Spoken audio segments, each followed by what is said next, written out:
Ladies and gentlemen, good afternoon and welcome back to Indonesia as Easy Business Forum 2025. And ladies and gentlemen, we hope you enjoyed the lunch break and we will now proceed to the next agenda of the program, the Business Forum session. The first session themed Green Innovation for Long-Term Investment Stability.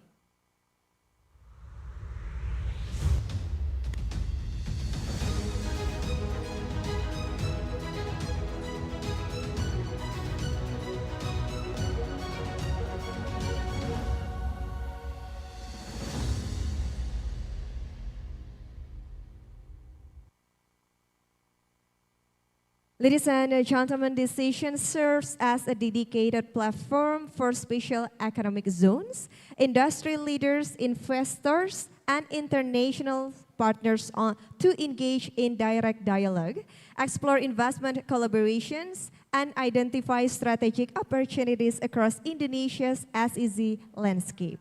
Bla bla bla bla bla bla bla. Terus kita mau coba tampilin barcode buat tanya jawab.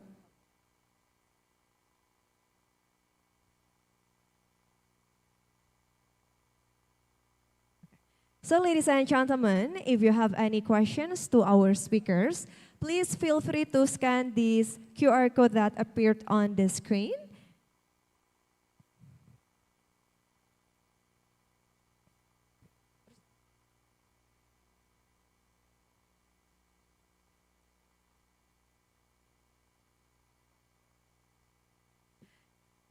Ladies and gentlemen, if you have any questions for this session, just feel free to scan this QR code and you can provide the question through the scan QR code.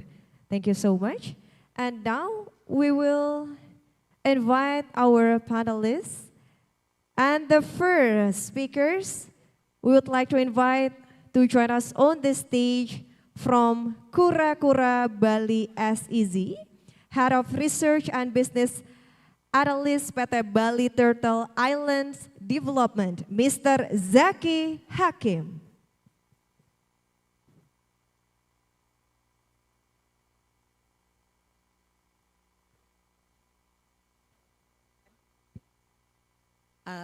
Oke, tambahan ya Mbak Suci.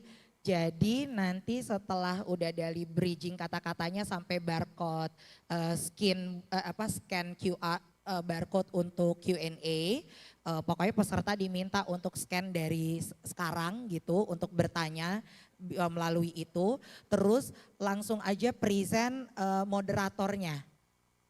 Jadi langsung aja present moderatornya, berarti kalau ya sesi pertama moderatornya adalah Bapak Yoga Adi Prabowo. Nah nanti Bapak Yoga lah yang akan mempresent panelisnya one by one. Oh oke. Gitu berarti, ya. Jadi ada perubahan, jadi nanti moderator yang akan mempresent panelisnya one by one. Oke. Gitu. Jadi abis present moderator, Mbak Suci bisa turun. Oke. So, ladies and gentlemen, we'd like to invite our moderator for this session. Please join me in welcoming President Director Cipta Jagat Group, Mr. Yoga Adi Prabowo.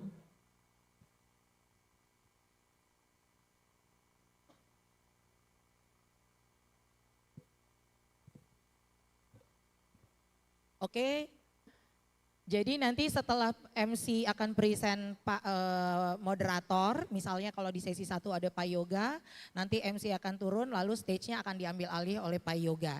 Nah setiap Pak Yoga nanti akan mempresent para panelisnya, akan muncul foto para panelis yang akan presentasi. Gitu ya.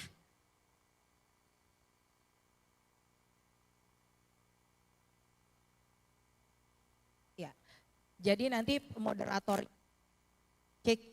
jadi nanti moderatornya pun saat ada panelis yang presentasi, moderator akan duduk di pinggir gitu. Tapi kalau MC tetap di bawah, nanti MC akan naik lagi setelah seluruh panelis sudah selesai presentasi, baru akan naik untuk format Q&A.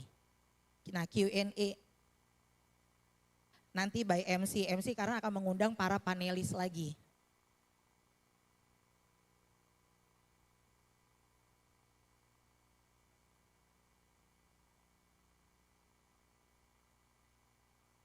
Oke, jadi untuk leading Q&A session sebenarnya moderator, tapi aku hanya invite panelis-panelis lagi ya?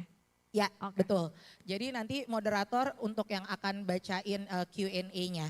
Nah, Q&A ntar datang dari panitia, pertanyaannya apa aja yang sudah dipilih, diharapkan itu nanti akan ditujukan untuk seluruh panelisnya. Jadi kurang lebih asumsinya adalah masing-masing panelis akan mendapatkan satu pertanyaan.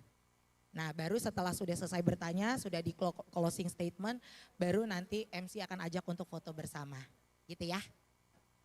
Kalau untuk di sini token of appreciation-nya hanya untuk moderator aja. Oke, berarti panelisnya disuruh turun. Moderatornya stay ya. Ya, kayak gitu. Jadi setelah foto panelis diminta untuk turun, lalu moderator ditahan. Gitu. Pokoknya pas udah sesi Q&A nanti Mbak Suci pokoknya fleksibel aja. Kalau ternyata tiba-tiba moderator lagi freeze atau apa, boleh kita tiban aja.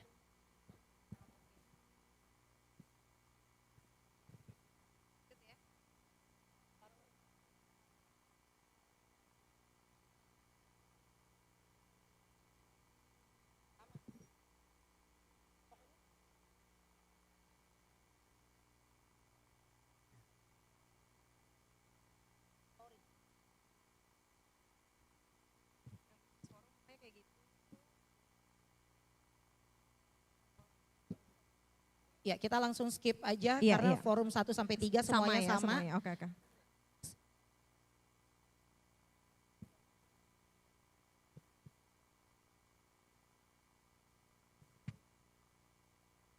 Nah, kalau yang untuk success story ini formatnya aku undang panelis dulu apa moderator dulu? Ini formatnya sama seperti yang pertama, Outlook dan dialog. Berarti hanya yang bisnis forum aja yang aku invite moderatornya ya, oke. And ladies and gentlemen, we now move to our next session, as easy success stories.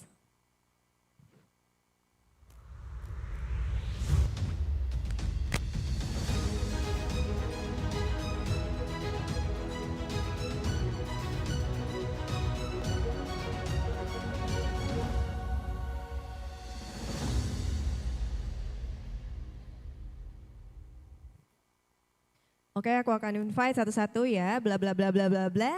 And please welcome them, the first panelist, Finance and Risk Management Director of ITDC Mandalika SEZ, Mr. Ahmad Fajar. Naik, terus yang kedua aku bakal, Head of Marketing PT Hailiang Nova Material Indonesia, Tenant in Gresik SEZ, Mr. Ishak Cahyadi.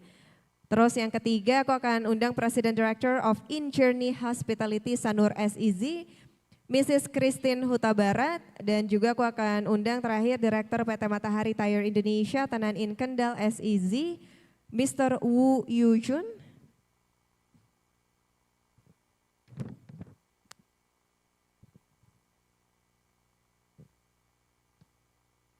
Terus aku akan undang our moderator, board member of Bridgecom, and managing director and president director of OCS Indonesia, Mr. Jeffrey Johari.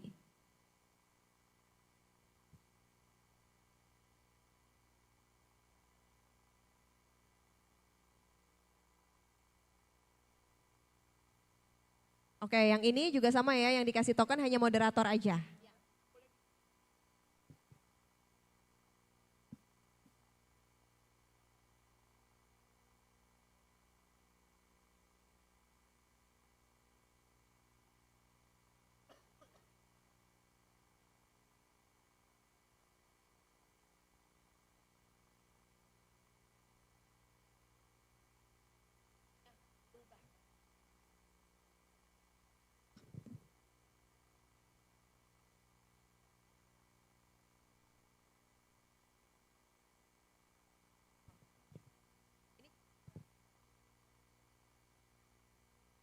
And thank you so much to our panelists. You may return to your seat, and to our moderator, Mr. Jeffrey Johari, please remain on the stage. We will proceed to the token of appreciation. I would like to invite Mr. Rizal Edwin Manansang, Secretary General of the National Council for Special Economic Zones of the Republic of Indonesia, Please join us on the stage to present the token of appreciation. Dikasih foto. And thank you so much, Mr. Edwin. Please remain on the stage for closing remarks. And thank you so much to Mr. Jeffrey Johari. You may return to your seat. And ladies and gentlemen, to close our session, please welcome Mr. Rizal Edwin Manansang.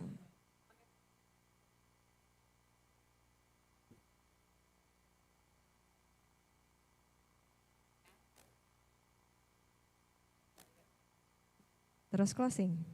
Yeah.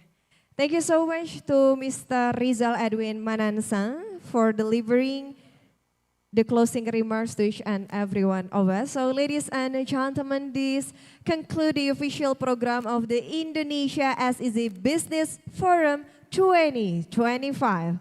Thank you so much. Blah, blah, blah, blah, blah, blah, blah, blah, blah. My name is Suci Patia. We wish you a pleasant evening ahead and see you at the next forum. Please close this event with a big round of applause to each and every one of us. Bye-bye.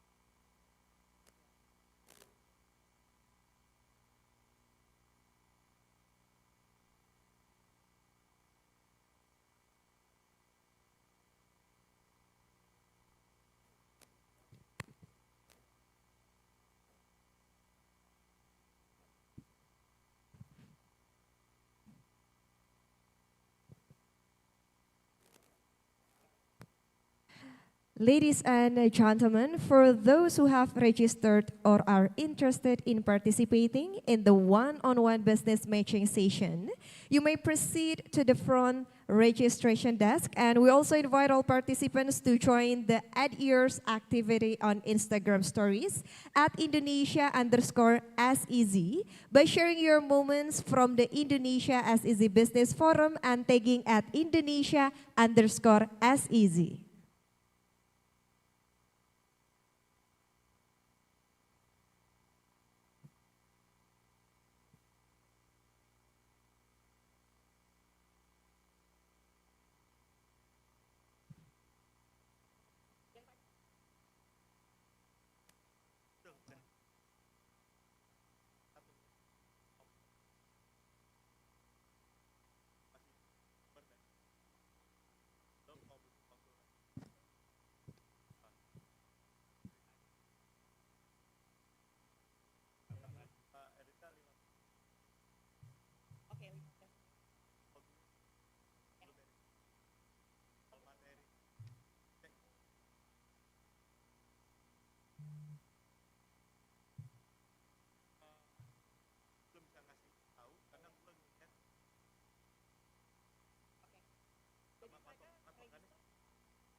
Jangan dong. Oh jangan dong, nanti aja. Biar ini aja yang ambil.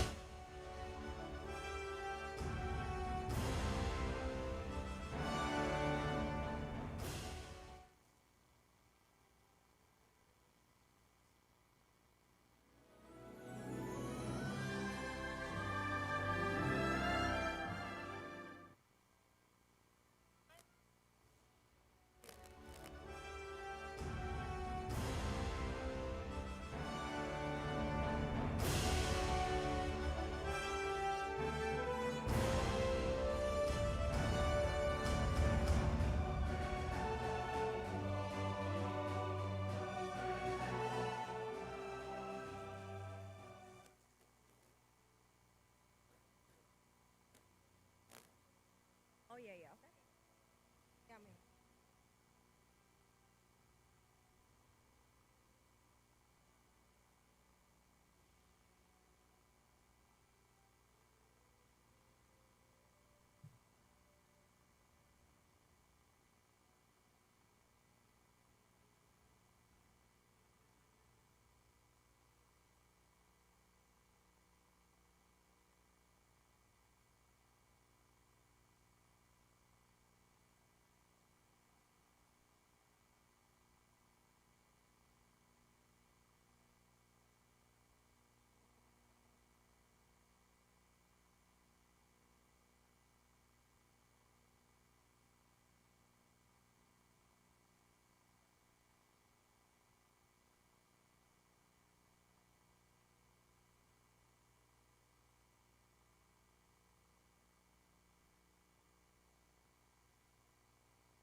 Like my favorite song going round and round my head.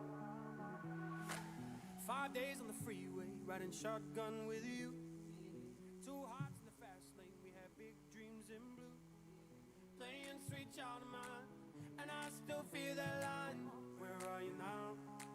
Where are you now? Hey, it's been too long ago, my love. Where did we go wrong? Too late to turn around. Where are you now? Where are you now? Hey, it's been too long. You're just like my favorite song going round and round my head. Like my favorite song going round and round my head. You're just like my favorite song going round and round my head. Like my favorite song going round and round my head.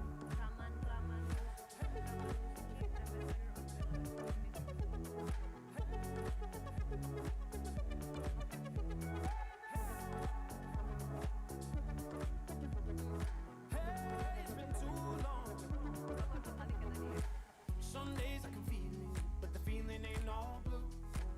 You got me believing one day you gotta come through. Lost in these city lights, 'cause I can't sleep tonight. Where are you now? Where are you now? Hey, it's been too long ago, my love. Where did we go wrong? Too late to turn around. Where are you now? Where are you now? Hey, it's been too long. You're just like my favorite song going round and round my head. Like my favorite song going round and round my head. You're just like my favorite song going round and round my head. Like my favorite song going round and round my head.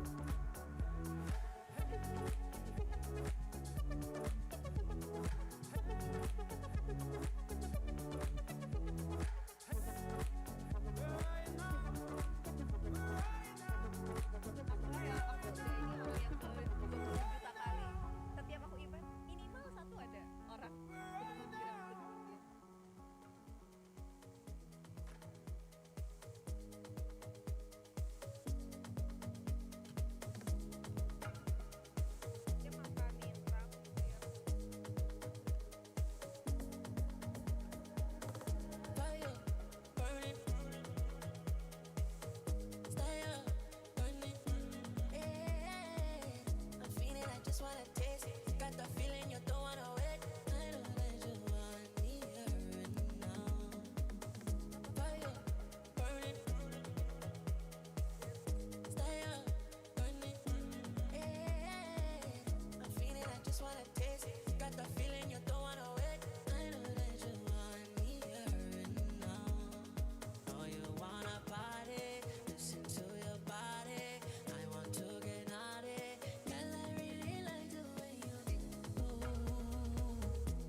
bigger than you.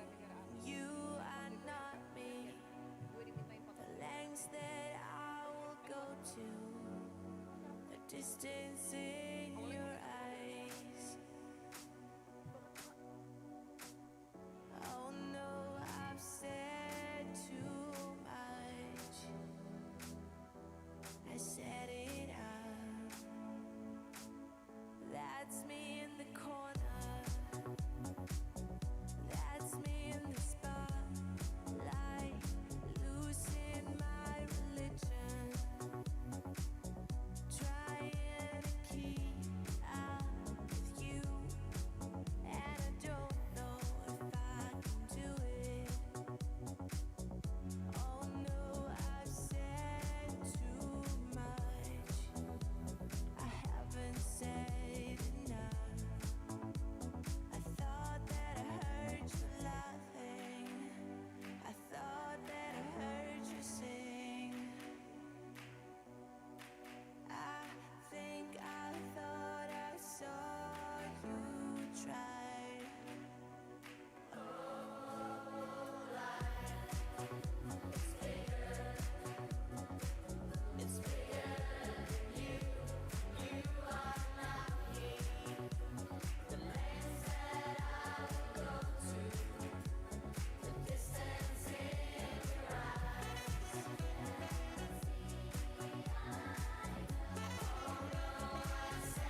Good morning, all distinguished guests, ladies and gentlemen.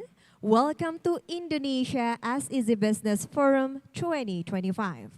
We would like to respectfully invite all guests who are still outside the main hall to make your way to the main stage with the opening ceremony agenda. The opening will begin shortly. Ladies and gentlemen, once again, welcome to the Indonesia as Easy Business Forum 2025. Would like to respectfully invite all guests who are still outside the main hall to make your way to the main stage with the opening ceremony agenda. The opening will begin shortly. Thank you.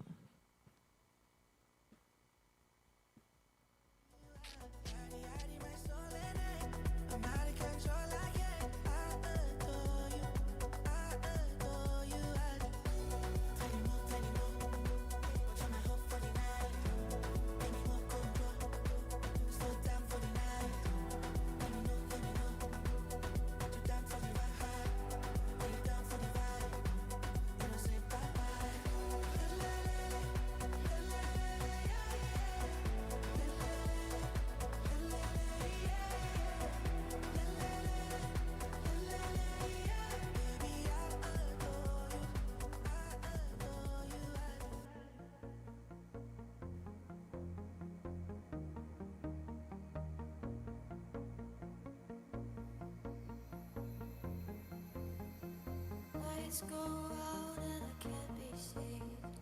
Tides that I tried to swim against brought me down upon my knees. Oh, I beg, I'm begging, please, singing. Come out of the things unsaid. Shooting arrow off my head. Trouble that can't be named. Tigers waiting to be tamed.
uomo dhekora uomo waki aniachere tati ako hike Cek cek cek.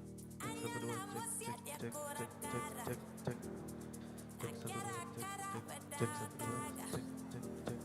no no no tapi deh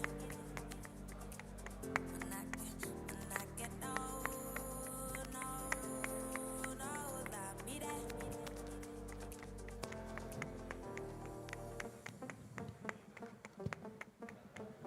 Aman gak? Cek 1 2 3. Cek 1 1 2. Dicoba cek 1. Lo cek 1. Cek 1 2 2. Oke. Lewat. Ini melewat aja deh. Suaranya sudah oke. Lewat aja.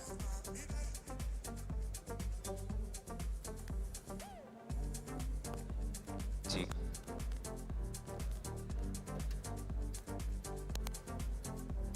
Cik 1 2 3 dicoba. Oke.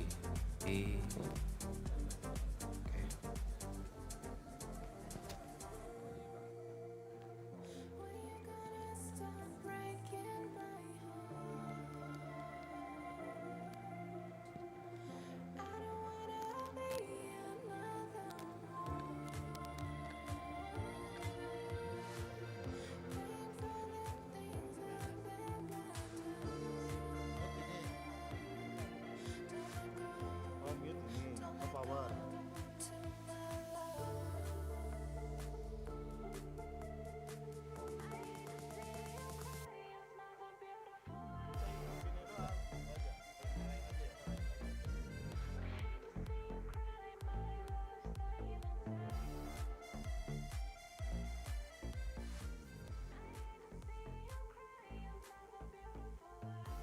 Praying for the things I've ever done. Don't let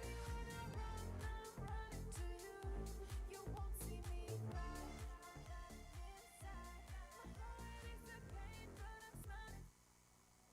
I lost my way somewhere and now another galaxy. Too much to take these memories.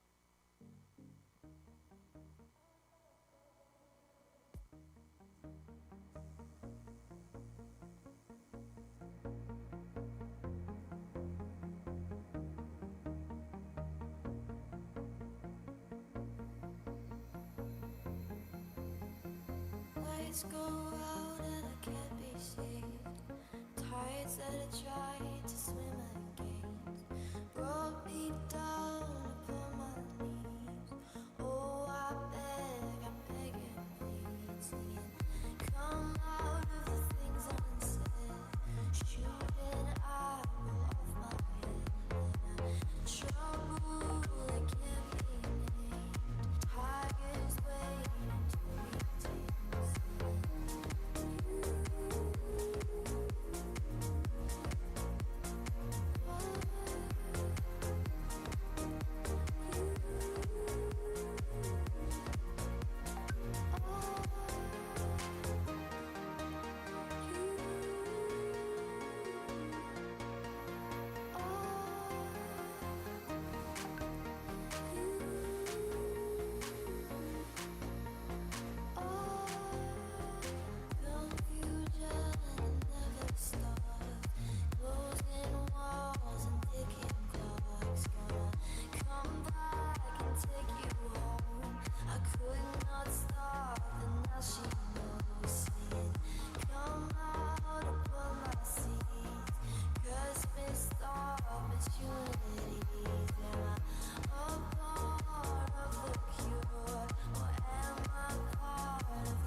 Anegua modea koragua mwaki. Anya chere tatiga kohike. Anya na mosia dia korakara. Nakara kara weda kaga. No, no, no, that mire. Manake, no, no, no, that mire.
Anegua modea koragua mwaki.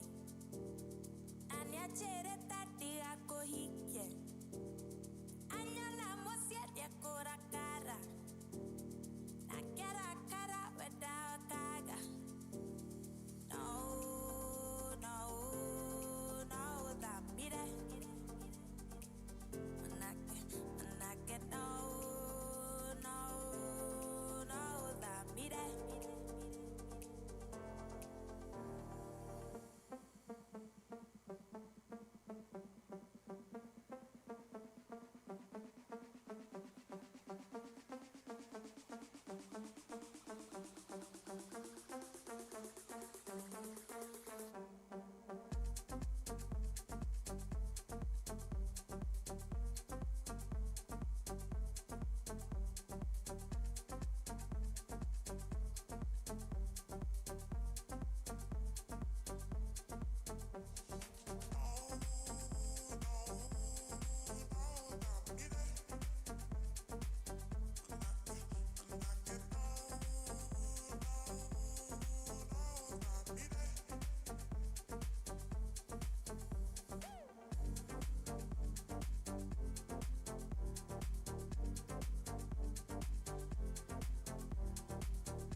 When you gonna stop breaking my heart? I don't wanna be another one. Paying for the things I've never done. Don't let go to my love.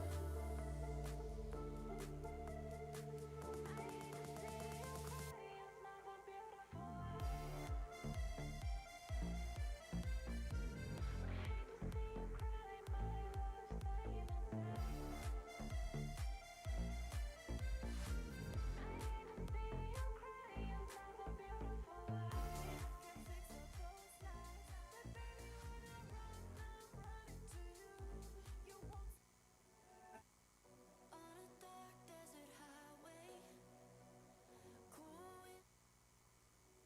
You can do what you want, just seize the day.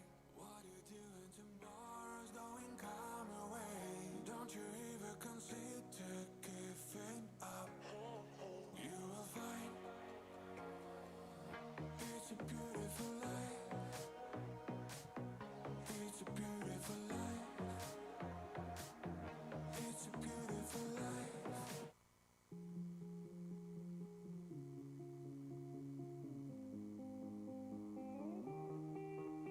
I wanna dance by water beneath the Mexican sky. Drink some margaritas by swinging blue lights. Listen to the mariachi play at midnight. Are you with me? Are you with me?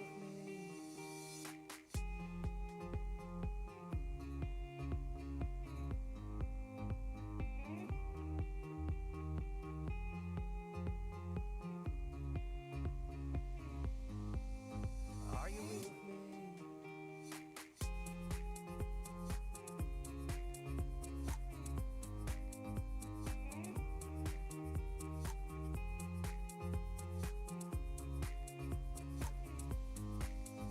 Are you with me?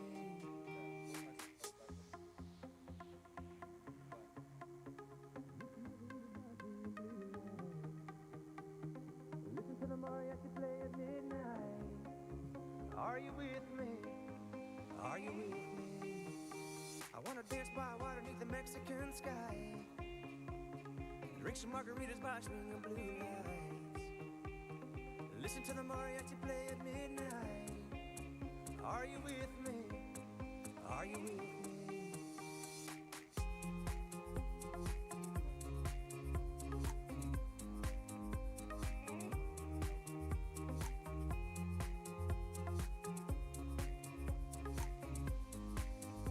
Are you with me?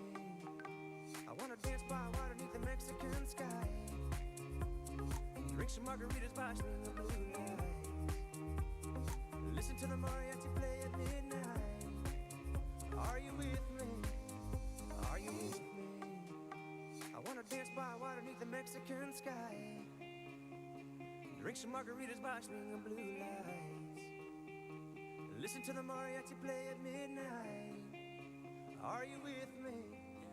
Are you with me? And I know that I called you a friend, although it didn't make no sense at all.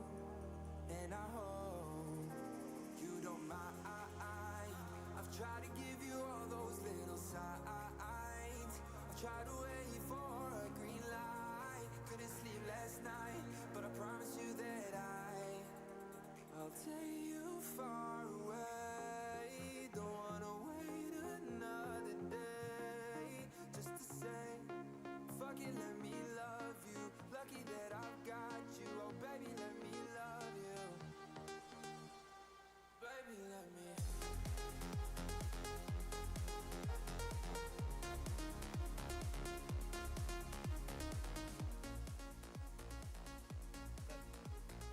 Hello.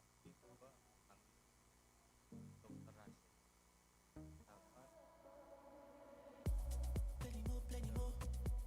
You're my hope for the night. Give me more control. Slow down for the night. Let me know, let me know.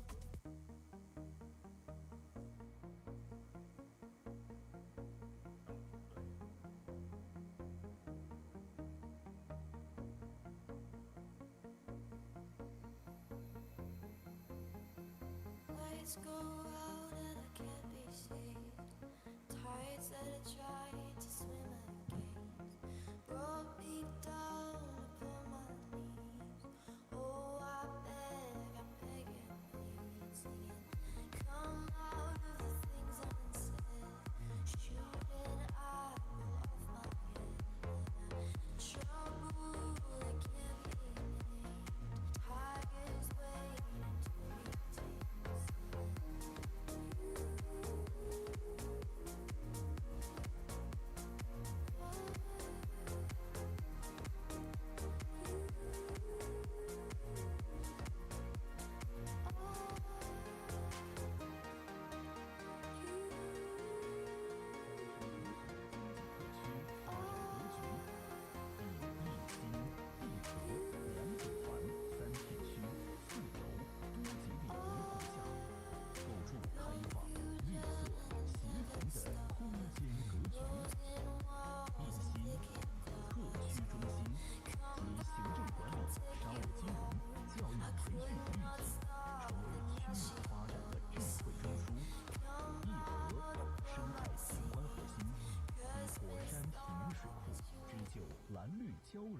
生态网络，2组团，东西2大综合社区，涵盖教育、医疗、商业与居住，打造一业一居的现代生活圈。3片区，铝加工、石油化工、轻工制造3区并进，塑造协同共生的产业体系。4轴，以特区发展主轴为引领，串联机场联动发展轴、轻工业联系轴与铝产业发展轴，构建高效便捷的交通骨架。多节点、产业服务、社区生活与生态休闲节点有机分布，形成层次分明、功能互促的支撑体系。港、产、城3位一体，互相依托，循环支撑，构成港产城联动的新型发展格局。纵观蓝图，滨潭岛以综合交通体系为骨架，构筑海港、空港一体的开放格局，向外延伸着无限的可能。园区距拉贾、哈吉、斐萨比里拉国际机场直线仅6公里，10分钟车程即可抵达。未来规划的机场路将进一步强化空路联运能力。自有深水港口年吞吐能力达4200万吨，已建成7万吨级散货泊位和多个万吨级泊位，并预留滚装船与专业化码头空间。园区内部路网科学规划，主干道、次干道、支路层级分明，确保高效运转。以产促成，产聚未来。园区构建3+2产业体系，以铝加工、石化、轻工业为3大主链，保税物流与循环产业为2翼。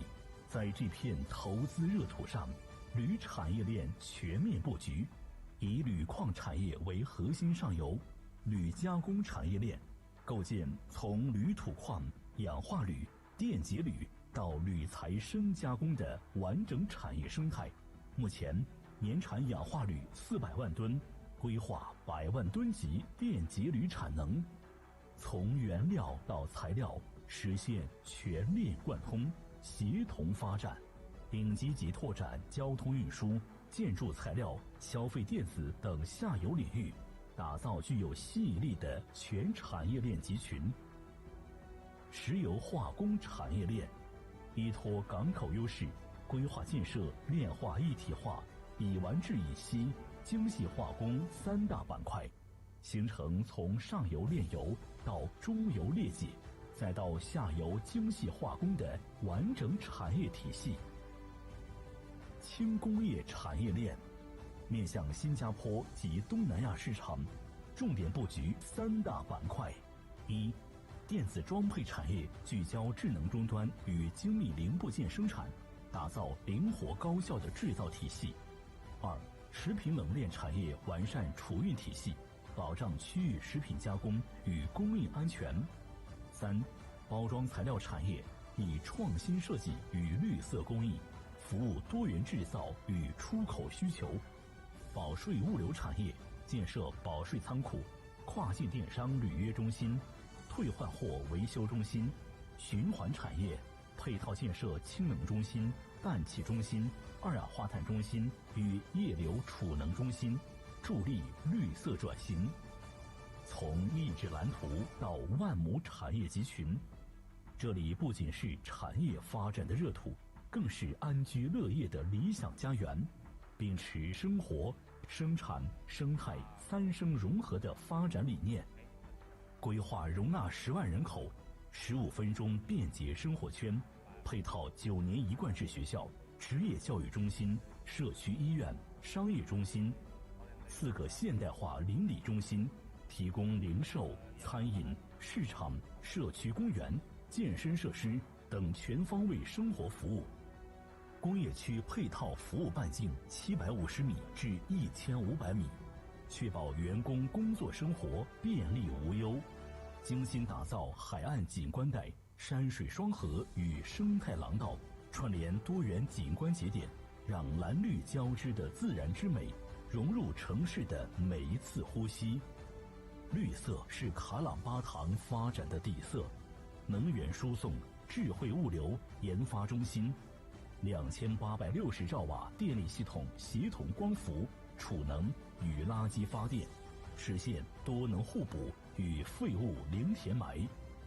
水电网全面贯通，智慧基础设施支撑城市高效运作，绿色低碳、智慧创新、循环共生，这是卡朗巴塘对未来的发展承诺。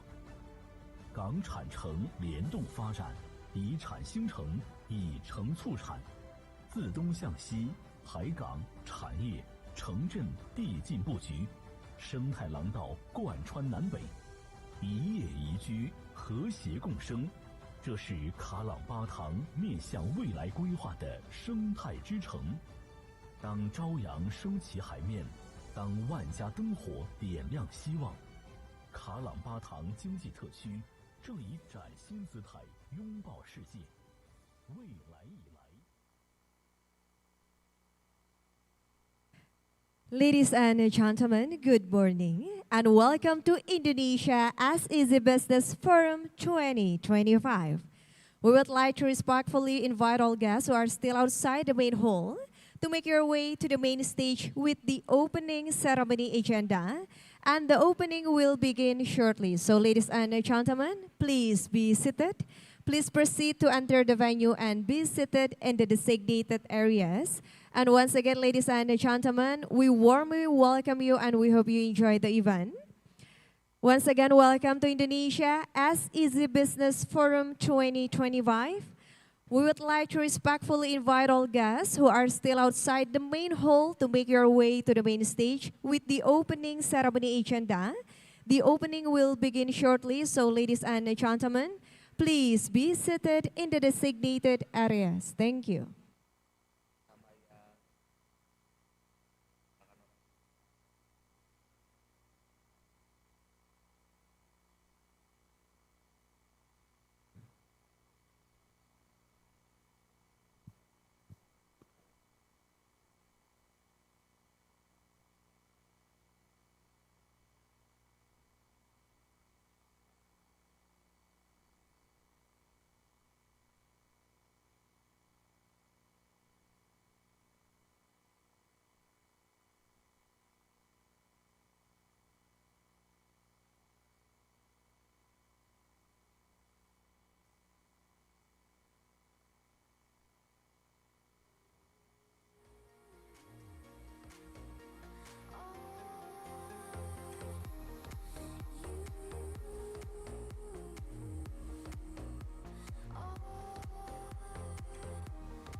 Gua mudhe kora gua mwaki Anya chere tati ako hike Anya na musiat ya kora kara Na kara kara weda kaga No, no, no, that be that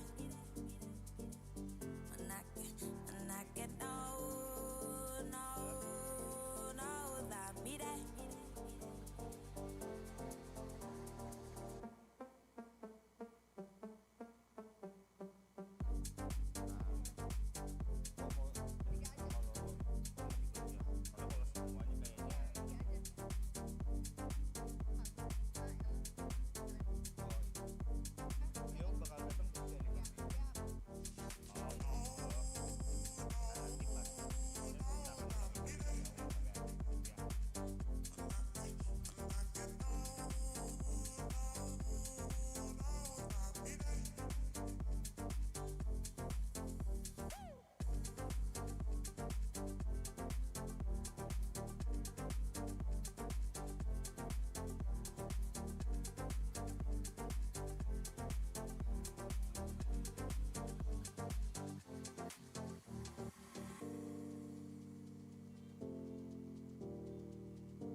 Ladies and gentlemen, good morning and welcome to the Indonesia Sez Business Forum 2025.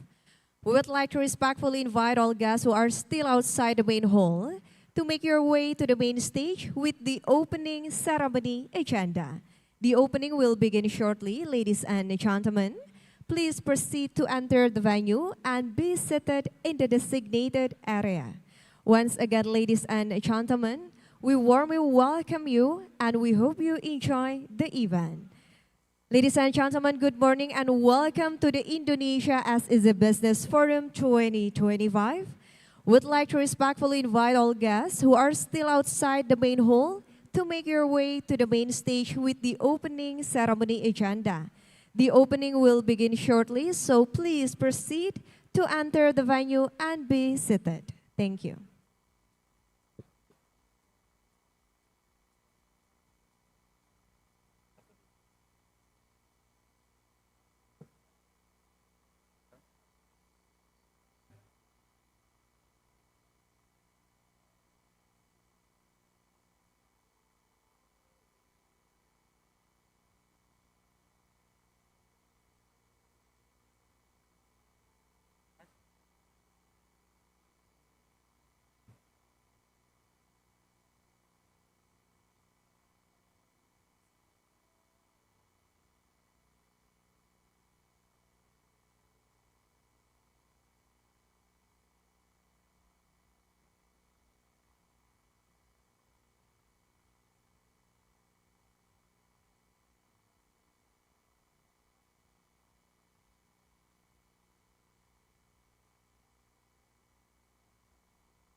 So ladies and gentlemen, we are welcoming His Excellency Mr. Todo Tua Pasaribu, Vice Minister of Investment and Downstream Industry BKPM. His Excellency Mr. Alan Setiadi, Deputy for Energy and Mineral Resources Coordination, Coordinating Ministry for Economic Affairs as first Vice Chair of the SEZ Implementation Team of the National Council of SEZ, and His Excellency Mr. Rizal Edwin Manansang, Secretary General of the National Council for Special Economic Zone. Welcome. And ladies and gentlemen, please be seated. The event will begin shortly.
Ladies and gentlemen, please proceed to enter the venue and be seated in the designated areas. The opening ceremony will begin shortly. Before we commence the event today, we kindly request your attention to an important safety video that will be played shortly. This video will provide important information about safety measures and emergency procedures within the venue. And the video will take approximately 2 minutes, and we appreciate your cooperation in watching it attentively. Thank you.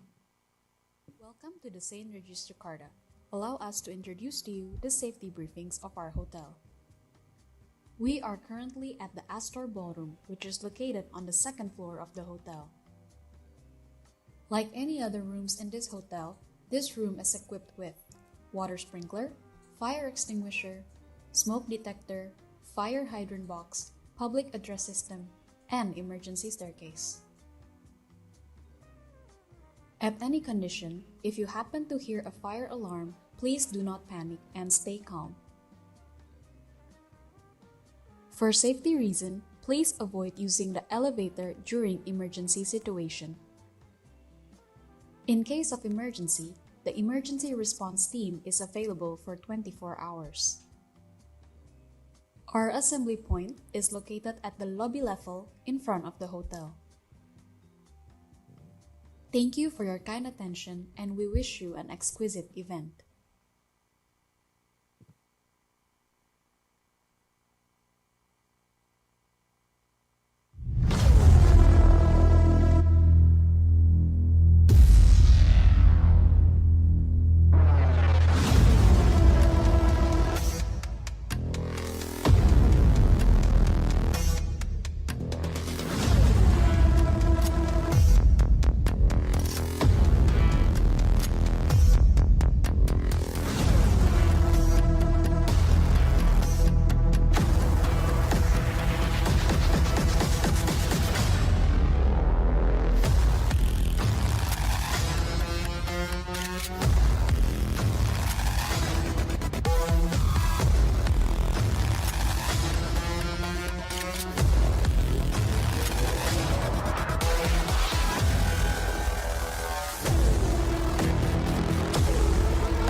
Assalamualaikum warahmatullahi wabarakatuh. Salam sejahtera bagi kita semua. Shalom, Om Swastiastu, Namo Buddhaya, salam kebajikan. Good morning, ladies and gentlemen. Welcome to the Indonesia Sez Business Forum 2025. Please give a big round of applause to each and every one of us. And thank you so much for sharing a very positive energy today with us. My name is Suci Patia. It is a great honor and privilege for me to stand before you today as your master of ceremony. And before we start, let us first humbly express our deepest gratitude to the Almighty for His boundless blessings and grace, which have granted us the opportunity to gather here today. Also, we want to share our gratitude to our sponsors who have supported this event. So thank you so much to PT Wahana Mitra Semesta, PT GBKEK Industri Park, PT Antam TBK, PT Pertamina, PT Kawasan Industri Kendal, PT Unilever Oleochemical Indonesia, PT PLN, PT Berkah Kawasan Manyar Sejahtera, PT Kawasan Industri Nusantara, PT Kawasan Industri Terpadu Batang, PT Surya Interwisesa Sinarmas Group, PT Batam Raya Sukses Perkasa Panbil Group, PT Freeport Indonesia, PT Hotel Indonesia Natur, PT Bali Turtle Island Development, PT Taman Resort Internet, PT Belitung Pantai Intan, PT Indonesia Asahan Aluminium, and PT Pengembangan Pariwisata Indonesia ITDC. Ladies and gentlemen, please give a big round of applause to our sponsors who have supported this event. Thank you so much. So ladies and gentlemen, to start this morning's event, let us all join together in singing the Indonesian national anthem, Indonesia Raya. Ladies and gentlemen, please rise.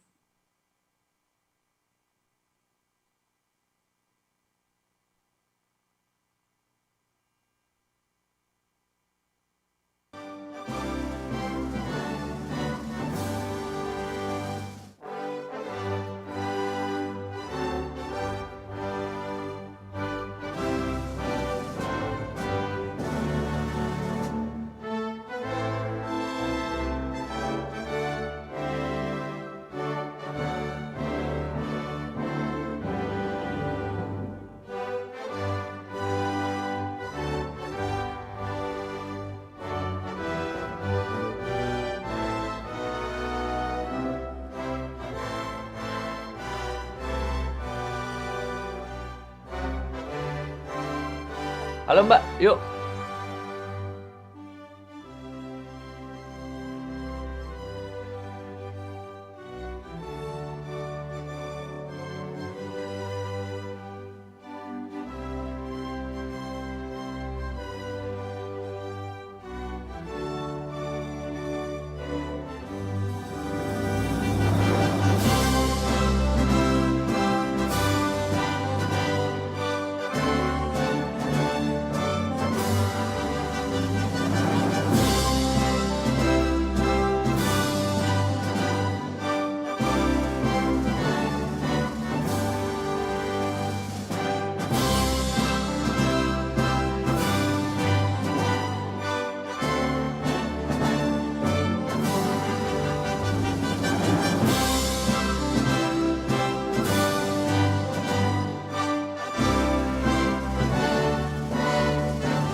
Ladies and gentlemen, please be seated.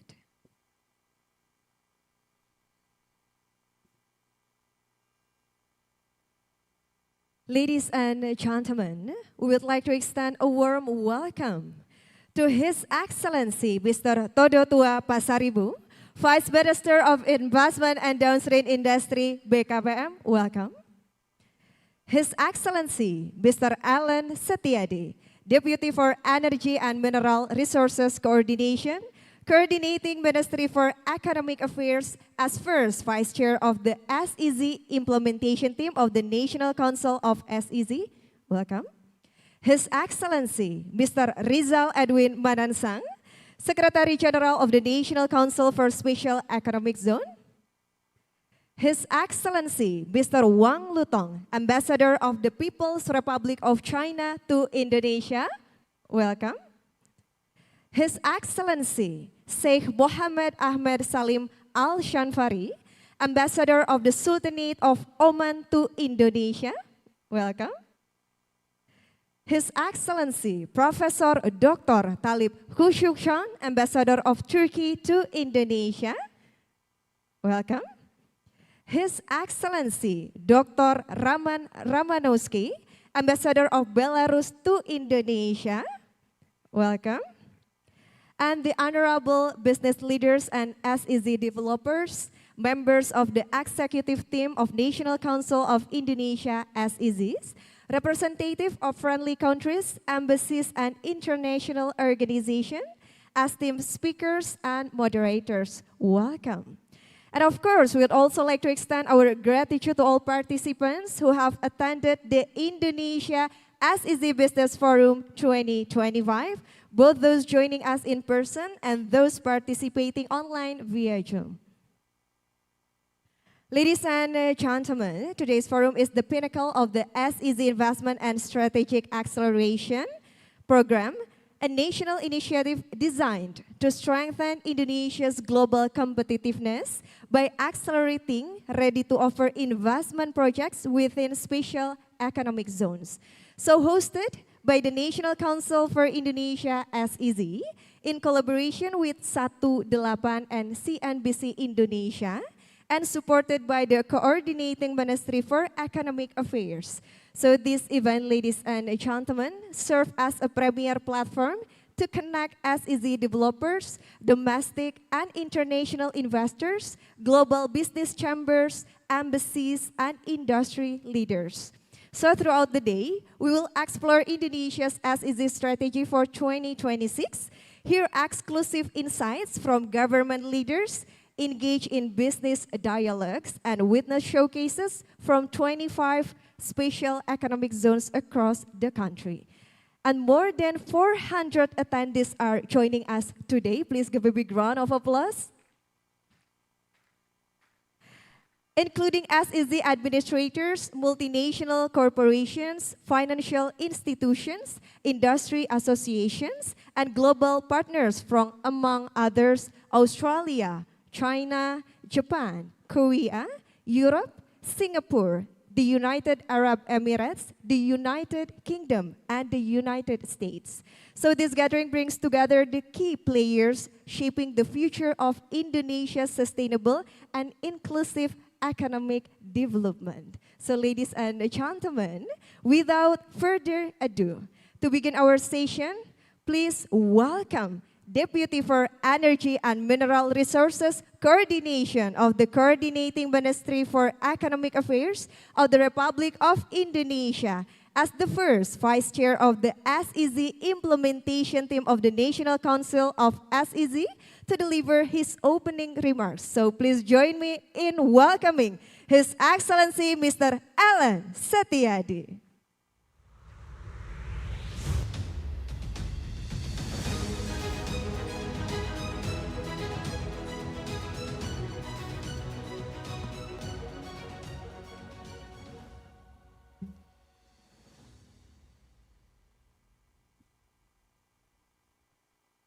Assalamualaikum warahmatullahi wabarakatuh. May peace be upon all of us. Shalom, Om Swastiastu, Namo Buddhaya, Salam Kewajiban. Honorables, His Excellency Todo Tua Pasaribu, Vice Minister of Investment and Downstreaming Industry, His Excellency Wang Lutong, Ambassador of the People's Republic of China to Indonesia, His Excellency Prof. Dr. Talib Kuchuk Khan, Ambassador of the Republic of Turkey to Indonesia, His Excellency Sheikh Muhammad Ahmad Salim Al-Shanfari, Ambassador of the Sultan of Oman, His Excellency Roman Rabunowski, Ambassador of Belarus, Secretary General of the National Council of the Indonesia Sez, Deputy Minister and Director Generals of related ministries, business leader and SEZ developers, member of the executive team and National Council of Indonesia Sez, representative of friendly countries, embassies and international organizations, esteemed speakers and moderators, knowledge partners and sponsors, media colleagues, distinguished participants, and ladies and gentlemen.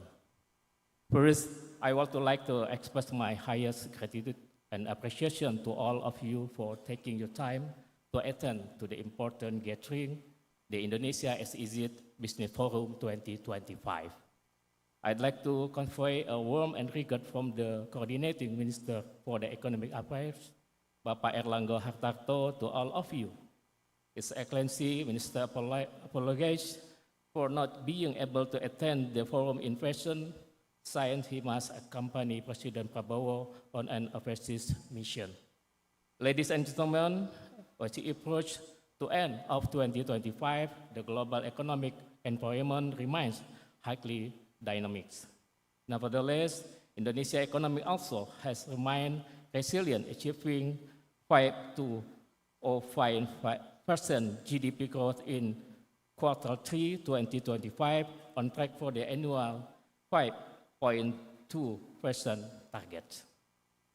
Economic stability is underpinned by low inflation, 2.22% as of November 2025, and its accommodative monetary policy.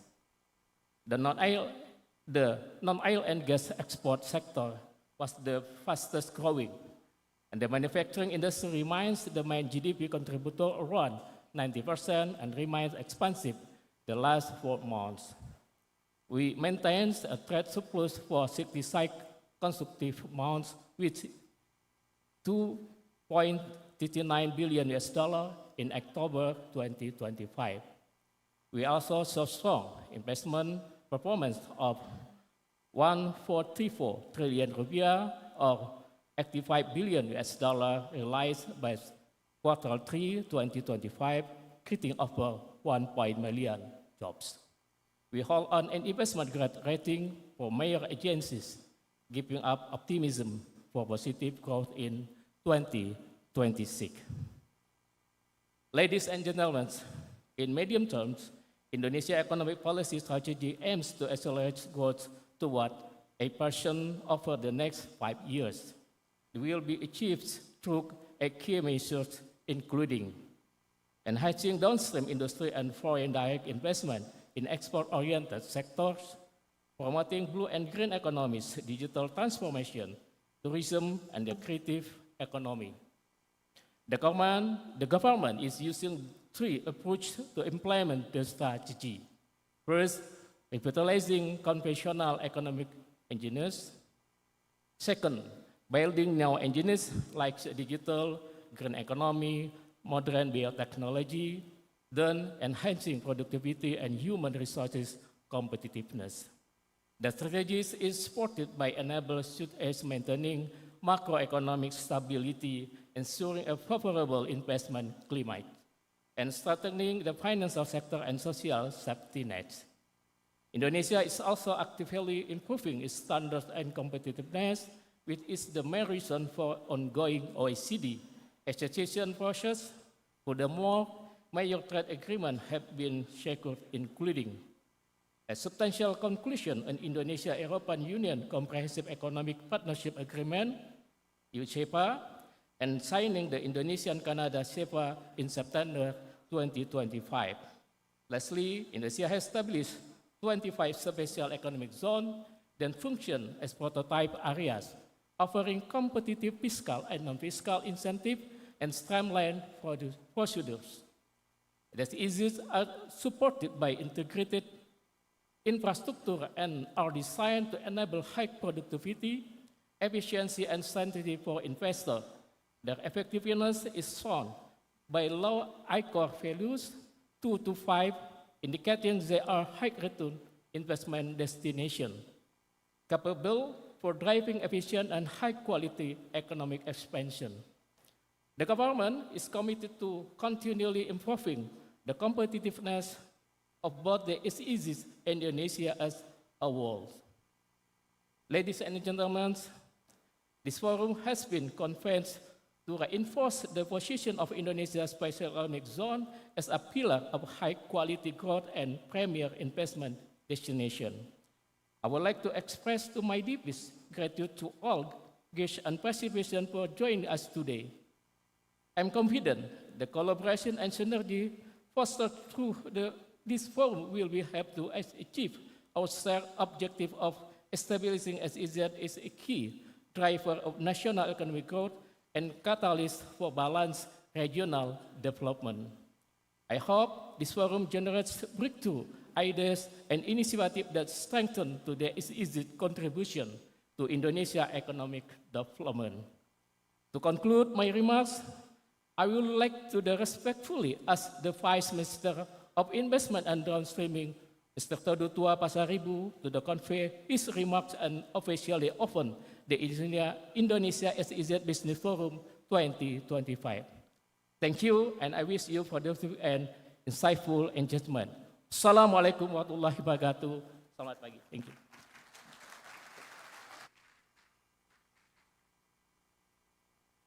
And thank you so much for delivering an amazing opening remarks to Mr. Alan Setiadi, Deputy for Energy and Mineral Resources Coordination and of the Coordinating Ministry for Economic Affairs of the Republic of Indonesia, as the first Vice Chair of the SEZ Implementation Team of the National Council of SEZ.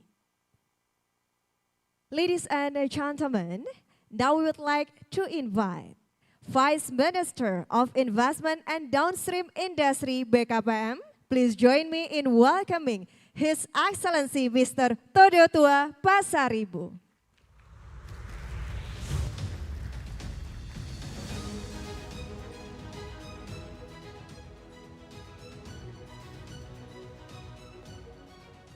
Assalamualaikum warahmatullahi wabarakatuh.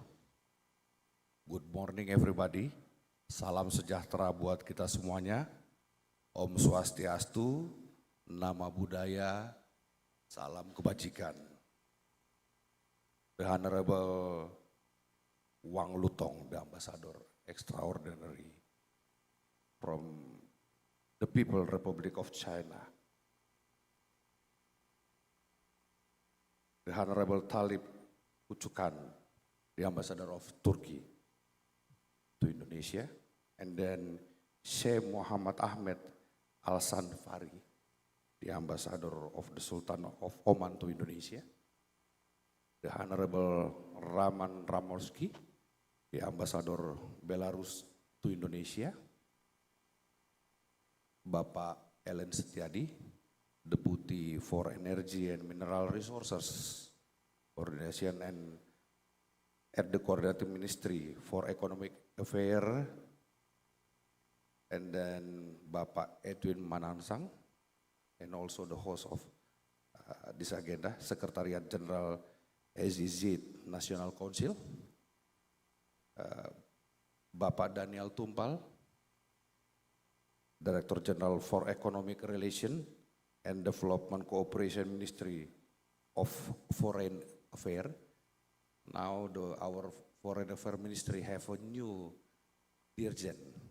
And this is the young guys on the dirjen in Foreign Affairs. Bapak Haryo Limanseto, Bapak Budi Santoso, distinguished investor from within Indonesia and abroad, business leaders, a representative of business association, member of the media, and all participants of the Indonesia SEZ Business Forum 2025. It is an honor to be present at today's forum. We would like to express our appreciation to the National Council for Special Economic Zone for organizing this event, which is designed to promote every special economic zones in Indonesia. I asked to Pak Edwin that how many the special economic zone until 25 is already 26 Pak ya. 2025 is already 26 and then it will be coming 6 new special economic zones. So next year hopefully we have 31 special economic zones. So this special economic zone is a premier investment destination and to serve as a platform for business, investor, and relevant stakeholder to strengthen alignment between national investment policies and development our SEZ in Indonesia. Amid global uncertainty, Indonesia economy remained resilient, recording growth of 5.04% year-on-year in the third quarter of 2025. On this year, our target realization of investment is around 1,900 trillion rupiah, and then until the third part of 2025, we already achieved around 80%, and then investment continues to play an increasingly important role in maintaining economic stability and driving accelerated growth, especially during period global uncertainty.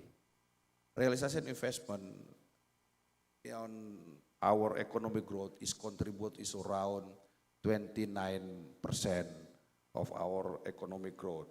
However, a 5% economic growth rate is not sufficient to lift us out of the middle income trap. Therefore, President Prabowo has set a target of 8% economic growth by 2029. Why we set up the target goes to 8%? Because this country have a target to out of the middle income trap. To achieve this target, for this 5 years ahead, this country put the number of realization investment is around 13,000 trillion and investment during period since this year until 2029. As of the third quarter of 2025, investment realization has reached around 1,434 trillion, equivalent about 75% of the 2025 target. From the target 1,905 trillion, the sustained growth in investment realization reflect the positive perception of Indonesia investment climate among global investors. One of the main drivers of this achievement is the downstream policy. Downstream now, we are not only talking about the number of investment, but also we are talking about the value of investment.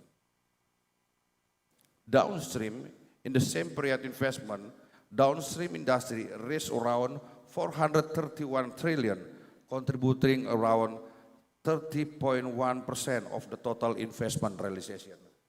I think this is the number of downstream is really significant since maybe around 2 or 3 years ago, this country has focused for the concept of the downstream.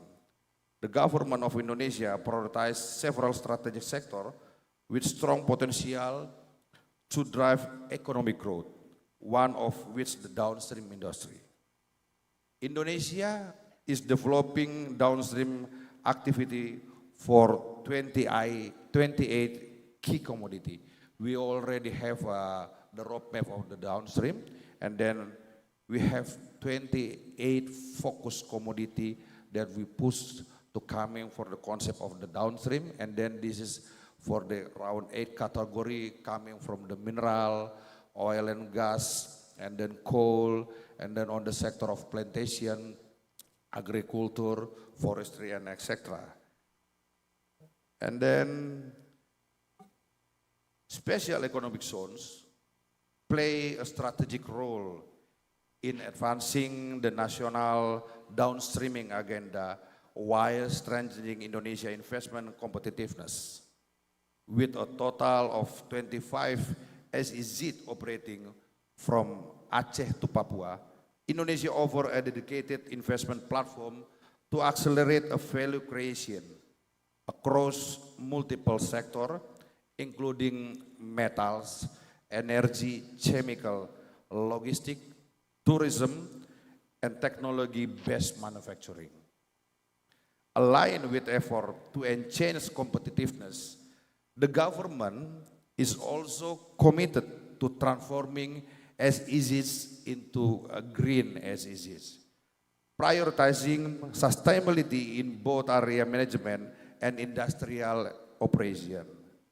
The green SEZ concept include the implementation of energy efficiency, the use of renewable energy, adoption of circular economic principles, responsible waste management, and emissions reduction to support the transition toward a low carbon economy.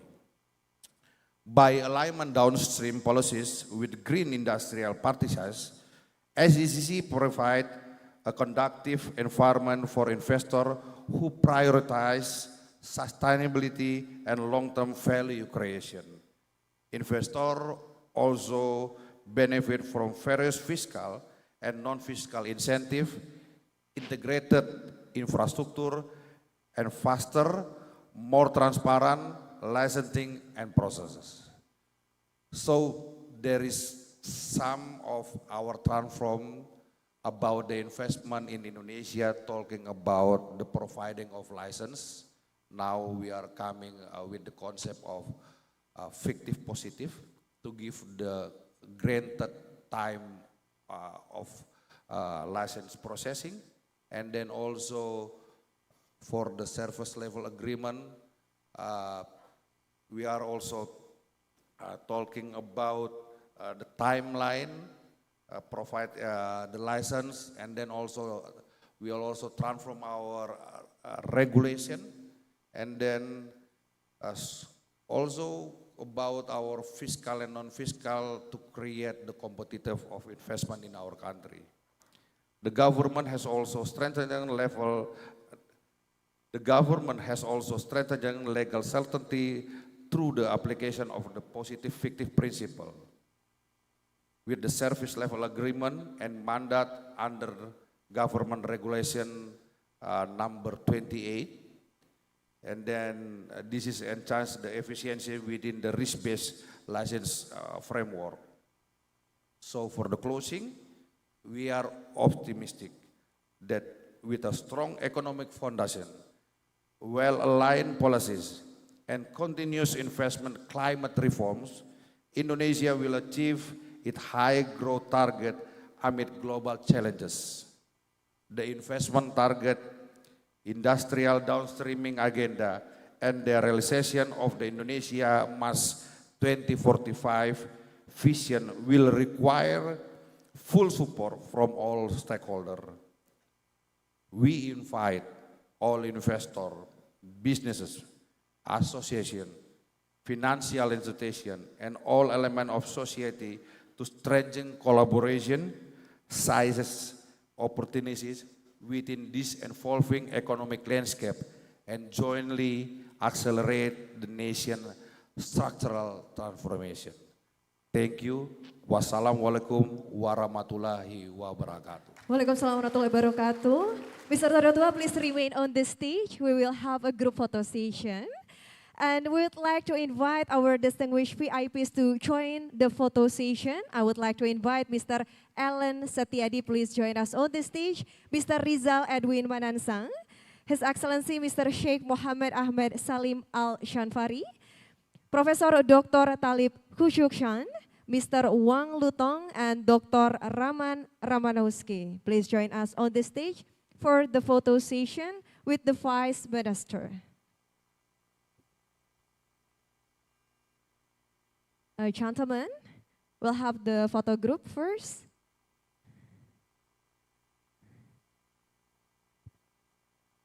Okay. So, gentlemen, please kindly look at the center of the camera. On my count, 1, 2, and 3.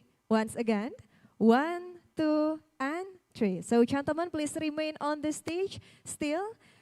We will have Mr. Heldi Satria Putra, please join us on the stage. Mr. Edi Junaidi, Mr. Riko Rustombi, Mr. Nur Fuad Fitrianto, Mr. Daniel Tumpal Sumurung Simanjuntak, Mr. Budi Santoso, Mr. I Gusti Putu Surya Wiryawan. Please join us on the stage for the second photo session.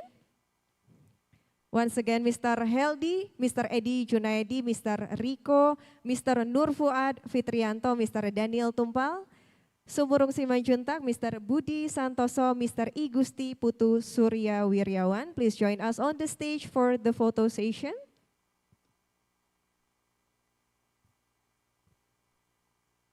Now for the second photo session, gentlemen, please look at the center of the camera again. On my count, 1, 2, 3, and once again, 1, 2, and 3.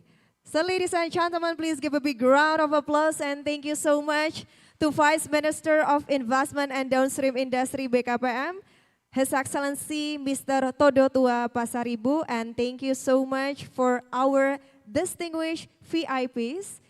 You may return to your seat.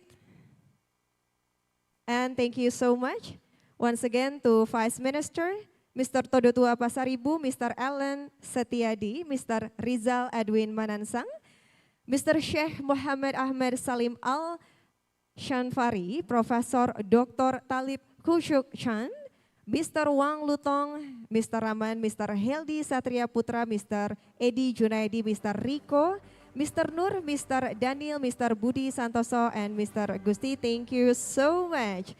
Ladies and gentlemen, we have now come to the scheduled coffee break session, and we have witnessed the opening ceremony agenda. We respectfully invite all distinguished guests to proceed to the foyer area for the coffee break session. Light refreshment have been prepared for your convenience, and the coffee break will last for 15 minutes. Only 15 minutes, ladies and gentlemen, for the coffee break session. And we kindly request all participants to return to the ballroom promptly, as we will continue the program immediately after the break. And thank you so much. And ladies and gentlemen, as an information, please take a moment to visit mini showcases featuring 16 special economic zones of Indonesia to provide deeper insight and collaboration opportunities, to explore, engage in discussion, to discover potential partnership. Thank you.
Gria Idola is the real estate arm of the Barito Pacific Group with its successfully diverse portfolio from industrial property.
Ladies and gentlemen, please enjoy yourself and please enjoy the refreshment that has been prepared for you. And for those who have registered or are interested in participating in the one-on-one business matching session, you may proceed to the front registration desk, and we also invite all participants to join the Add Yours activity on Instagram stories at Indonesia_SEZ by sharing your moments from the Indonesia SEZ Business Forum and tagging at Indonesia_SEZ. So ladies and gentlemen, we will proceed to the next agenda shortly. Please enjoy the refreshment has been prepared for you first. Thank you.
经济特区正以崭新姿态拥抱世界。未来已来，卡朗巴堂。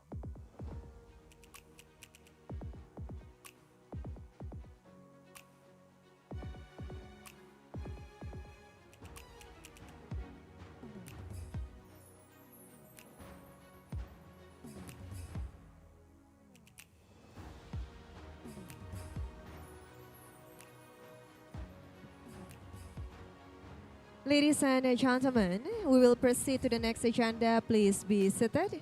The event will begin shortly. So ladies and gentlemen, as your information, we will proceed to the next agenda. And we will proceed to the Indonesia Special Economic Zeros Overview. So please be seated and the event will begin shortly. Thank you.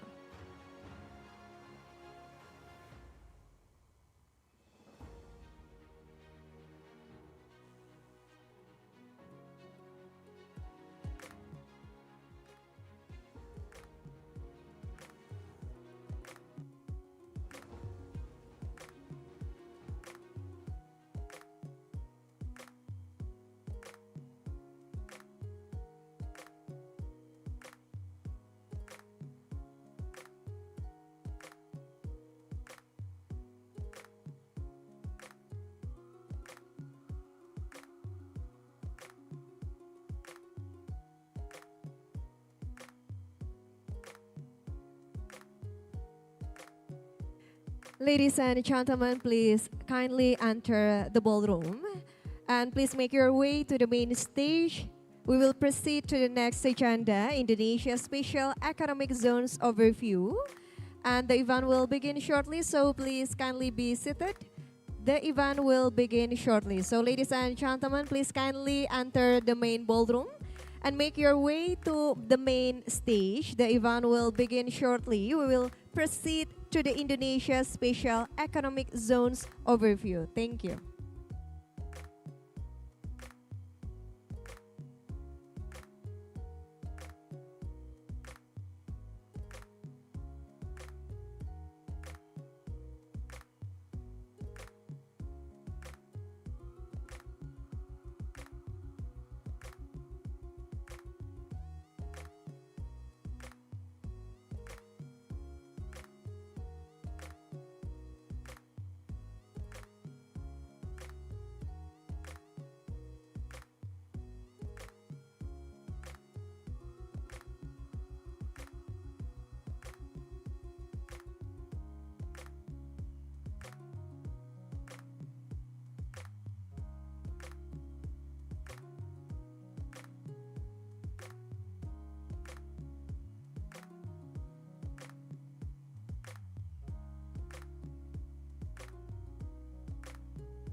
Ladies and gentlemen, we will proceed to the next agenda, Indonesia Special Economic Zones Overview. So please enter the main ballroom and be seated. The event will begin shortly.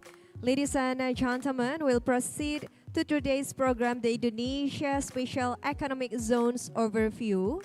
Please kindly enter the ballroom and be seated. The event will begin shortly. Thank you.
Is the real estate arm of the Barito Pacific Group with its successfully diverse portfolio from industrial property to hotel and resort. Gria Idola is now expanding to meet the growing demand for industrial areas in West Java, particularly in Subang, with the Patimban Industrial Estate. Spread over 1,200 hectares of complete industrial and business facilities, Patimban Industrial Estate is also strategically located next to Patimban Seaport in major highways.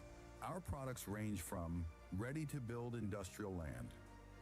Factory buildings and warehouses are available in various sizes. Commercial zones of retail, dining, banking, and hotel facilities. Other vital infrastructures are also available within our industrial area to accommodate various needs with ease. Patimban Industrial Estate features 24/7 integrated security, efficient waste management, and green energy solutions with the REC certificate for tenants. Spanning over 650 hectares, the Patimban port is expected to become Indonesia's leading export hub. Patimban Industrial Estate is the future of Indonesia's industrial development. Contact us today. Great opportunities await. Welcome to Batam, Kepulauan Riau, Indonesia, a vibrant destination of opportunities, exceptional hospitality, and international charm. Just 30 minutes ferry ride from Singapore, you'll discover a wealth of investment opportunities within the Nongsa Digital Park, a special economic zone. Just hop on a ferry and let the journey begin. Upon arrival at Nongsa Pura Ferry Terminal, a short drive will take you to Nongsa Digital Park, where nature meets modern technology. As a special economic zone, Nongsa Digital Park, or NDP, covers about 166.45 hectares in total. NDP focuses on 5 key sectors: digital economy, data centers, education, creative industries, and tourism. More than just a digital economic hub, NDP is a community of innovators. These include Infinite Studios, one of Southeast Asia's largest studios, which supports animation and film production. With 20 years of experience and 330 artists, Infinite Studios provides substantial opportunities for international collaboration. Infinite Learning, NDP's EduTech partner, has reached milestones by partnering with Apple Developer Academy, IBM, RMIT University, Red Hat, and Epic Games. Graduates are equipped with top-tier skills to meet today's digital economy demands. Nongsa Special Economic Zone is well equipped with wide road access, clean water and electricity supply, high-speed fiber optic connectivity, a wastewater treatment plant, and a fire station.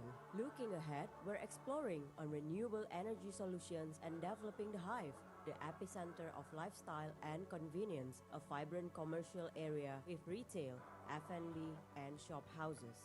We're also proud to have several global data centers such as Day One, Golden Digital Gateway, BW Digital, Princeton Digital Group, and Indonesian Government Komdigi Data Center. This digital community platform supports tenants seeking affordable business opportunities within the strategic Nongsa Sez.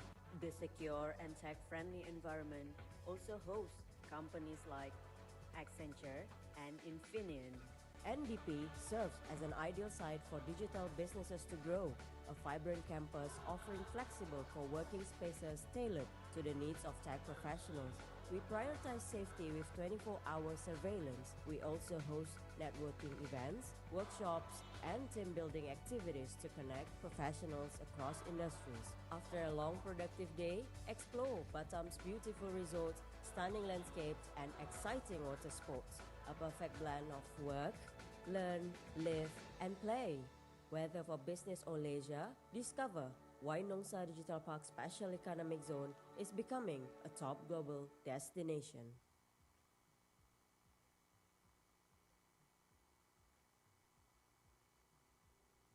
放眼世界，东盟作为全球经济增长的心脏，滨潭岛恰位于这片脉搏最强的核心，毗邻新加坡，面向马六甲海峡，是连接印尼与全球市场的黄金门户。滨坦卡朗巴塘经济特区是首个以制造业为主的经济特区，重点发展金属产业链及其他临港工业，依托自由贸易与特殊经济区政策，打造开放高效的产业高地。 Ladies and gentlemen, please kindly enter the ballroom. We will proceed to the next agenda, the Indonesia Special Economic Zones Overview. So please be seated. The event will begin shortly. Ladies and gentlemen, please kindly enter the ballroom. We will proceed to the Indonesia Special Economic Zones Overview. So please enter the ballroom and be seated. The event will begin shortly. Thank you.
Good morning, ladies and gentlemen. Welcome back to Indonesia Sez Business Forum 2025. Please give a big round of applause to each and every one of us here. Thank you so much. Ladies and gentlemen, We will now proceed to one of the key segments of today's program, the Indonesia Special Economic Zones Overview.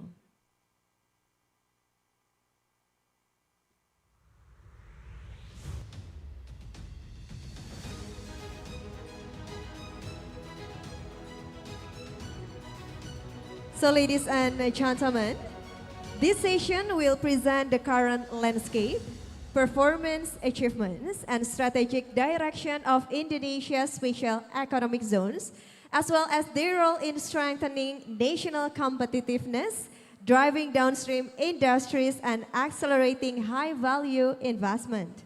So the overview will also outline the latest policy updates, investment readiness across priority sectors, and the developments that will shape Indonesia's SEZ roadmap for the coming years. To deliver the comprehensive presentation, it is my honor to invite to the stage Secretary General of the National Council for Special Economic Zones of the Republic of Indonesia, Mr. Rizal Edwin Manansang. Please give a big round of applause.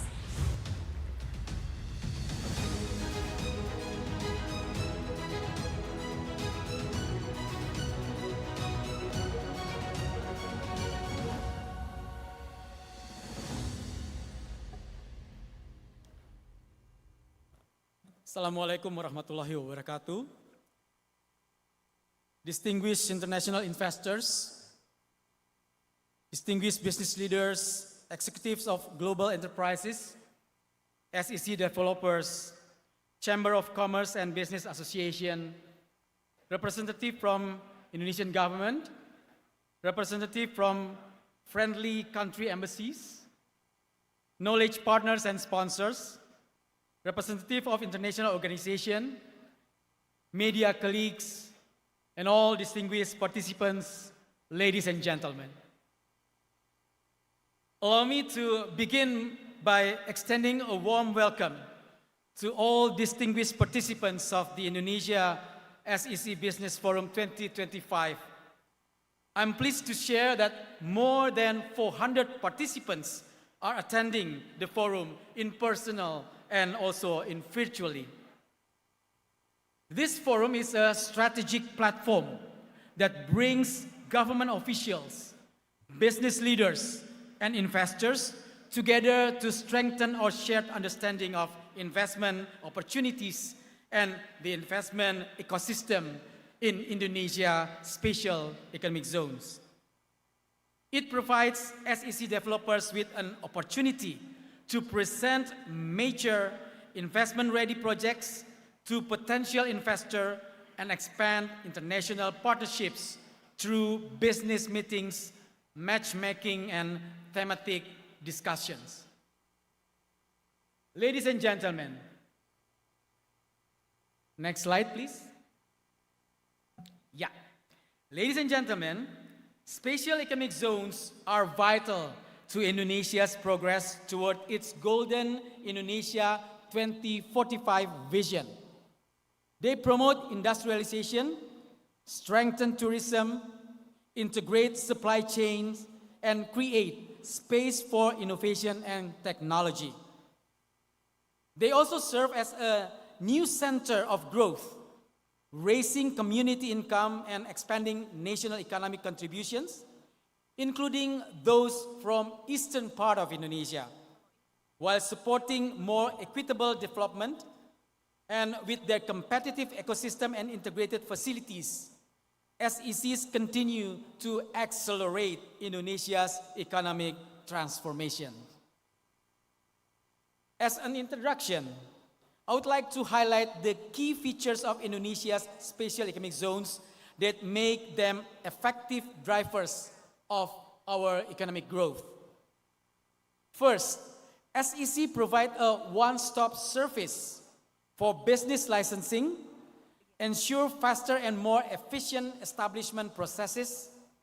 Second, strong government support from both central and local levels, enhance infrastructure and enables regulatory adjustments tailored to each zones.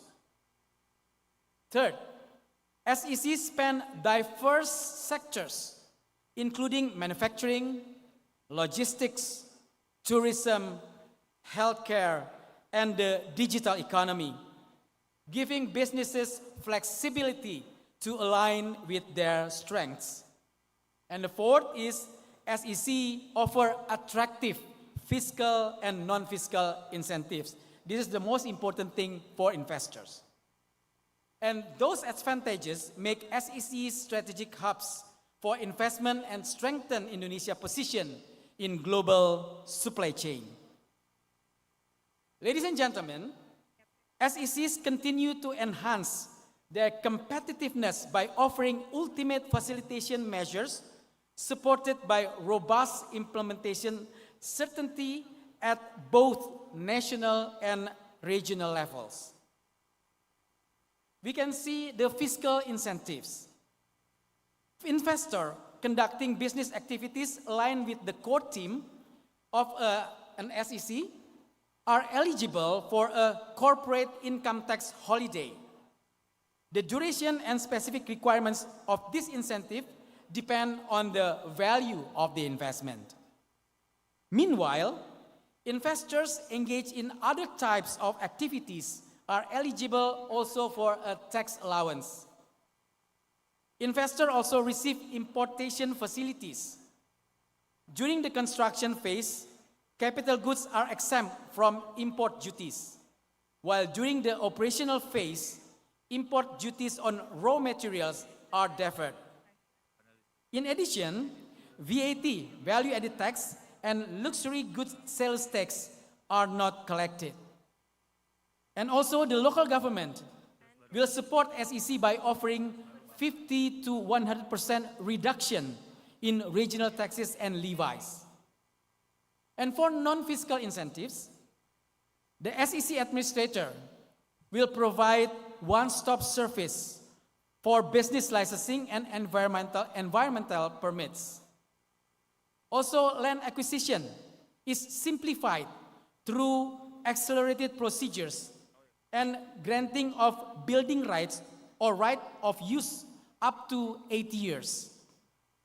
There is also an exemption for export requirements, and import duty is 0% for products with at least 40% local content.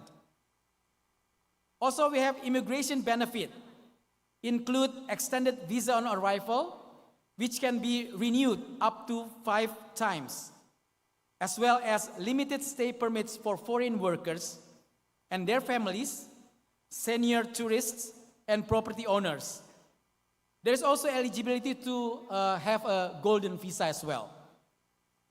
And for the tourism SEC, will receive additional incentives, including eligibility for foreign individual and entities to own a standalone residential properties.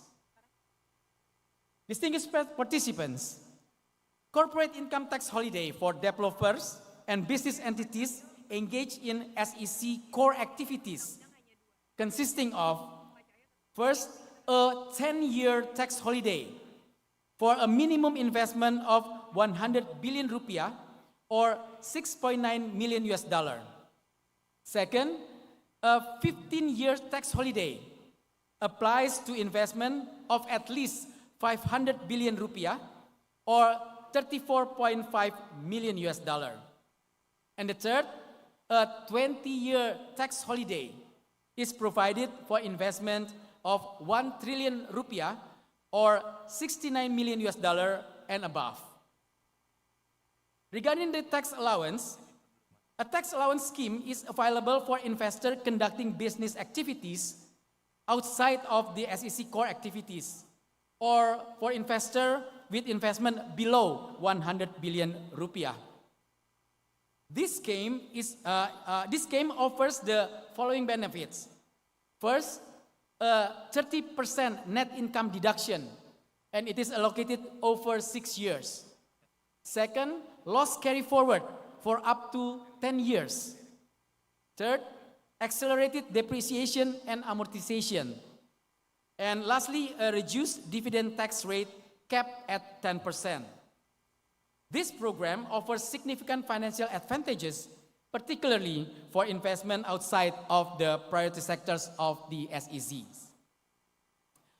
Ladies and gentlemen, as already been mentioned by the Vice Minister, that until now, Indonesia has 25 SEC located throughout the country, from the western part in Aceh until the eastern part in Papua.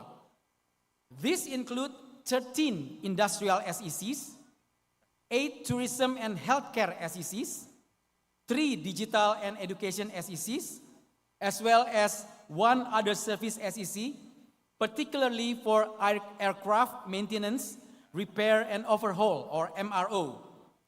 And together, they are designed to stimulate broad-based economic growth nationwide. Moreover, the special economic zones offer a wide range of investment opportunities across multiple sectors. SEC welcome investment in petrochemicals, metal, nickel, electronics, automotive, renewable energy, and fisheries in the manufacturing and processing sectors. In other service sector, SEC offers significant potential in tourism, healthcare, higher education, and digital technology. This diversity allows investors to choose the sector that align with their expertise, experience, and also their market strategies. Ladies and gentlemen, as of the third quarter of this year, 2025, our SEC had recorded cumulative investment of for $18.8 billion or 314 trillion rupiah, and also created over 237,000 jobs and attracted 351 tenants. In this year alone, 2025, the SEC generated $3.6 billion in investment.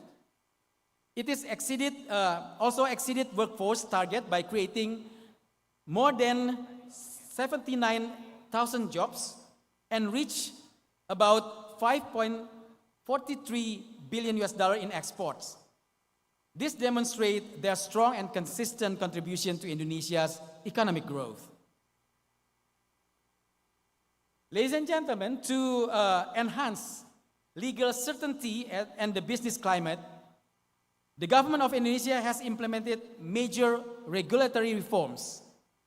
For example, the job creation law was introduced in 2023, revising 79 laws across 11 sectors to harmonize and simplify regulation and streamline investment licensing. Business licensing now use a risk-based approach through online single submission or OSS system, and this ensures a faster and more transparent process with requirements tailored to each and risk level.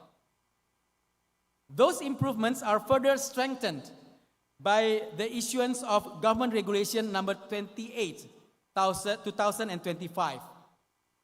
This regulation introduced a fictive positive approach, which is a legal principle whereby a business license application is automatically approved if the issuing authority fails to respond or to process it within a specified timeline. And also, we also note that international collaboration play a vital role in enhancing Indonesia's investment competitiveness. One key initiative is the ASEAN Digital Economy Framework Agreement, or DEFA, which is currently in the final stage of negotiations, and it is expected to be signed next year. DEFA is projected to double the contribution of ASEAN digital economy to $2 trillion by 2030. This will create a harmonized digital ecosystem that strengthens the competitiveness of special economic zones, and this will also create opportunities to further developing digital industry in the SEC. Meanwhile, Indonesia-EU SEPA was substantially concluded this year and is scheduled to full implementation in 2027. The agreement will significantly expand trade and investment opportunities by eliminating 98.61% of tariffs, creating wider potential for sector industries such as palm oil, footwear, textiles, and fisheries, while enhancing supply chain integration. Beyond the EU SEPA, Indonesia continues to strengthen international economic cooperation by expanding its networks of agreement. And these include the Indonesia-Canada SEPA, Indonesia-Japan EPA, and Indonesia-Korea SEPA. This agreement aims to expand market access, improve service trade, and facilitate higher value investment. And this framework established Indonesia's SEC as a global connected investment hub with high standards, capable of attracting diverse industries and supporting long-term economic transformation. Additionally, Indonesia's OECD accession process serves as a powerful catalyst for domestic reform.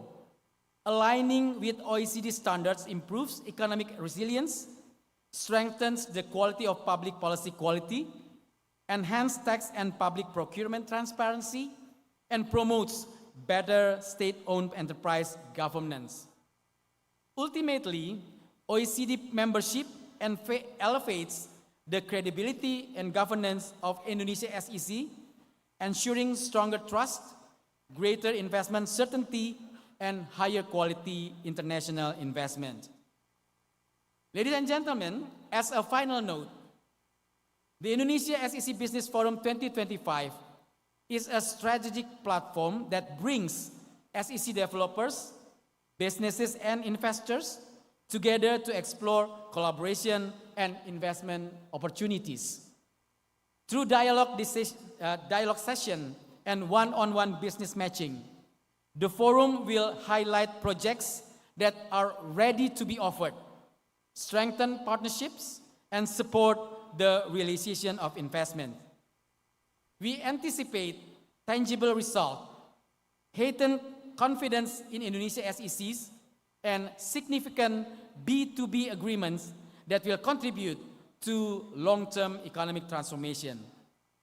And before concluding, I would like to express our sincere gratitude to our participants, our partners, 18 and CNBC Indonesia, our knowledge partners, Deloitte, Jetro, the British Chamber of Indonesia, Area, Cipta Jagat Group, and Hermawan Juniarto and Partners, as well as our sponsors, PT Wahana Mitra Semesta, PT GBK Eka Industrial Park, PT Antam, TBK, PT Pertamina, PT Kawasan Industri Kendal, PT Unilever Indonesia, PT PLN, PT Berkah Kawasan Manyar Sejahtera, PT Kawasan Industri Nusantara, PT Kawasan Industri Terpadu Batang, PT Suya Interwisesa, PT Batam Raya Sukses Perkasa, PT Freeport Indonesia, PT Hotel Indonesia Natur, PT Bali Turtle Island Development, PT Taman Resort Internet, PT Belitung Pantai Intan,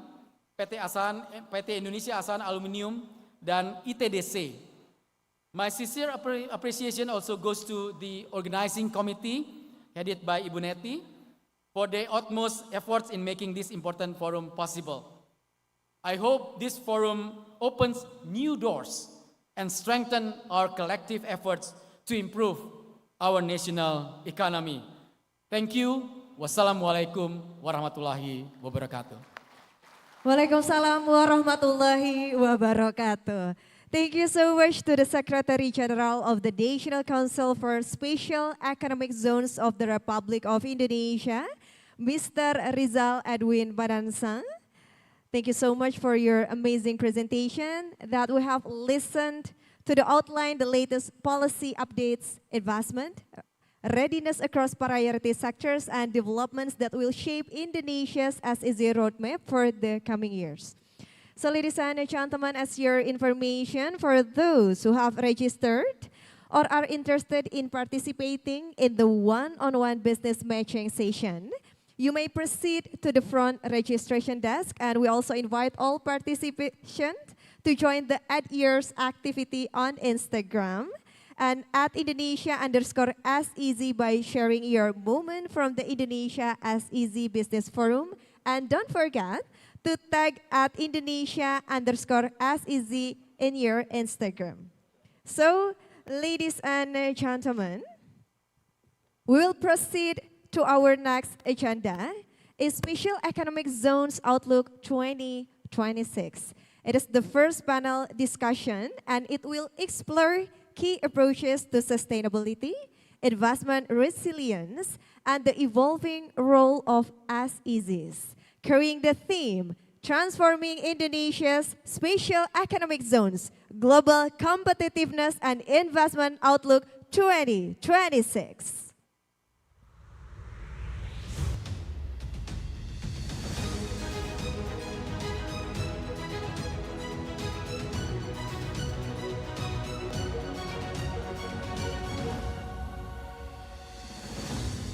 So ladies and gentlemen, we'd like to invite all our distinguished panelists to please come forward and join us on the stage. And the first panelist would love to invite Dr. Rashesh Shrestha, Academic Institute for ASEAN and East Asia area. Please give a big round of applause. And the second panelist would like to invite Mr. Iwan Marshall, Country Manager, International Finance Corporation. Please give a big round of applause. And last but not least, our third panelist would like to invite Mr. Cahyo Purnomo, Director for Promotion of East Asia, Southeast Asia, the Middle East and Africa, Ministry of Investment and Downstream Industry, BKPM. And ladies and gentlemen, to lead this discussion, allow me to introduce our moderator for this session. We would like to invite Chair of Bridgecham, Managing Partner of Castle Asia, Mr. Ian Batts.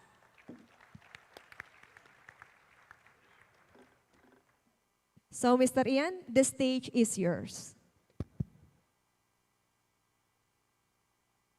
Well, thank you very much.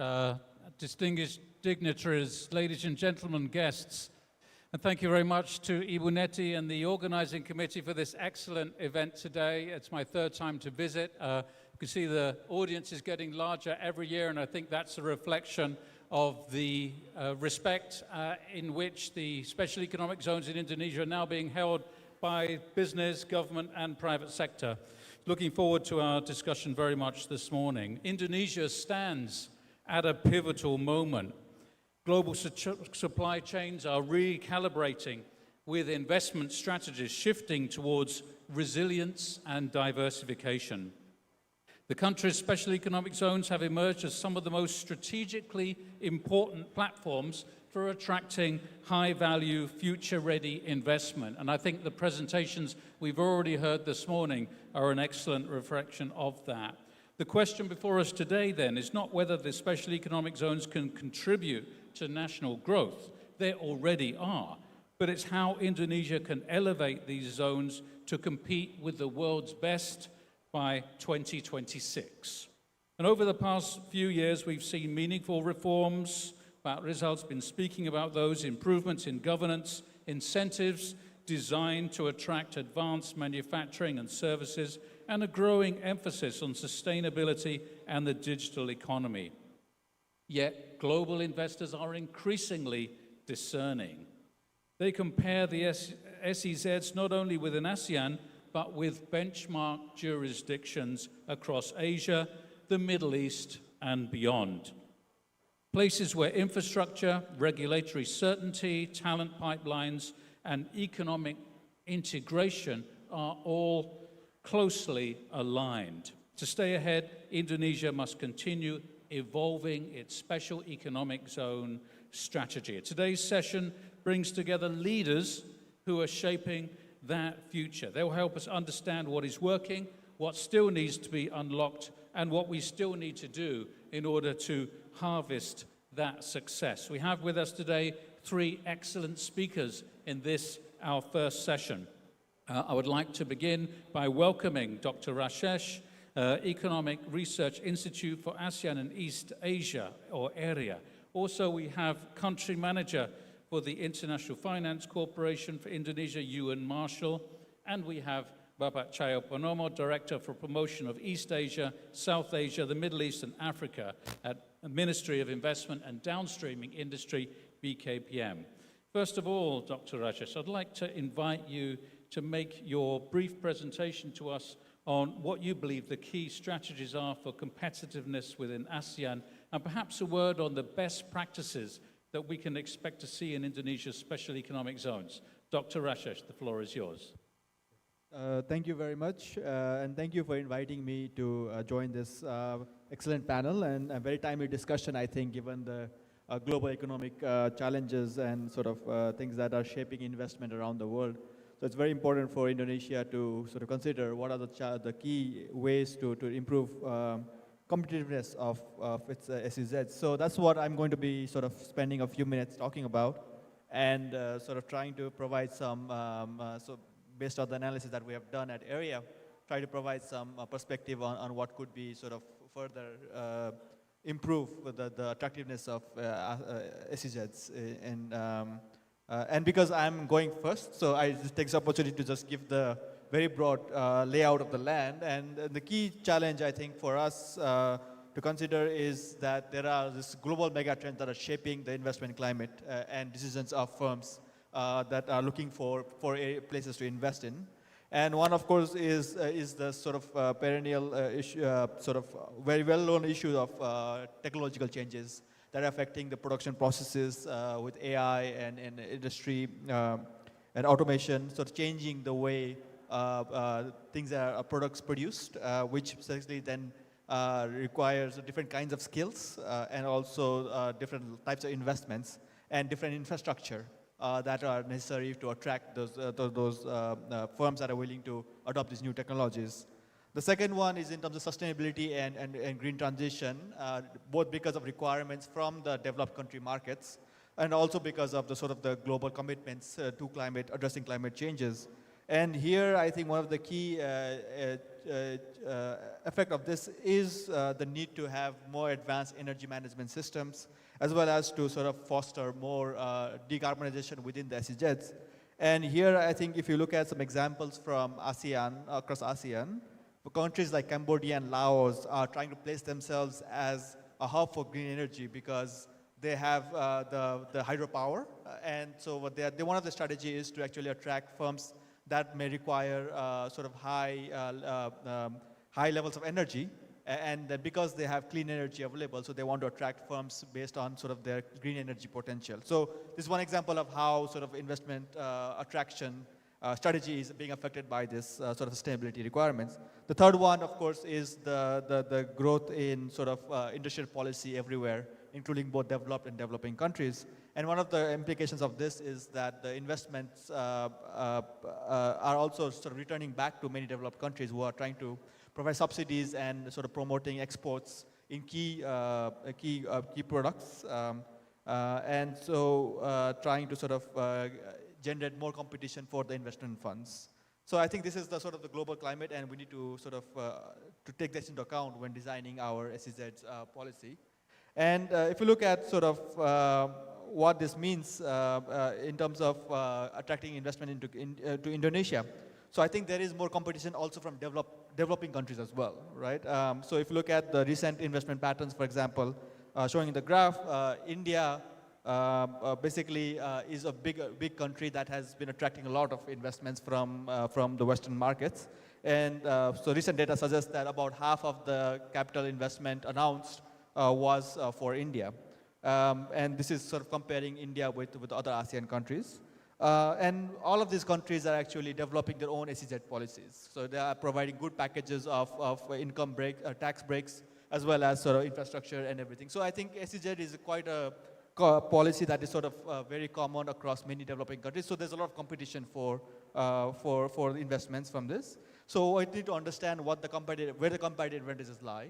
And here, if you're looking at some data, I think this is based on a survey done by the Japan External Trade Organizations among Japanese firms. So not a representation of all firms, but we can see that for Indonesia, the main competitive advantage as reported by firm is actually only the market scale or the growth potential. So they are looking for the domestic market. Whereas for countries like India and Vietnam, they not only are attracted by the domestic market, but also by lower labor cost. So Indonesia being the largest among these countries, but not being considered as a low labor cost. I think that's one of the key challenges that I would like to sort of focus on for the rest of this presentation.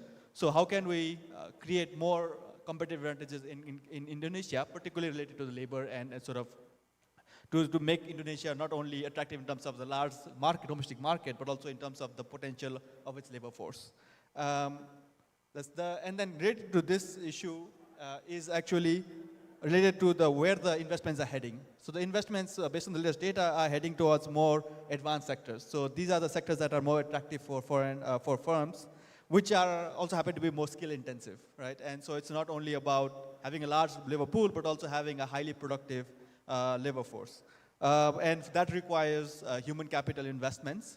Unfortunately, in this case, Indonesia is lagging behind its regional peers in terms of the quality of education, in terms of the productivity of the workers, and the skills of the workers. And this is where I think, regardless of the SEZ attractiveness, if there are no skilled workers available, then Indonesia will not be able to attract the investments in these more advanced sectors that require higher levels of skills. Then that's why I think one of my key messages today is actually to focus on sort of skill development and labor policies in addition to the SEZ attractiveness packages, so that firms are actually attracted not only because of the tax breaks and the infrastructure, but also because of the human capital and the skills that should be available in Indonesia, to enable them to adopt new technologies, to invest in this modern infrastructure and production processes, and to add more value and make more, sort of have a higher return on the investment. So I think focusing on this human capital is going to be quite important. And in that regard, when we look at the data, I think two challenges are emerging. One is that in Indonesia, women tend to drop out of labor force quite quickly compared to other ASEAN countries, which means that out of the potential labor force, we are missing a large fraction of workforce because we're not able to create jobs that are attractive to women, female workers. Of course, there's a lot of cultural issues at effect, but we also need to see how we can ensure that the job created in these special economic zones try and attract more women to stay longer in the labor force, despite sort of the other cultural barriers and other aspects that need to be addressed. The second one is in terms of the youth participation and the readiness of the youth when they come out of the schooling system. Our research shows that they are not equipped with the right kind of skills, and therefore it takes them very long to find the right kind of jobs that suits the skills. Therefore, there is a need to reform the education system as well to assure that the skills that are being generated are aligned with the sectors that are being attracted in these SEZs.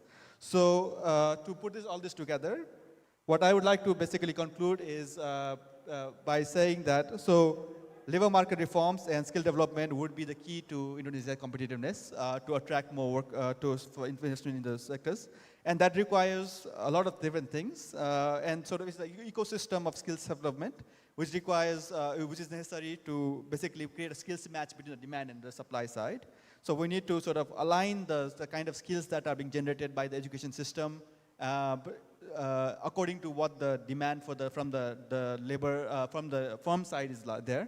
And that requires sort of good information systems which will relay the information about the skill demand to the education system, and then ensure that the workers are being equipped with the right skills, as well as to transition from the declining sectors to the emerging sectors and the growth sectors, which requires a very efficient labor market allocation process. So if we can focus on that, I think that will create more opportunities for Indonesia to attract investment into SEZs. Thank you. Dr. Rashesh, thanks very much for that opening presentation.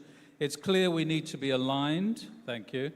It's clear that we're in a competitive environment here, but also that human capital development in training, in labor, in productivity are all key to making this successful and taking us to the next step. Let's explore this with Ewan Marshall, country manager at the International Finance Corporation here in Indonesia. Ewan, let's explore a little bit about what kinds of measures the IFC is looking at in terms of schemes and programs for the special economic zones for investment here and other priorities that you maintain here. Great, thank you very much, Ian, and thank you to the organisers for having me. A quick disclaimer for everybody: I am not a specialist on special economic zones, but I do oversee IFC's work here in Indonesia, and I think some of the lessons that we learn and the experiences that we've had with regards to our business more broadly is relevant for this conversation today. And it's relevant for a couple of reasons, and so let me just give you just a very quick backdrop on IFC. So we're part of the World Bank Group. So where the World Bank engages with government, IFC's role is to work with private companies. In the context of this conversation, it really does speak to that public-private conversation and the ability to work on both sides. As an investor, or as a development finance institution, we have a number of different things that we do. So on the one hand, we expend our balance sheet. We can do that in infrastructure, we can do that in logistics companies, we can do that in tenants. And so we have the opportunity to work across all parts of the value chain within special economic zones. The second thing we do is we provide advice. So we try and support businesses in their development. And I'll come back to this because one of the things I wanted to touch upon was the sustainability agenda and the idea of green special economic zones, eco-industrial parks. And the third thing we try to do is we try to mobilize, we try to arrange financing. And we have worked in the special economic zone area to support the setup and the development through PPP structuring and transaction advice. In Indonesia, we're not particularly active in SEZs. And so I'd like to caveat that I hope that is a belum and not a tidak, and that this is an area that we can work on. But we do face, oh, maybe that's working, maybe it's not. There we go. We face some risks when we think about investing in zones, and I think some of these risks are still playing out in Indonesia today. I think we've heard and we recognize the promise that zones can bring to support investment and to drive competitiveness. But as an investor, there's certain things that we think about. So we do think about the financial risks, particularly inherent in the establishment of the zones. You've got long lead times, you've got high upfront costs, and you've sometimes got low visibility as to the nature of the return environment that you're going to be facing. So what does that mean? It means you need good planning and you need consistency of implementation. So one thing I would say in Indonesia is we need to be careful. If we're trying to attract people on a 20-year horizon, we've got to be good for our word for 20 years. Not for 5 years, not for 7 years, not for the new plan, not for next year's plan, for 20 years. Consistency. The second is we face governance risks. And I think this works on a number of different areas. One, SEZs do have a public-private dimension to them. And so that interface between the public sector and the private sector needs to be consistent, needs to be understandable, needs to be operational. But the second, and I think this has been touched on before, I think this is probably one of the most important things. Indonesia faces significant regulatory and policy fragmentation. When the World Bank does its enterprise survey, the biggest challenge that we see is this challenge in the regulatory environment. It's not that Indonesia doesn't have regulation. Indonesia has good regulation. It has lots of regulation. It cross-cuts. It contradicts. Implementation is not always consistent. And unfortunately, notwithstanding the great efforts that are being made in the SEZ environment, we are still not seeing that clarity of regulatory environment. So we look at the OSS, but not all laws are under the OSS, and so we still see some outside. The World Bank was a recent study, they showed 60 different national laws playing on inside the SEZs. So how do we simplify further? How do we give that clarity, that regulatory sandbox that the SEZ provides? The third risk we face as investors is operational. So how do the operators provide services? How do they provide value addition to their tenants? This isn't build it and they will come. This is build it and create value so that they come. So we look at that. And finally, and we'll come back to this, the notion of social and environmental risk. This is a license to operate in many cases because we are setting up special zones in environments that will interface with local communities. They may be engaging in heavy industrial processes. These will have environmental impacts. We have to be very conscious of the environmental impacts. So it is both a license to operate, but also it creates opportunity. How do you save costs? How do you build new market opportunities? And we'll come back to that. I'm going to skip very quickly through the next couple of, whoops, this is one of these presentations where when we think about investment, what we see different layers of investment. So there's the upfront, the planning stage. This tends to be a public investment conversation. We see infrastructure. This is where there's that opportunity for PPPs, for government and the private sector to come together. And then we see significant opportunity for private investment, particularly at the level of the tenants, particularly at the level of improvement, modernization of zones. For IFC, where we have had success globally, has been working on models to help procure and to set up SEZs. Again, we haven't done this in Indonesia, but we have worked in Panama, where we were working with the special economic zone there, which was a pure privately contracted operation. We worked in the Philippines, supporting the government to tender out and establish the Clark Special Economic Zone, which is a huge enterprise, taking advantage of the former US Army base there. And that was done more on a hybrid model where you still had government ownership, but it was really sort of a PPP for operations and maintenance by the Clark Authority. And then we've worked in Kenya on a digital economic zone where we helped the government effectively set up the city from scratch, where they maintained ownership, but they looked to bring in private operators. But what I did want to do was just take a moment to think about, and this comes back to what the Vice Minister was saying, green economic zones. So, oops, sorry. Let me go back one, if I may. So one of the things that we've seen is this development of the sustainability principles and the idea of the eco-industrial park. So from an IFC perspective, we really do think that there is a win-win opportunity here. When we look at the operators, this is an opportunity to attract new tenants. It is a value-added proposition. We also think there's an economic proposition because it gives you the opportunity to provide services. So you're not just creating the infrastructure, you're looking at the opportunities for wastewater, for renewable energy, for the services that go around. These are chargeable services, which creates an economic value. For the tenants, cost savings obviously through efficiency, but also circularity. The very best eco-industrial parks.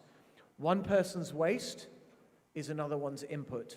So how do you think about that total cycle within a park and thinking about using the community that you have? And secondly, a lot of businesses, particularly that are looking to the export markets, see sustainability as a way to gain market access. And so one of the things that the park does is it gives you your associated benefits. You're part of an ecosystem. So in climate speak, that starts to go to your Scope 3 emissions. So it helps you in your positioning.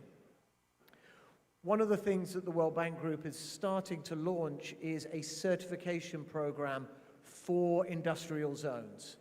Now, we haven't done this anywhere globally, but we're really interested to try and see how we might be able to work with zones here in Indonesia.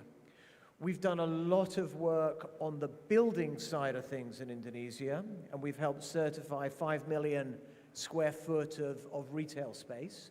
We've seen the advantages that that has driven to real estate companies through tenant acquisition, and we're looking at whether we're seeing it through price points as well. We think the same holds on the industrial park side. We've done it in warehouses. We're seeing the benefits. We've seen benefits in Thailand. Ewan, we're going to have to... Yeah, 2 seconds. We've seen the benefits in Thailand with regards to some of the efficiency benefits.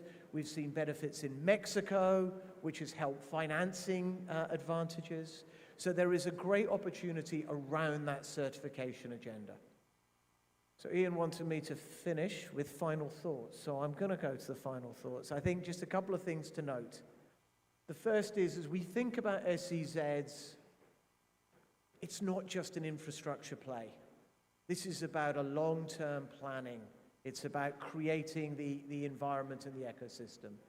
The second is it's absolutely about public-private collaboration. It's about getting that right, which comes to governance, governance, governance. And thirdly, sustainability, notwithstanding perhaps current geopolitical conversations, sustainability is still a long-term driver, and I think value creator. And given the long-term nature of SEZs, the Eco-Industrial Park and Green SEZ will continue to offer value add and economic promise for Indonesia.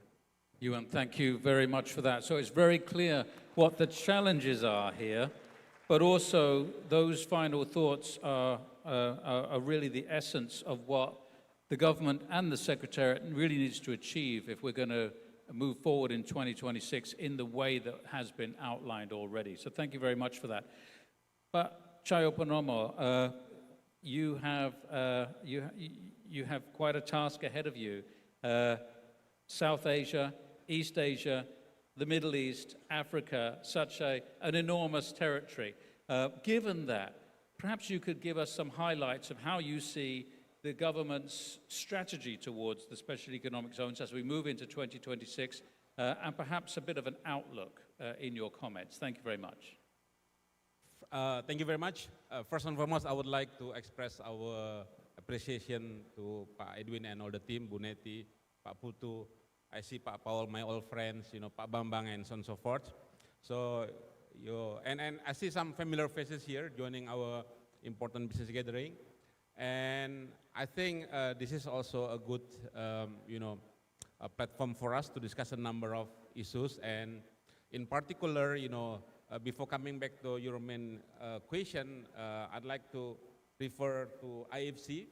I think the IFC Singapore last time sent an email actually to me personally, saying that basically potential investor will be coming to Indonesia to invest in what we call as active pharmaceutical ingredients, which is very essential for us to produce some medicines, as we heavily reliant on import from China and India, for instance. So again, we work with IFC, and of course we also learn from your research, extensive research and studies, and again, it's always for us a pleasure to be part of this.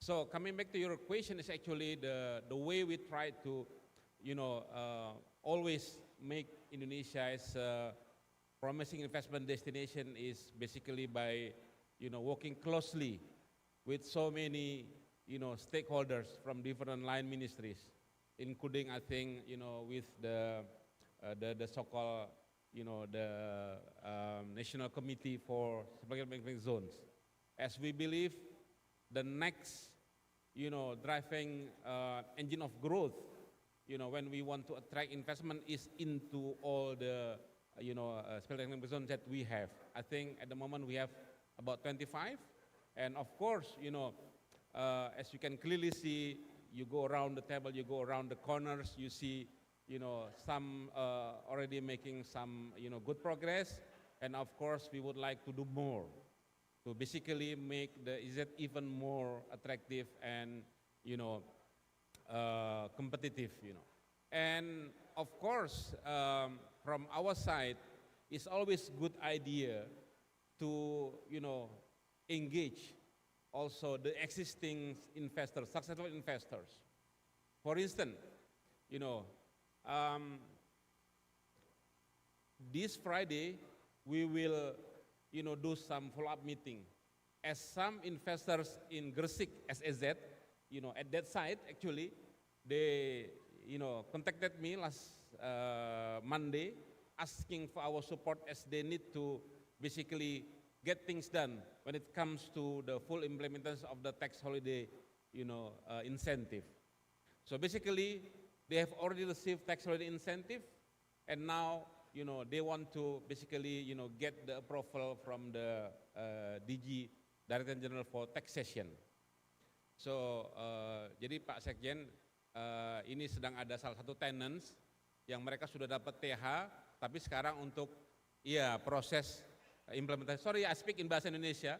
Basically, what I want to say is that this is something that we need to do to make sure the existing investors, are quite happy, so we can engage them to help us to promote, so they can, share their good stories, successful stories to, some of their, friends, colleagues, And I think instead of saying that we are better, faster, and so on and so forth, it's always useful for us to engage them.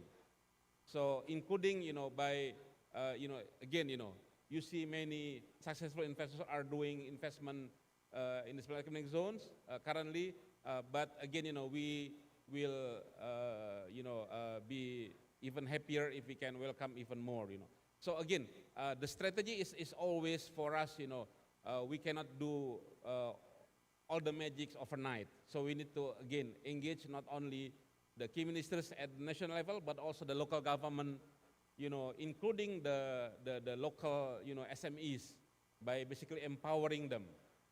So basically, what we need to do is, again, we need to engage all the key stakeholders, coming up with, the same mindset, the same approach, that it is always important for us, to provide all the support that they need. So within our team, for instance, what I keep saying is that basically we have, two simple rules. Number one, we should be easily reachable, should be easily contactable. And number two is never forget rule number one. So basically making sure that we should always be available. And I have many, practical experiences from again, the fields. As last week, for instance, another tenants, they are in Kendal Economic Zone in Central Java. They also came to our office, basically asking for our support for their next investment steps. What needs to be taken to make the projects, to be successful. So once again, what I always want to say is that, we have a bigger investment target this year. So far, we are quite happy with almost $90 billion of our investment realization target. And I think in the next 5 years, our target is even more higher than our last 10 years target. So the next, hopefully by end of 2019, we'll be hoping to achieve close to, I think, $816 billion. Of course, those investments are not coming from FDI only, but also from domestic direct investment. Pak Cahyokusumo, thank you very much for those remarks. That gives us a little bit of time to explore these ideas and perhaps a couple of questions to you. I'd like to start with Dr. Rashesh. Dr. Rashesh, you spoke about ASEAN, you spoke about competitiveness. I'd like to ask you, if you can, in just 2 minutes, just give us your view of what single most important factor would make the difference for Indonesia in terms of competitiveness for the special economic zones that we've been hearing about this morning. What's the one factor that would make that difference? Thank you for the question. I think maybe I'm a bit biased because of my professional specialization, but I come from a labor economics background, and I can see that I think, again, Indonesia is the fourth largest country in terms of population in the world. But I don't think it has made a full potential use of its human potential in terms of making it a destination for investment. And so I think, given the 2 minutes, I'll probably re-emphasize sort of the message that I had tried to sort of share in the earlier presentation is to how to make the human resources the most effective in Indonesia. And I think building the talent, aligning the talent and skills of the Indonesian workforce with the new demands of the industry. And branding Indonesia as a destination that is not only about the large domestic market, but also about talented individuals who have the right skills that the investors need to realize their vision in terms of the investor. I think that is something that Indonesia really needs to work hard in the next 5 years to really brand itself as a destination, not only for its consumption potential, but also for its innovation, for sort of the smart and talented individuals that, and again, the potential is there, but I think it needs a little of realignment. And again, and in terms of the labor market reforms, we have to, I mean, a lot of things that needs to be sort of worked out in terms of, let's say, the minimum wage regulation or in terms of sort of other labor market. But again, I think we need to emphasize that low cost does not necessarily mean low wages, right? So firms always think about cost in terms of the relation between cost and productivity.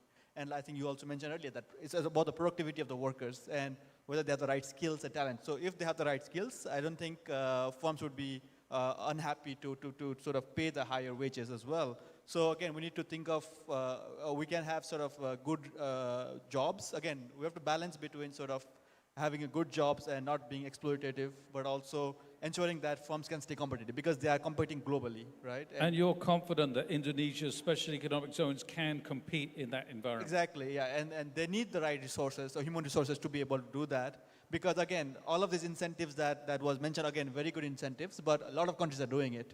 And a lot of, in India is emerging as another big destination because of its domestic potential. So Indonesia has to brand itself and find some other competitive advantage. And I think its human potential is something that's unmatched because it is the largest of the fourth largest economy in terms of population, and nobody else can match it.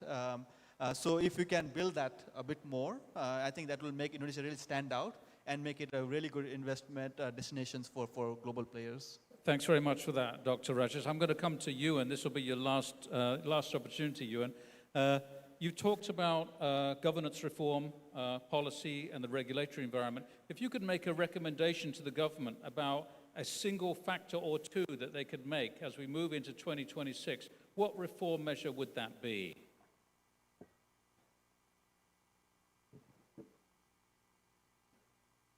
So, let me not answer the question, because I don't think it's quite as, I don't think you can boil it down to a single reform item. But I do think that the opportunity that the SEZs hold, though, is to create a regulatory sandbox. I think that is something that if we could create the conditions that would allow you to operate slightly differently across the range of regulatory legal challenges that I think businesses face. I think you look at surveys of Indonesian business, and what comes out at the top are the sort of the cost of doing business around the sort of the complexity of the regulatory landscape. How do you simplify that inside the context of the special economic zone? I mean, we all look at the example of Shenzhen, the example of Pudong in China.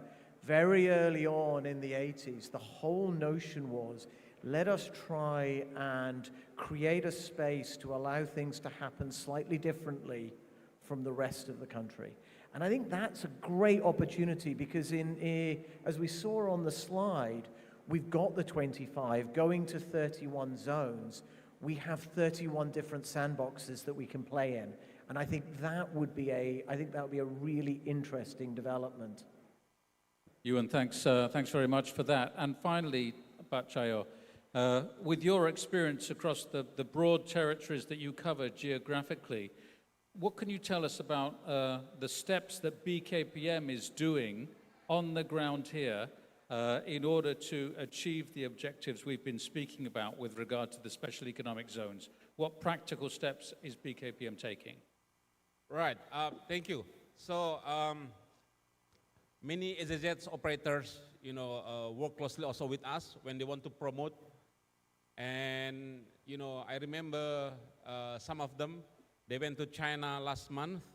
Some of them, they went to Korea. Some of them, they went to Japan, Thankfully, we have our rep office, in Tokyo, we have rep office in Seoul, and also in Beijing. So we work closely with our embassies, with our consulate generals, with business associations, again, with all the line ministries, with, all the business association, including Indonesian Chamber of Commerce and Industry, and many other stakeholders. So the idea is not only to do the investment promotion on how to attract investment in those SZs, but once again also to make sure, that when it comes to the current activities, so we also offer what we call as, investment aftercare, to make sure, that their current investment activities are running well. Should they have some difficulties, again, sometimes in some areas, there are some issues that we need to address. And, basically, we are seeing, once again, as Indonesia is a diverse country, so clearly when it comes to attracting investment in, let's say, manufacturing activities, we have many SZs in Java Islands. But we also have SZs in the, let's say in Sumatra, in eastern part of Indonesia, for instance, SZs which are focusing on the tourism. And I think this will be our next priority as we are, trying also to distribute investment into different parts of Indonesia. Pak Chahyo, thank you very much for that. Ladies and gentlemen, perhaps we could show your appreciation for our three speakers, please. We've aimed to focus here on policy and regulatory alignment, on stakeholder engagement, and on competitiveness and productivity. I hope that through this session, we've helped to illustrate to the National Council itself, as well as all stakeholders and participants here, what is required for us to achieve the objectives that we've set out for these special economic zones. So I'd really like to thank you all for being with us here and opening this dialogue in such a useful and beneficial way. It's now a great pleasure for me to invite Rizal Edwin Manansang to come up to the stage as chair of the National Council for Special Economic Zones and to give a token of appreciation to our three speakers. Pak Edwin, thank you very much. To each of our three speakers, Dr. Rashes, Ewan Marshall, Chahyo Purnomo, thank you very much. I believe we have a token.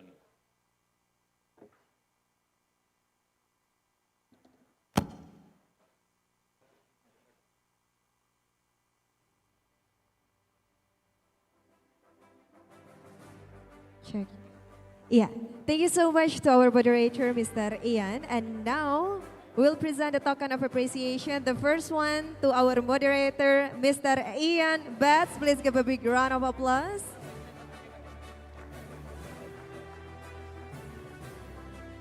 And the second one to Dr. Rashes Shrestha, Economic Institute for ASEAN and East Asia. And to Mr. Ewan Marshall, Country Manager, International Finance Corporation.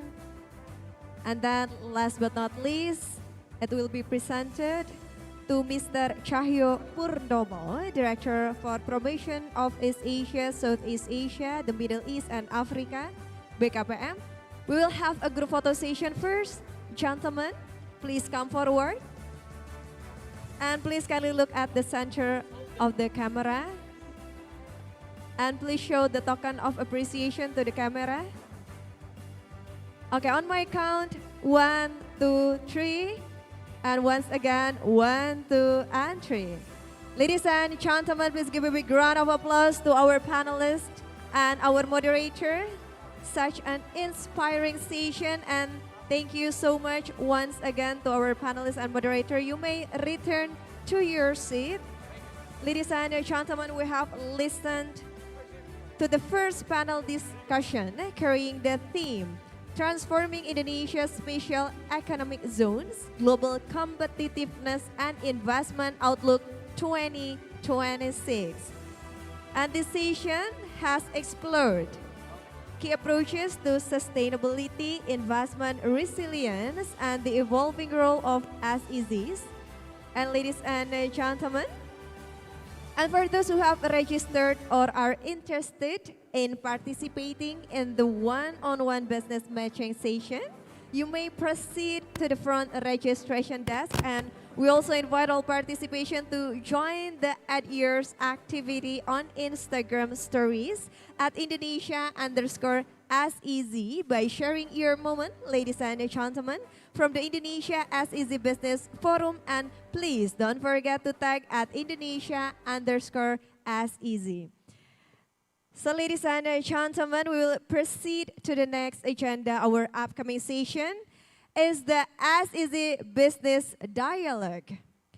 And we'll continue to the second panel discussion, a session that reflects Indonesia's commitment to positioning SEZ as drivers of sustainable and inclusive economic transformation, SEZ as a catalyst for economic growth and sustainable development.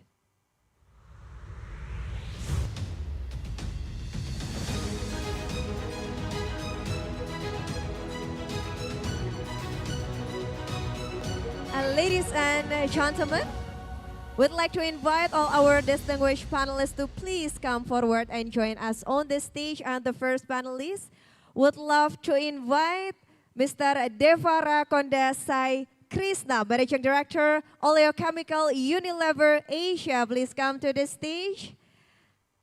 And would love to invite Mr. Aditya Dewobroto, Vice President Strategy and Portfolio PT Pertamina Persero. Mr. Aditya, welcome. And the third panelist, Mr. Donald MacLeod, President of Global Business Development at Worley. Please give a big round of applause. And last but not least, would love to invite Mrs. Yuyan Song, Director General of GPIPC Secretariat, who is joining us today online. Welcome. So to lead this important dialogue, we are pleased to welcome our moderator, Director, Strategy Risk and Transactions, Deloitte Southeast Asia. Please join me in welcoming Mr. Ivo van de Quint.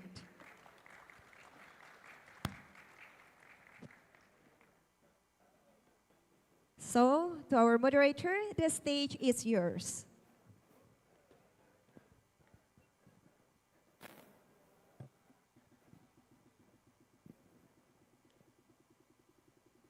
Distinguished members of government, honored guests, ladies and gentlemen.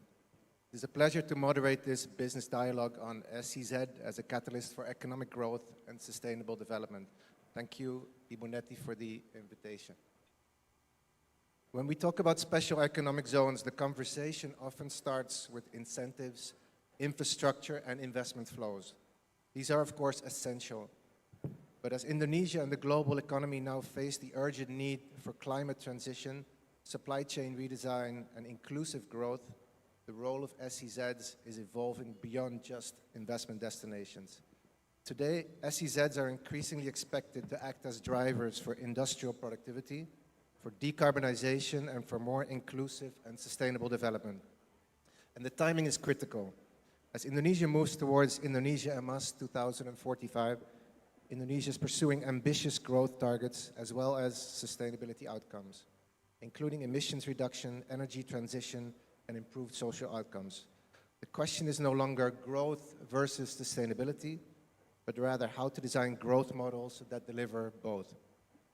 SEZs offer a unique platform to do exactly this. They allow governments to pilot new policy approaches, enable industries to cluster and scale efficiently, and create conditions where sustainability can be embedded from the start. This session is designed as a strategic platform to explore how SEZs can become catalysts for industrial transformation, green investment, and long-term economic resilience. Today we are joined by 4 panelists whose perspectives span sustainable manufacturing, international ESG and investment standards, energy transition engineering, and low-carbon solutions for SEZ-based industrial growth. I'd like to give a quick introduction of the panelists. Firstly, Mr. Saikrisha Davarakonda, Managing Director, Unilever Oleochemical in Indonesia. Unilever was the first anchor investor in the Semangkai Special Economic Zone in Sumatra, one of Indonesia's earliest SEZs, which I've had the pleasure of visiting, where it produces key ingredient materials used across its global home care and personal care product lines. Sustainability is a central corporate priority for Unilever, and a particular passion of Mr. Devarakonda, who has 30 years of global experience in manufacturing and R&D. We look forward to hearing from Mr. Devarakonda how these commitments are being applied within their SEZ operations, particularly in promoting low carbon and responsible supply chains. Next, Mr. Aditya Deboboto, Vice President Strategy and Portfolio at Pertamina New and Renewable Energy. Welcome. Aditya has a distinguished career of 22 years in the energy sector, and his work focuses on developing pathways for cleaner energy deployment, advancing energy efficiency initiatives, and supporting Indonesia's broader net zero roadmap. Pertamina NRE plays a vital role in enabling low carbon manufacturing and sustainable industrial operations within SEZ ecosystems, whether through renewable energy solutions, emissions reduction programs, or digital monitoring systems. We look forward to his insights on how SEZs can leverage Indonesia's evolving energy landscape to drive sustainable and future-ready industrial growth. Then, Mr. Don McLeod, President of Global Business Development in Worley. I understand there was some confusion when you came into the venue, which is understandable. We share the same hairstyle, but also we both have Scottish roots, we both have an interest in infra, and we are both licensed pilots. So I can understand the confusion. Worley is a global engineering and consulting firm based in Australia that brings global experience in energy transition and industrial decarbonization solutions, capabilities that are increasingly relevant as Indonesia positions its SEZs for clean industry investment. Mr. McLeod has extensive experience in energy and resources sectors in the Southeast Asia region, and his perspective will highlight how Indonesian SEZs can align with global energy transition trends, and partnerships between SEZ authorities and multinational engineering firms can accelerate sustainable industrial growth.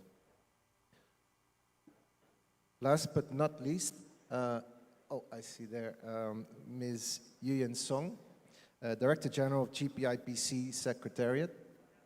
The Green Partnership of Industrial Parks in China is a leading institution shaping the next generation of sustainable, low-carbon industrial parks globally.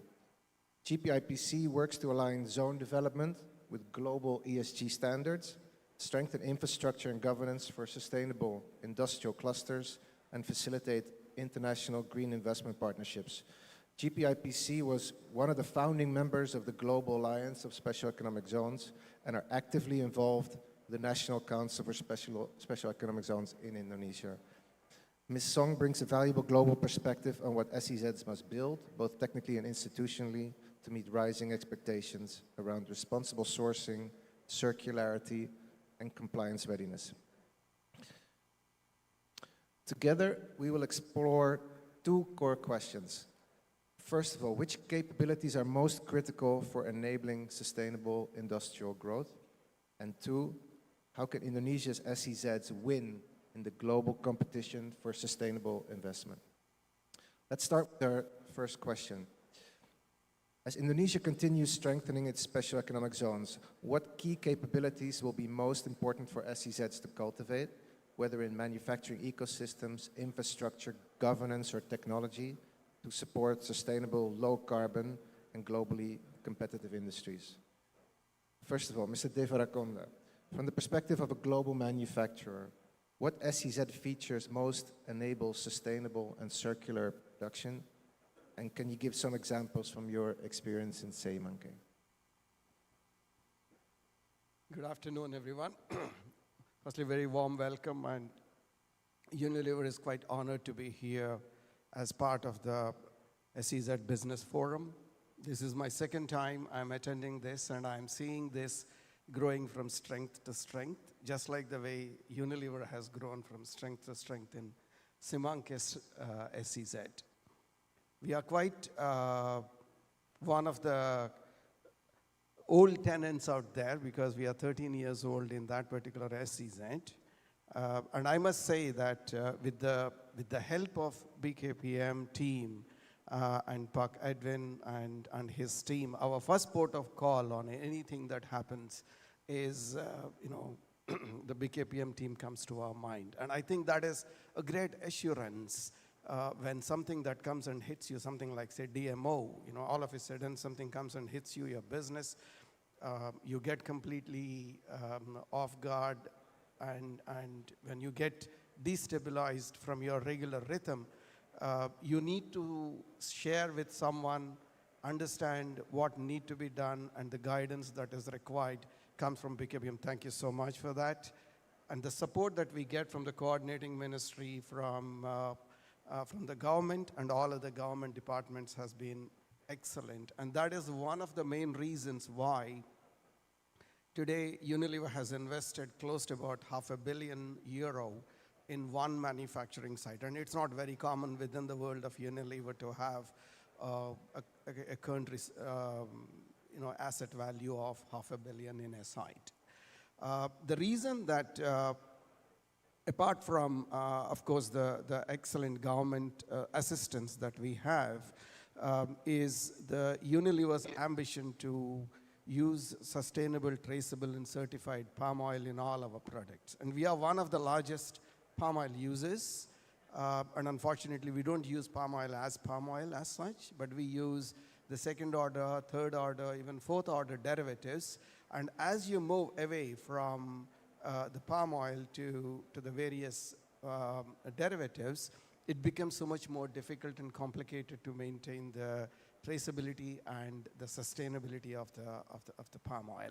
And that's one of the main reasons why a few years back, that's almost 13 years back, Unilever decided to invest into backward integration, where we produce fractions, blends, surfactants, and specialty chemicals which are not finished product of Unilever at all. They all go into Unilever products in various other 42 different countries, and there the finished product is made and distributed to the markets. Now you can imagine the kind of importance that this has within the world of supply chain of Unilever. If my factory in Unilever Oleochemicals has any issue for some reason, it is impacting 42 different supply chains across the globe in one shot. And that's what happens when something is not really up to the mark or as per the expectation. Going back to the circularity, all these products are being bought by Unilever from somewhere if we don't produce it. But I can today tell with my hand on my heart that the carbon efficiency with which we manufacture these products is probably one of the best. And the reason that why we are saying this is because we work with our suppliers and try and understand what is their waste and how that can help us to improve our own energy efficiency.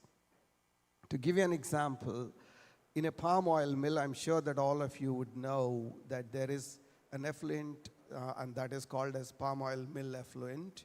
And the palm oil mill effluent, if it is not treated properly and the gas is not captured, it is a very high potential greenhouse gas. And here we come that we work with a company which is collaborating with us, will capture this gas on behalf of the mills. And Indonesia is not a country where the gas grid is very well developed, and hence we have to purify that gas, put it into a tanker, which is a pressurized tanker, transport it to our factory, and then we start utilizing it. Last year, we used close to about 5 to 6% of our gas using this biogas, which is a circular economy gas that is coming to us.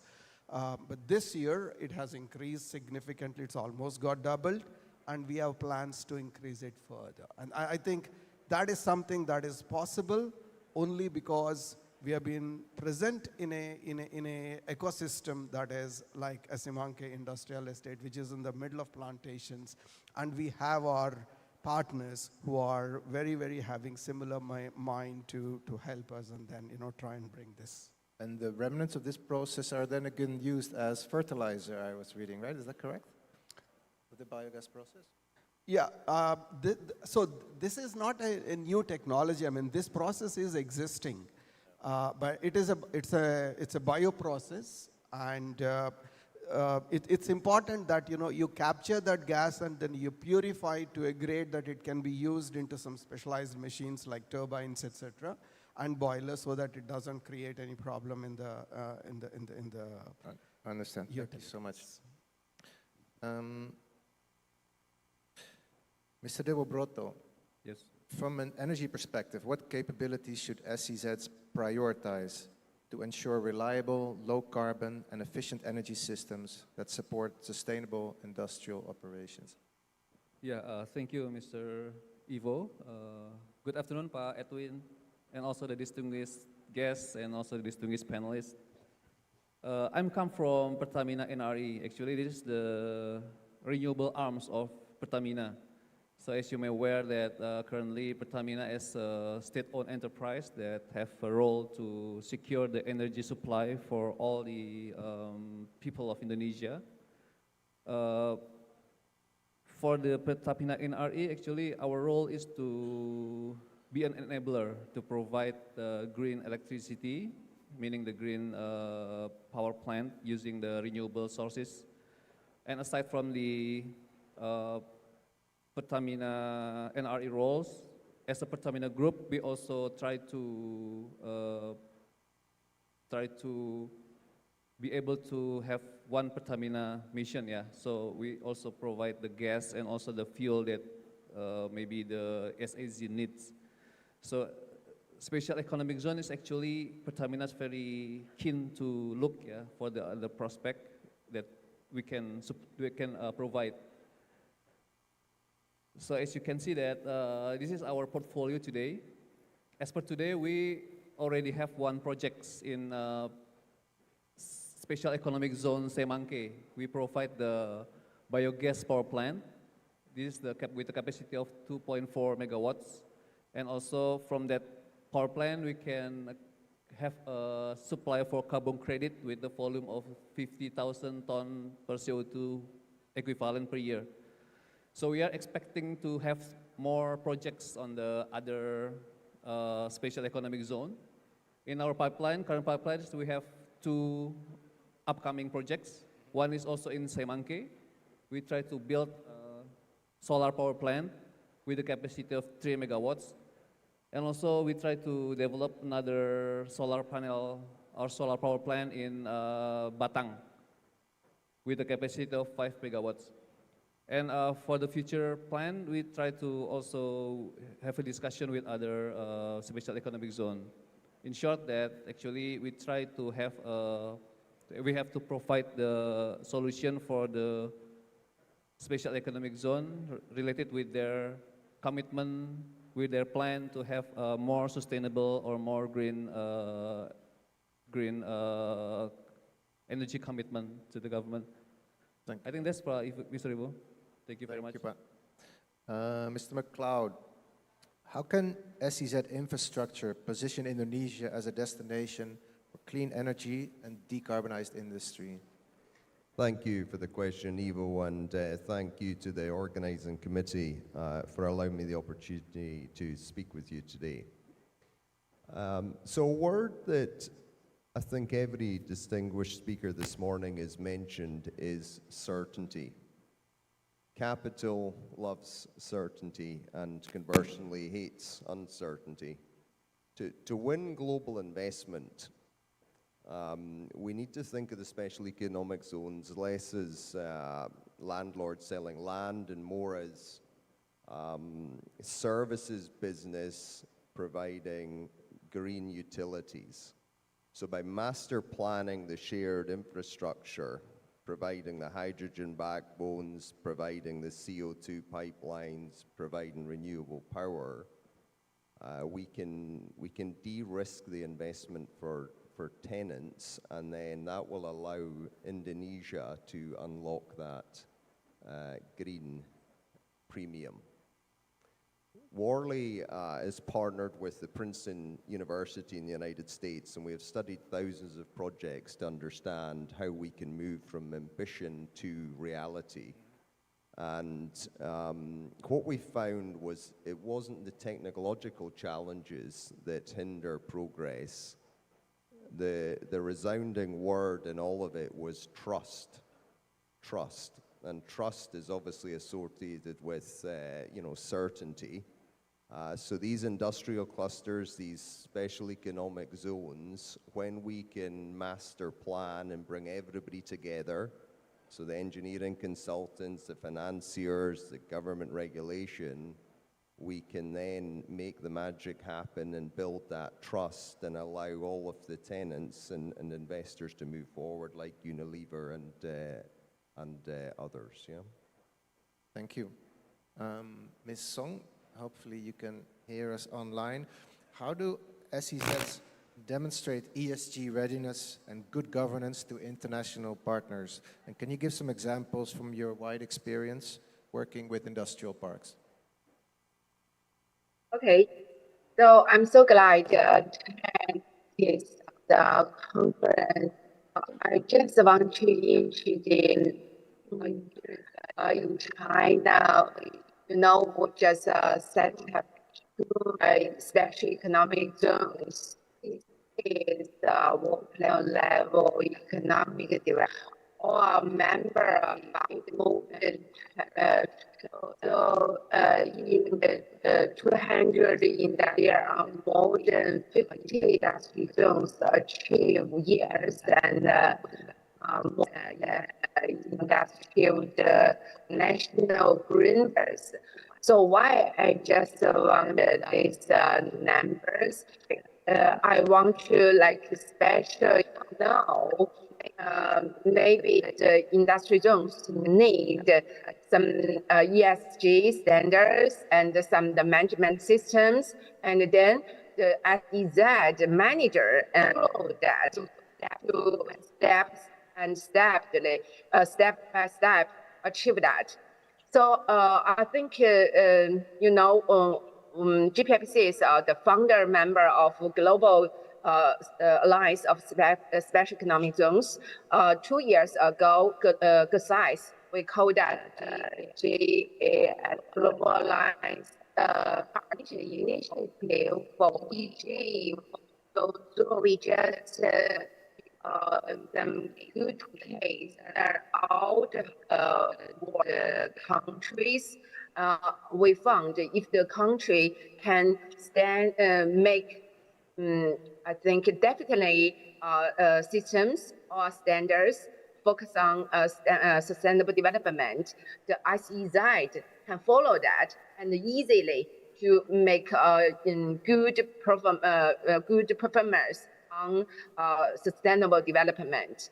So I think maybe you can get some of the case studies later. I share China all the industry zones, just if they want to achieve the ESG, firstly, they think about the integrative the establishment. They need to set up the green energy supply systems, and also they just built the water treatment plant, and also built the recover water plant, and provide the service to investment companies. And another very important, all the industry zones, the industry clusters, think about how to develop green industry. Firstly, maybe they need to follow EIP, Eco-Industry Park principle, or industry symbiosis. So I just agree,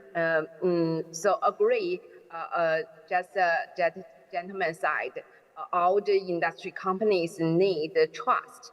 So in China, some industry zones just start industry symbiosis program, like the companies to exchange byproduct, exchange energy, so they can save not only save money, also save energy, save materials, achieve some good environmental targets. So, and the industry, green industry development is a very important issue. And another very important issue is the software management.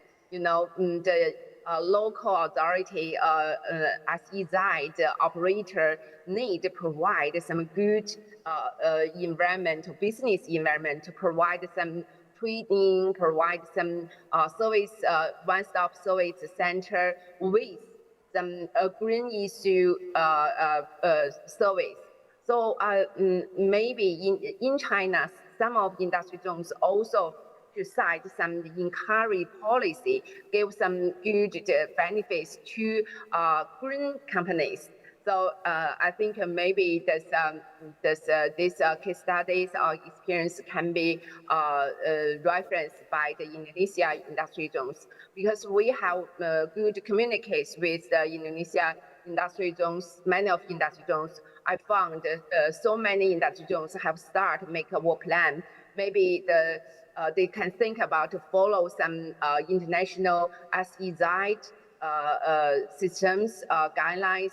For example, the UNIDO just published the industry zones guidelines. They just make so many index how to achieve the environmental management, safety management, and also some good governance. So I think maybe the Indonesia can, SEZ can give us more good case studies, and like other industry other countries' industry zones learn that. So that's all. Thank you. Thank you very much for your contribution. We move on to our second and final key question. With global investors increasingly prioritizing sustainability, how can Indonesia's SEZs position themselves as destinations of choice through partnerships, ESG alignment, energy transition pathways, and investment support frameworks to attract high-value, future-oriented industries? Firstly, Pa Aditya, from an energy transition perspective, what low-carbon or renewable energy solutions can help SEZs become more attractive to global sustainable investors?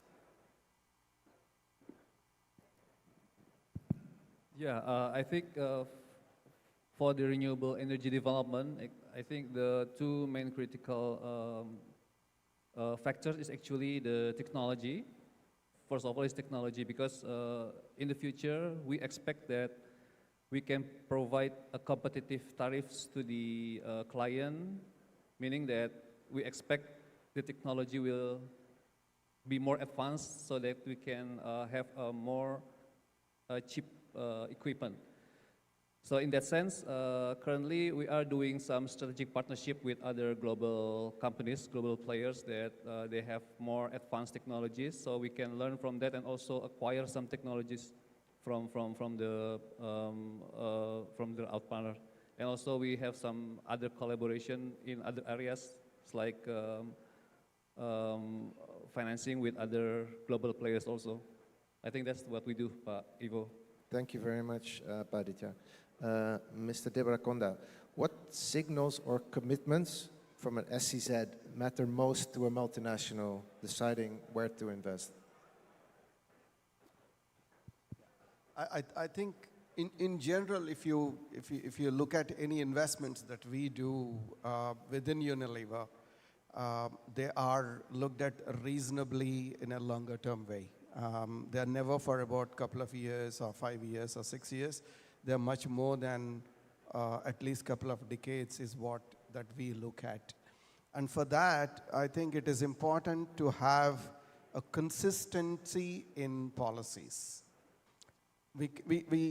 What we really cannot take in a global supply chain like ours are big surprises. And the resilience of our supply chain is so important for the rest of the Unilever supply chain. So I think it is the predictability and consistency, of our performance is important, and that is dependent on the policies which are governing our own industry within that is number one. Number two, I think it is important that the SEZ should provide the infrastructure which is going to make the operations continuous and predictable and reliable. I cannot accept to take, say, 4 or 5 power failures in a month or something, because that is going to completely upset my monthly operations and the P&L of that particular month as well. So it's important that, some of these uninterrupted, consistent and supplies of utilities is very important. So the third one, which is also equally important, is the logistical support. Because there is no point in just making it and keeping it ourselves, and especially when we are talking about oleochemical fractions which are pristine, water clear, cannot tolerate any impurities, or they need to be transported in stainless steel logistics in bulk to be cost competitive. I think we are finding it a bit challenging at the moment, and these are some of the things that need to be worked upon, of course, with the tenants and with the government and with SEZ, but that need to be sorted out in such a way that anybody can open a shop, dispatch it across the globe, because it's not meant for so much of a domestic consumption alone, but it is more of a global consumption. So. Understood. Thank you very much. Ms. Song, how does alignment with global sustainability standards increase investor confidence? I think, for GSIS, just start initiative for the SDG model zone. We just think about ESG, SEZ, the ESG systems standards. This want to achieve the investor requirement. For all the investor just need low cost, safety, greening, the environment, business environmental. So all the SEZ need to provide this good business environment. How to achieve it? So the standards is easy way, like all the SEZ's constructor or operator to follow it. So just aside, in China, some of the industry zones just try to achieve the national EIP standards, national green park standards. I think all the standards like SEZ thinking how to achieve the I think good business environmental for investor. So I think if now the investor not only need I think low cost, and they also need very good reputation, SDG sustainable development. So they need green energy, green electricity. They need a very good human resource, and also some good integrated logistics systems. So this, I think the SEZ, the operator thinking the whole things for the ESG system. If industry zones can achieve ESG standards, they can provide a good business environment for investor, and they can get the good, trust by industry investor. So I think that's a good way for them for the trade and for the FDI, attracting FDI. So that's all. Thank you very much, Ms. Song. Last question for Mr. McLeod. Where do you see the biggest opportunities for clean manufacturing and decarbonization partnerships in Indonesian SEZs?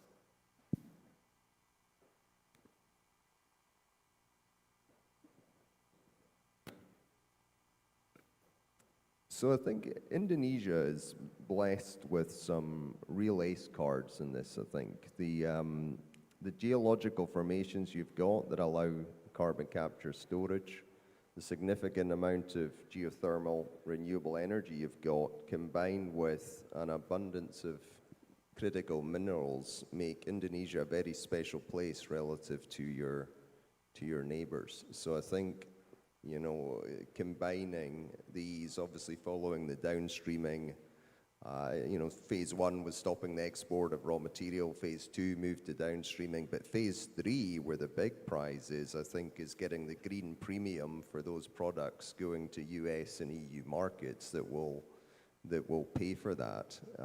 So as I say, that, you know, the critical infrastructure and some of the geology and you know, minerals here make it a really compelling value proposition if all the integration can happen. So the master planning and robust integration of the renewable energies, the decarbonization, the carbon capture storage, the downstreaming of the critical minerals, if they can all be integrated together, the premium is large and it's a very compelling proposition for Indonesia. Thank you very much to all the speakers. I think we've heard some key themes. Indonesia has lots of opportunity in the area of sustainability. What's important are themes like trust, consistency, as well as technology. So I'd like to leave it at this, please. I would like to thank all of you for joining the panel. And I'd like to hand over to the MC for handing out tokens of appreciation. Thank you so much to our moderator, Mr. Ivo van de Green. Gentlemen, please come forward. We will proceed to the token of appreciation ceremony and would love to invite Mrs. Neti Muharni. Mrs. Neti, please join us on the stage to present the token of appreciation.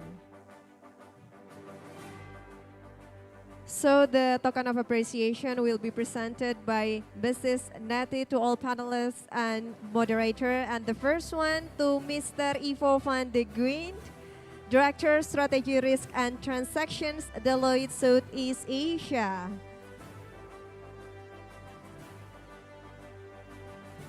And next one to Mr. Devara Kondasai Krishna, Managing Director, Oleochemical Unilever Asia.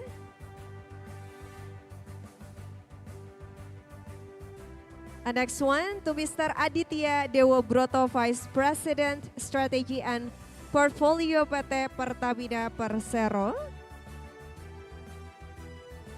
And second one, the third one, to Mr. Donald MacLeod, President of Global Business Development at Worley. And we'll have a photo group together first. Please bring the token of appreciation and kindly show to the camera. Okay, please step aside. Okay, ladies and gentlemen, please look at the center of the camera on my count. 1, 2, and 3. Once again. 1, 2, and 3. Please give a big round of applause, ladies and gentlemen. So this is the second session. Thank you so much to Mr. Ivo van de Green as a moderator. Thank you to Mr. Devara Kondasai Krishna Mr. Aditya Dewa Broto, Mr. Donald McLeod, and Mrs. Yuyan Song who joined us today online. All right, ladies and gentlemen, we respectfully invite all distinguished guests to proceed to the lunch area where lunch has been prepared for your convenience. And during this time, we also encourage you to continue networking and engaging with SEZ representatives and invited stakeholders. And for those who require assistance with the one-on-one business matching session, please feel free to contact the committee at the registration desk.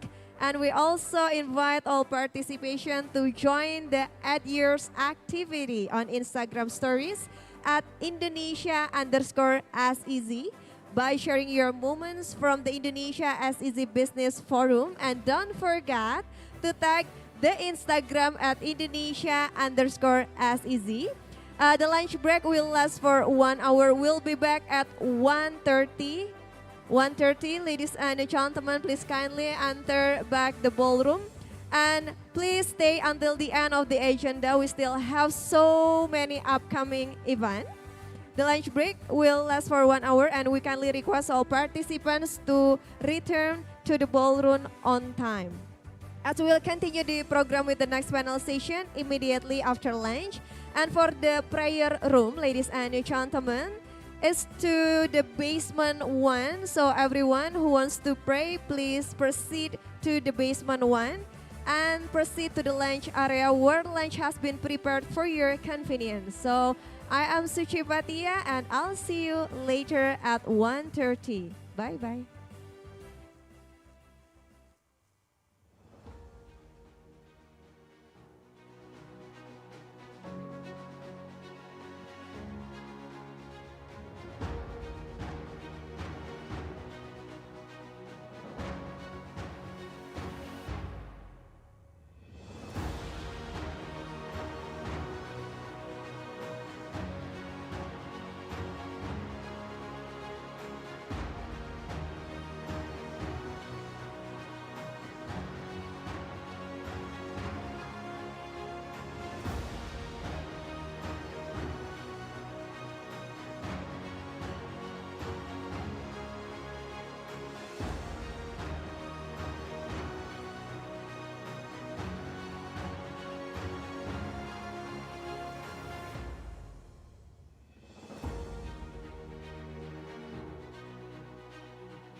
Gria Idola is the real estate arm of the Barito Pacific Group with its successfully diverse portfolio from industrial property to hotel and resort. Gria Idola is now expanding to meet the growing demand for industrial areas in West Java, particularly in Subang, with the Patimban Industrial Estate. Spread over 1,200 hectares of complete industrial and business facilities, Patimban Industrial Estate is also strategically located next to Patimban Seaport and major highways.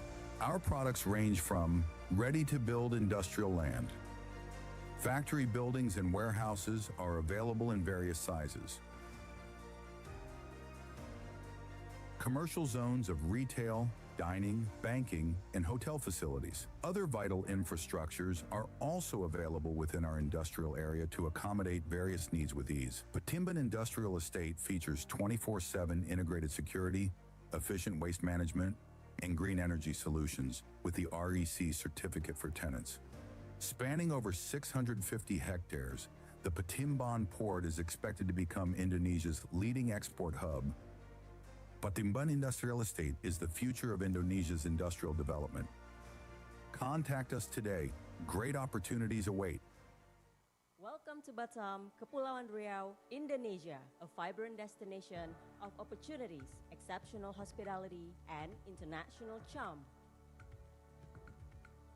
Just 30 minutes ferry ride from Singapore, you'll discover a wealth of investment opportunities within the Nongsa Digital Park, a special economic zone.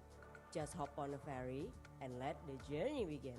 Upon arrival at Nongsa Pura Ferry Terminal, a short drive will take you to Nongsa Digital Park, where nature meets modern technology. As a special economic zone, Nongsa Digital Park, or NDP, covers about 166.45 hectares in total.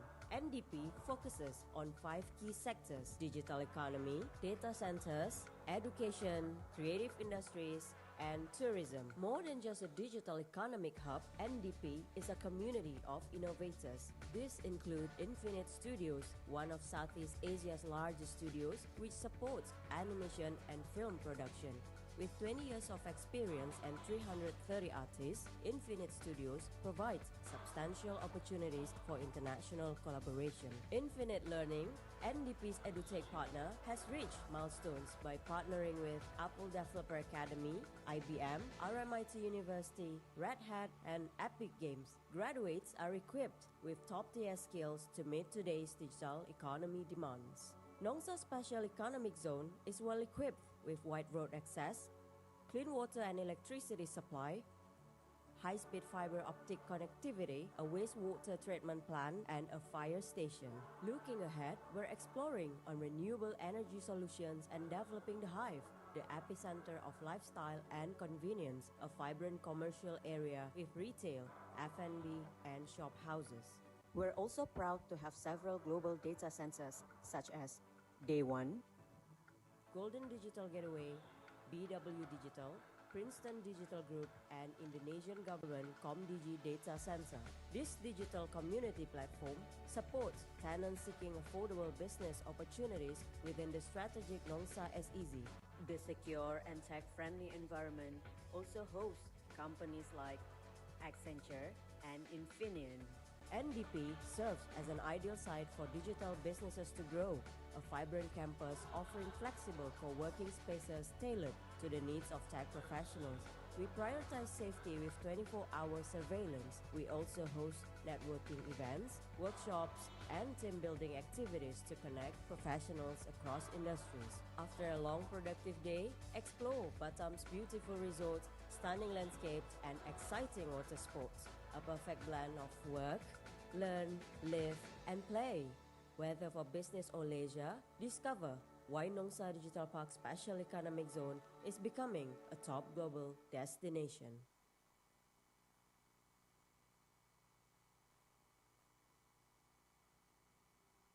放眼世界，东盟作为全球经济增长的心脏，宾坦岛恰位于这片脉搏最强的核心，毗邻新加坡，面向马六甲海峡，是连接印尼与全球市场的黄金门户。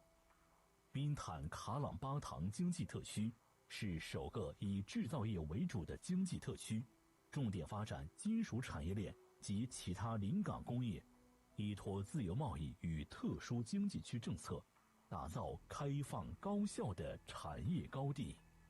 从碧海银沙出发，从深水良港起航，一座链接区域面向世界的国际产业园区正腾势而起。蓝图化作现实，愿景照亮未来。一轴引领，多核联动，城市特区中心与产业组团交织成有序脉络，铺展出宾坦岛崭新的未来版图。总体规划面积约50平方公里，双岛协同，一体联动，主导制造研发，拨托石化物流，链区域产业，助企业之潮，迎未来生活，构建以生态为特色、生产为引擎、生活为支撑的三生融合经济特区发展格局，以一心一核两组团三片区四轴多节点为骨架，构筑开放、绿色、协同的空间格局。一心特区中心集行政管理、商务金融、教育培训于一体，成为区域发展的智慧中枢。一核生态景观核心，依托山体与水库，织就蓝绿交融的生态网络。两组团，东西两大综合社区，涵盖教育、医疗、商业与居住，打造一业一居的现代生活圈。3片区，铝加工、石油化工、轻工制造3区并进，塑造协同共生的产业体系。4轴，以特区发展主轴为引领，串联机场联动发展轴、轻工业联系轴与铝产业发展轴，构建高效便捷的交通骨架。多节点、产业服务、社区生活与生态休闲节点有机分布，形成层次分明、功能互促的支撑体系。港、产、城3位一体，互相依托，循环支撑，构成港产城联动的新型发展格局。纵观蓝图，滨潭岛以综合交通体系为骨架，构筑海港、空港一体的开放格局，向外延伸着无限的可能。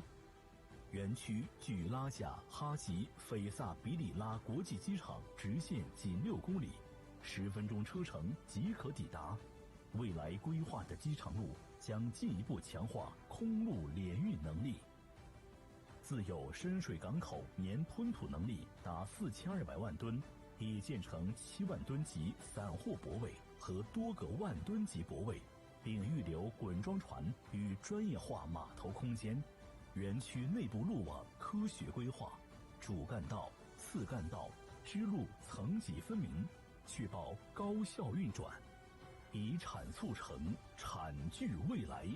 园区构建3+2产业体系，以铝加工、石化、轻工业为3大主链，保税物流与循环产业为两翼。在这片投资热土上，铝产业链全面布局，以铝矿产业为核心上游，铝加工产业链构建从铝土矿、氧化铝、电解铝到铝材深加工的完整产业生态。目前年产氧化铝400万吨，规划100万吨级电解铝产能，从原料到材料实现全链贯通、协同发展，并积极拓展交通运输、建筑材料、消费电子等下游领域，打造具有吸引力的全产业链集群。石油化工产业链依托港口优势，规划建设炼化一体化、乙烷制乙烯、精细化工3大板块，形成从上游炼油到中游裂解，再到下游精细化工的完整产业体系。轻工业产业链面向新加坡及东南亚市场，重点布局3大板块：一、电子装配产业聚焦智能终端与精密零部件生产，打造灵活高效的制造体系；二、食品冷链产业完善储运体系，保障区域食品加工与供应安全；三、包装材料产业以创新设计与绿色工艺服务多元制造与出口需求；保税物流产业建设保税仓库、跨境电商履约中心、退换货维修中心；循环产业配套建设氢能中心、氮气中心、二氧化碳中心与液流储能中心，助力绿色转型。从一纸蓝图到万亩产业集群，这里不仅是产业发展的热土，更是安居乐业的理想家园，秉持生活、生产、生态3生融合的发展理念，规划容纳10万人口、15分钟便捷生活圈，配套9年一贯制学校、职业教育中心、社区医院、商业中心，4个现代化邻里中心，提供零售、餐饮、市场、社区公园、健身设施等全方位生活服务。工业区配套服务半径750米至1500米，确保员工工作生活便利无忧，精心打造海岸景观带、山水双河与生态廊道，串联多元景观节点，让蓝绿交织的自然之美融入城市的每一次呼吸。绿色是卡朗巴塘发展的底色，能源输送、智慧物流研发中心， 2860兆瓦电力系统协同光伏、储能与垃圾发电，实现多能互补与废物零填埋。水电网全面贯通，智慧基础设施支撑城市高效运作，绿色低碳、智慧创新、循环共生，这是卡朗巴塘对未来的发展承诺。港产城联动发展，以产兴城，以城促产，自东向西，海港、产业、城镇递进布局，生态廊道贯穿南北，一业宜居，和谐共生，这是卡朗巴塘面向未来规划的生态之城。当朝阳升起海面，当万家灯火点亮希望，卡朗巴塘经济特区正以崭新姿态拥抱世界。未来以来，卡朗巴塘与您共创精彩。The Seimanki Special Economic Zone emerges as your comprehensive solution. This zone directly connects the natural potential of Sumatra to the global market with efficient logistics and an integrated supply chain. Presenting a rare opportunity, sustainable raw materials, global access, all in one location. Located just 30 minutes from the Strait of Malacca, the world's busiest shipping lane, handling 40% of global trade. Di kawasan ekonomi khusus Seimanki, kami tidak hanya menawarkan lahan, kami menawarkan ekosistem investasi yang komprehensif, yang siap mendukung bisnis Anda di skala global. Kawasan ekonomi khusus Seimanki memberikan akses premium ke pasar internasional dengan biaya logistik yang sangat kompetitif. Kawasan ini memiliki konektivitas multimoda yang handal, terhubung langsung ke pelabuhan ekspor, jalur kereta api, jalan nasional, dan jaringan distribusi energi.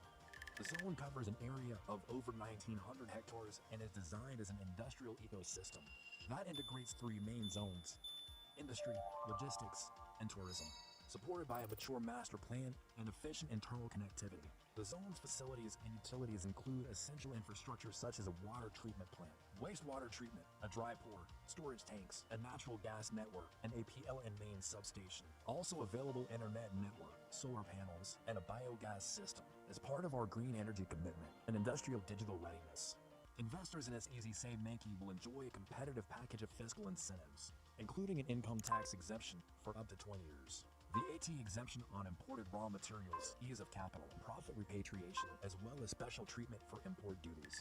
From decision to groundbreaking, only 60 days. Because all licensing processes are directly connected to 17 ministries through one integrated digital system. This incentive is certainly a sweetener for the investment made, especially for a more optimal increase in revenue from the industrial activities conducted. As the zone operator, provides a proactive investor service center, assisting with the permit application process, support during factory construction, all the way to operational coordination. This support is complemented by banking partnerships to provide integrated financial solutions, as well as an advisory desk for foreign investors. This is tangible proof of the zone's strategic value. SEZ Seimanki is now home to various national and global companies. SEZ Seimanki provides access to a skilled workforce with competitive costs, with wages 20 to 30% more efficient than industrial areas. In Java, supported by a continuous training ecosystem that guarantees productivity and long-term loyalty. In terms of human resources, we are committed to fostering local talent development. Kami dari administrator mengeluarkan hampir seluruh perizinan, mulai dari perizinan mendirikan bangunan sampai nanti perizinan terkait dengan sertifikat layak fungsi bangunan.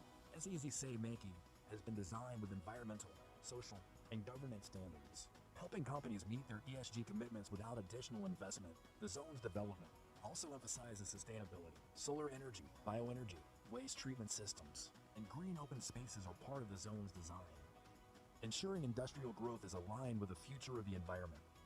This special economic zone has been established through government regulation, so your investment is protected by the national legal framework and bilateral investment agreements. This offers long-term regulatory certainty, which is rarely found in emerging markets. Contact our team today for a personalized investment consultation and schedule an exclusive visit to the zone.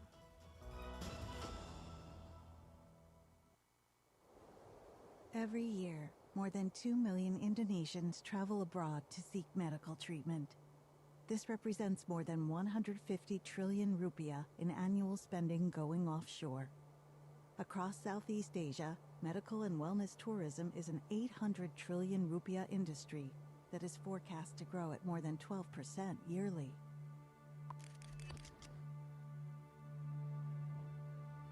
Today, we will seize this opportunity with the launch of Indonesia's first ever special economic zone dedicated to health. The Sanur, Indonesia's first international health and wellness destination, set to be the largest integrated medical tourism destination in Southeast Asia. The Sanur will house Bali International Hospital, offering world-class services in oncology, cardiology, neurology, health screening, and more. We work together with global partners to bring the best centers of excellence to Indonesia in areas such as stem cell, aesthetic surgery, eye specialists, and IVF.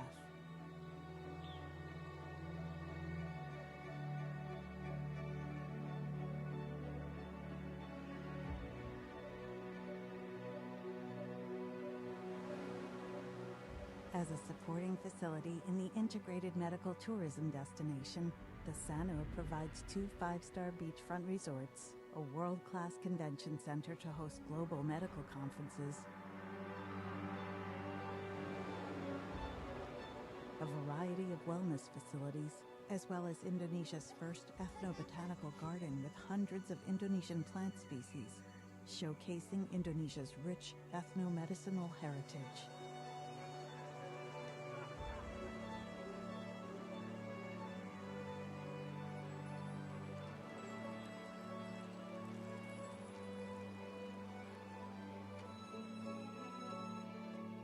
The Sanur, Indonesia's first international premier health and wellness destination, a harmony of science and tradition. The Sanur.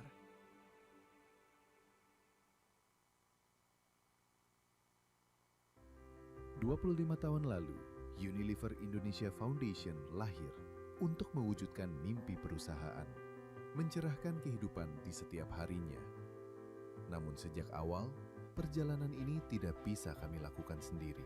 Selalu dibutuhkan semangat gotong royong bersama kamu, penggerak perubahan. Dalam setiap langkah yang kami tempuh dan kehidupan yang kami sentuh, ada tangan-tangan yang menjadikannya nyata. Kamu adalah hati dari dampak yang tercipta.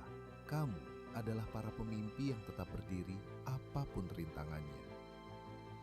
Bersama, kita mengubah rintangan menjadi kekuatan, dan kekuatan menjadi dampak yang nyata untuk Indonesia. Setiap pencapaian ini adalah milikmu. Untuk setiap langkah, kolaborasi, dan momen penuh kepercayaan, kami mengucapkan terima kasih. Bersama denganmu, perjalanan perubahan akan terus berlanjut. Bersama, menuju Indonesia yang lebih sehat, lebih hijau, dan lebih sejahtera.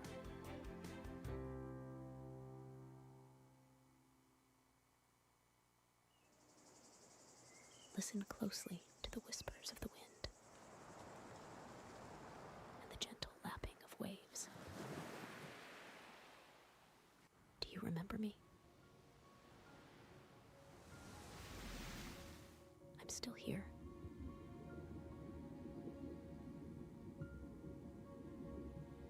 I'm calling you to a place where my beauty shines untamed, where you can discover my wonders like never before. Enjoy the fruits of my rich bounty and give back to me. Our stories intertwine, so stay with me. Stay with nature at Tanjung Kelayang Reserve. Yours truly, Mother Nature. Welcome to one of the largest industrial estate in Riau Islands, Batam, Panbil Industrial Estate. Our journey began in 1999 within Batam's rapid industrial growth. After decades, Panbil Industrial Estate has successfully established itself as a self-sufficient and self-integrated industrial estate that meets the diverse needs of its tenants. Panbul has been declared as a national vital object, in which Panbul attained full security protection and support to ensure the operational activities within the estate run smoothly. Panbul Industrial Estate has built a diverse ecosystem, attracting a wide range of businesses and earning multiple awards for its significant contributions to Batam's industrial growth. Batam offers exceptional connectivity, combining seamless intracity and international access. The establishment of a free trade zone has made Batam a prime location for industries with export orientation. Its strategic proximity to Singapore further enhances its role as a gateway for manufacturing, services industries, heavy industries, and trades, providing easy access to key international routes. Panbul offers tailored solutions with sustainable infrastructure and well-planned spaces to maximize investment returns. With total land of 200 hectares, it provides ready-built factory ranging from 2,560 to 4,160 square meters and custom-built factory for building size above 10,000 plus square meters to various key industries such as manufacturing and electronics and its supporting industries, home appliances, medical devices, precision engineering, plastic injection molding, and more. Panbul is home to many multinational companies. Panbul Industrial Estate is a self-sufficient with comprehensive infrastructure, including electricity from a state-owned power plant, and in order to reach green energy sustainability to reduce the carbon footprint of industrial activities, we promote environment-friendly electricity sources, such as the installation of rooftop solar at our tenants' premises.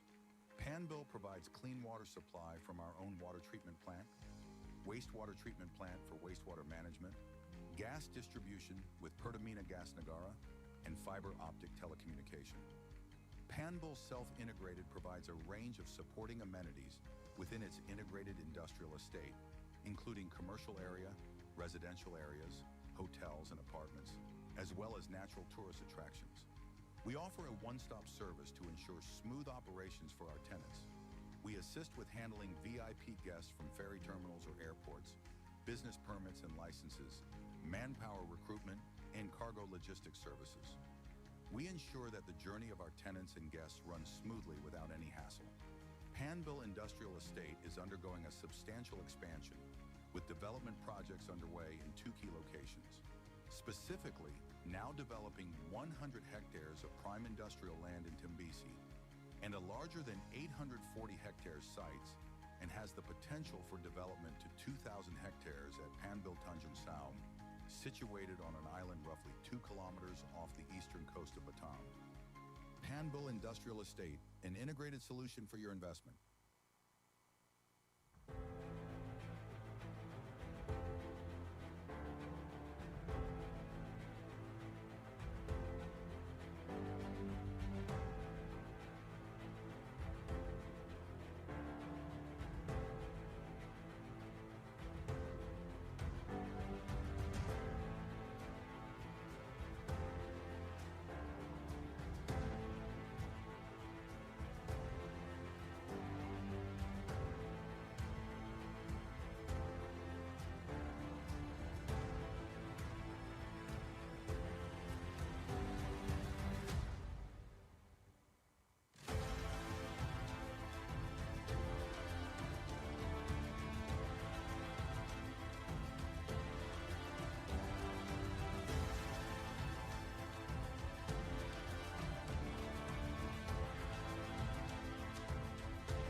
Ada faktor keberadaan lahan.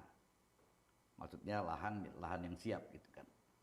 Ada faktor ketersediaan tenaga kerja konstruksi terutama. Karena tenaga kerja konstruksi yang kita butuhkan itu kumulatifnya 40.000 orang tersedia di Jawa. Ada faktor kedekatan dengan industri yang lain. Kenapa? Karena ada byproduct dari smelter itu yang akan dikonsumsi oleh perusahaan lain yang perusahaan pupuk lah misalnya asam sulfatnya. Kemudian juga ada faktor keberadaan laut yang cukup dalam sehingga kapal bisa langsung sandar tanpa harus ada transportasi tambahan lagi. Jadi ada banyak faktor soal itu. Dan setelah menghitung semuanya dengan weighted average, itu akhirnya diputuskan di JP yang sekarang jadi kawasan ekonomi khusus Gresik. They are the reasons why we choose JP first. They're a port, a very deep water port, and you can park over 100,000 tons vessel. And it's very convenient for us because we have a lot of materials coming from all islands of Indonesia to JP. So we have the barges and ships probably every day. And also most of our products will export to global markets because we are a global leader. So if we have the port very close to our factory, only 2 kilometers, I remember, so that'll be very convenient for us. There are many good reasons for us to invest here. One of the important things is tax incentives we have for 20 years tax-free. And then secondly is the supply chain. We're very close to our raw material supplier from Freeport, PT Freeport. And third is a very quick process to apply for the construction permit, as well as the environmental permit and also the commissioning permit. Tentu Bank Indonesia memilih suatu lokasi untuk suatu instalasi vital ya, yang nanti akan mengelola uang rupiah itu tentu punya banyak kriteria, baik dari sisi keamanan, dari sisi infrastruktur, dan semua hal lah.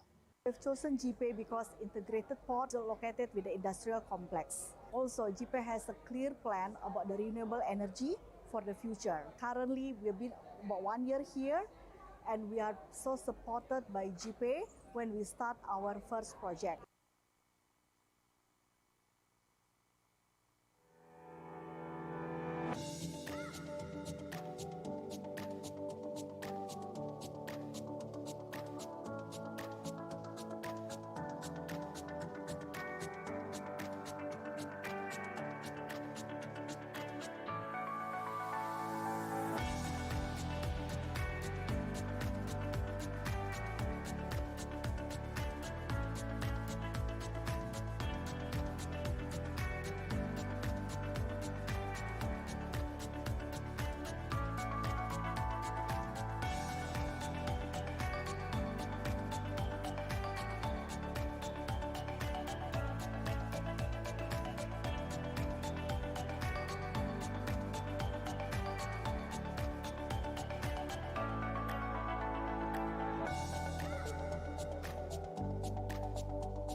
Welcome to Indonesia, the largest economy in Southeast Asia. A promising destination for your investment. Strategically located within the primary international maritime route of Asia Pacific, it will enhance the ease of logistics distribution worldwide. Endowed with abundant natural resources, Indonesia is currently emphasizing downstream processing to create intermediate goods or finished goods. Indonesia is ready to be the main part of the global supply chain. This presents excellent opportunities for the processing industry to maximize the use of Indonesia's natural resources. As the fourth largest population in the world, Indonesia offers significant advantages, including a sizable domestic market and a sufficient labor supply. The swift expansion of Indonesia's economy has led to the increased consumption of both domestic and imported products. In 2030, Indonesia will reach the apex of its demographic bonus, with a more significant proportion of its population being working age than non-working age. To capitalize on the demographic bonus, the government is actively preparing and developing a skilled and competitive workforce. A tropical paradise in Southeast Asia, a country with the longest coastline in the world, Indonesia is endowed by endless heavenly gates. Home to diverse culture, Indonesia is a dream destination, warmly welcoming millions of travelers from around the globe.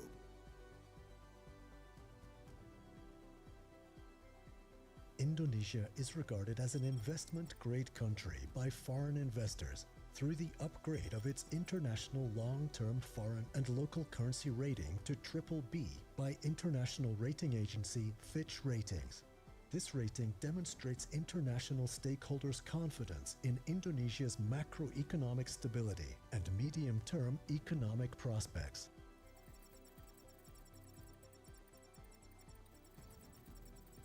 Indonesia has a high level of competitiveness, shown by the IMD World Competitiveness Ranking 2024, which shows that Indonesia's competitiveness ranking has risen to 27th in the world and is in the top 3 in the Southeast Asia region. The government seeks to improve the business environment and has focused on ensuring that the clarity, certainty, and simplicity of licensing and permit requirements. Achieving Indonesia's vision for a golden Indonesia by 2045 requires rapid and equitable economic growth nationwide. The establishment of Special Economic Zones, SEZs, is a key strategy for achieving this goal. Indonesia's Special Economic Zone is a priority policy from the government of Indonesia to establish designated areas with incentives and facilities to boost economic development and industrialization in the region. SEZs are established in areas with geostrategic and geo-economic advantages to provide a conducive environment for businesses to operate. Our SEZs are well connected with international airports and seaports for convenient access and well-established on-site infrastructures. Indonesia SEZs promote investment by providing the ultimate facilities, which include tax holidays, customs and excise duty exemptions, simplified customs procedures, access to infrastructure and utilities, and other facilities. Indonesia SEZs aim to create a more business-friendly environment, facilitate trade and investment, generate employment opportunities, and increase value-added products.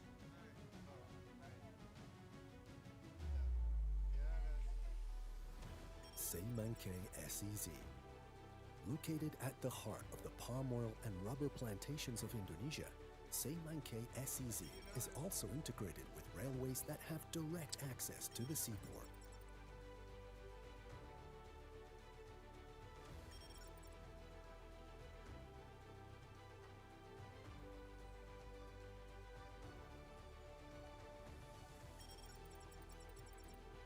Kendal SEZ.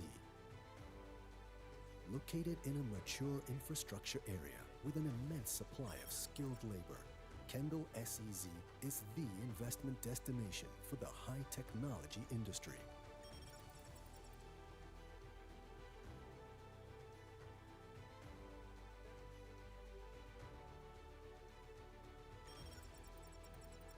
Galang Batang SEZ. Presenting Galang Batang SEZ. Rich in mineral resources, Galang Batang will be the region's primary center of alumina and bauxite processing. This SEZ is a step away from the region's international market.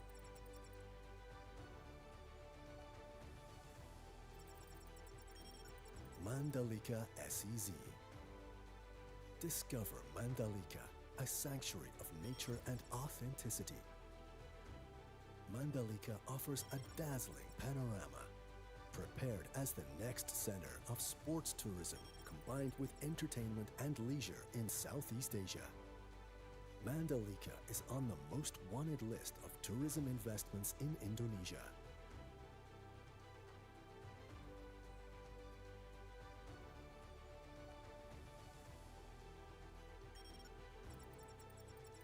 Palu SEZ.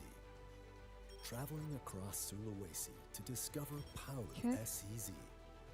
Known as the world's leading nickel producer, Palu SEZ. Good afternoon, ladies and gentlemen. We'd like to respectfully invite all guests who are still outside the main hall to make your way to the main stage with the Business Forum session. Please proceed to enter the venue and be seated. Once again, ladies and gentlemen, good afternoon and welcome back to Indonesia Sez Business Forum 2025. Please enter the ballroom and make your way to the main stage. We will proceed to the next agenda, to the Business Forum session. Once again, ladies and gentlemen, welcome back to Indonesia Sez Business Forum 2025. Please kindly enter the ballroom and please be seated. Thank you.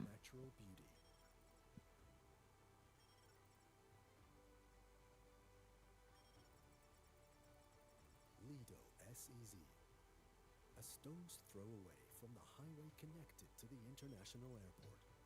Lido SEZ is prepared to be an entertainment hospitality zone equipped with world-class attractions and accommodations. Batam Aerotechnic SEZ. Designed to be the world showcase of maintenance, repair, and overhaul industry, Batam Aerotechnic SEZ is integrated with Hang Nadiem Airport and connected to its facilities.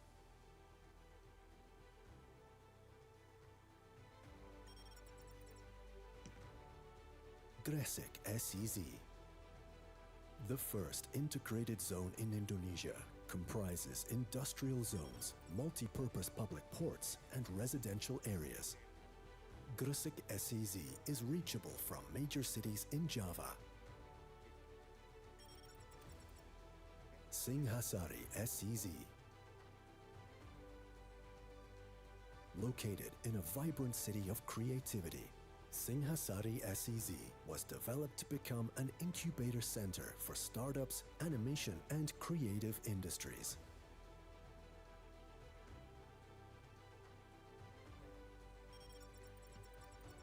Nongsa SEZ.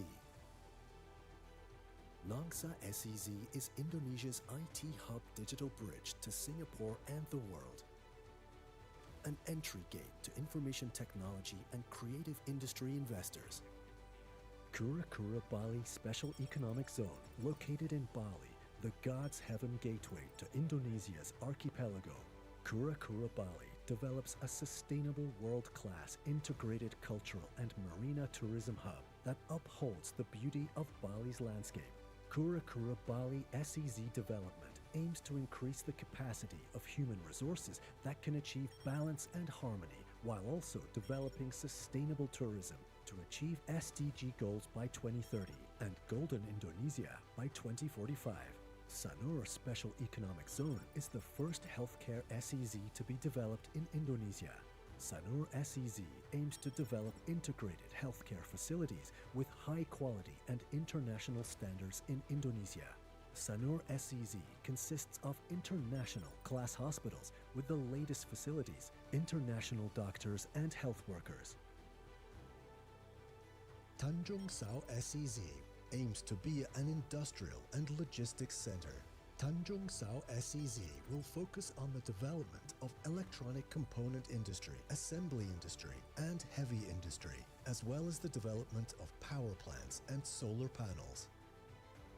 Setangga Ladies SEZ, and gentlemen, and all distinguished guests who are still outside the main hall, Located in please Tanah kindly make Bumbu your way to the Regency, main South stage. Kalimantan. We'll proceed to the next Setangga agenda, Special to the Economic business Zone forum, and will please be a be raw seated. material processing center The event and will will increase begin the added shortly. value So of ladies and plantations, gentlemen, forestry, once again who are mining still through outside the main downstream hall, please processing. kindly make your way to the main stage. We will proceed to the next agenda, to the business forum. So please be seated. The event will begin shortly. The right choice for your investment.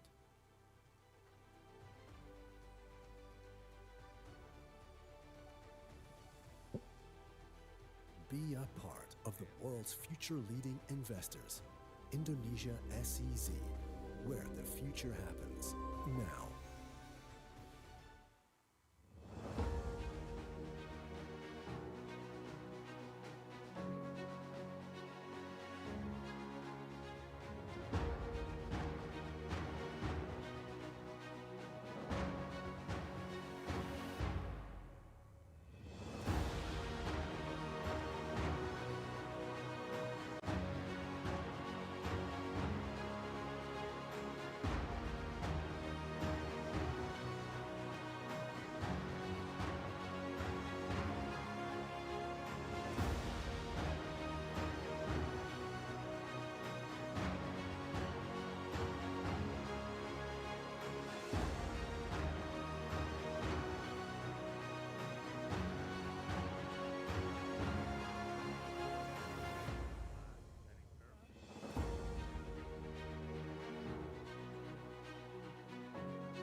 Gria Idola is the real estate arm of the Barito Pacific Group with its successfully diverse portfolio from industrial property to hotel and resort. Gria Idola is now expanding to meet the growing demand for industrial areas in West Java, particularly in Subang, with the Patimban Industrial Estate. Spread over 1,200 hectares of complete industrial and business facilities, Patimban Industrial Estate is also strategically located next to Patimban Seaport in major highways. Our products range from ready-to-build industrial land. Factory buildings and warehouses are available in various sizes. Commercial zones of retail, dining, banking, and hotel facilities. Other vital infrastructures are also available within our industrial area to accommodate various needs with ease. Patimban Industrial Estate features 24/7 integrated security, efficient waste management, and green energy solutions with the REC certificate for tenants. Spanning over 650 hectares, the Patimban port is expected to become Indonesia's leading export hub. Patimban Industrial Estate is the future of Indonesia's industrial development. Contact us today. Great opportunities await.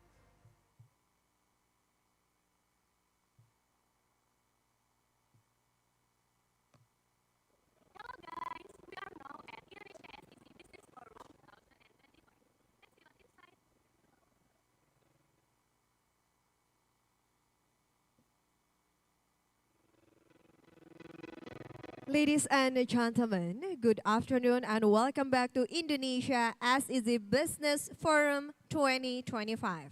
Would like to respectfully invite all guests who are still outside the main hall to please kindly make your way to the main stage. We will proceed to the next agenda, to the Business Forum 2025. Ladies and gentlemen, once again, good afternoon and welcome to Indonesia Sez Business Forum 2025. Please proceed to enter the venue and be seated. The event will begin shortly. Thank you. In the global race for progress, growth requires more than just ambition. It demands a foundation, a strategic ground where vision can take root and enterprise can flourish. A place engineered for the future. Welcome to GPay, Java Integrated Industrial and Ports Estate. Located strategically in Gresik, East Java, we are Indonesia's gateway to the world. Our deep-sea port is not just an accessory, it is the core of our design, offering direct, efficient access to global supply chains. This integration eliminates costly delays, streamlining your logistics from sea to factory floor.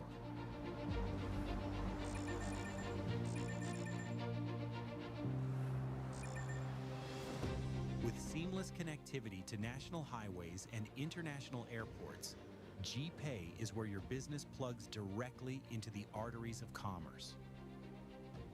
A strategic location is only as strong as the infrastructure that supports it. Our self-sufficient power grid delivers stable, high-capacity electricity to fuel the most demanding operations. We ensure uninterrupted access to essential utilities, from industrial gas to clean water, all managed within a state-of-the-art framework. As a designated special economic zone, GPay offers more than just physical assets. We offer a partnership.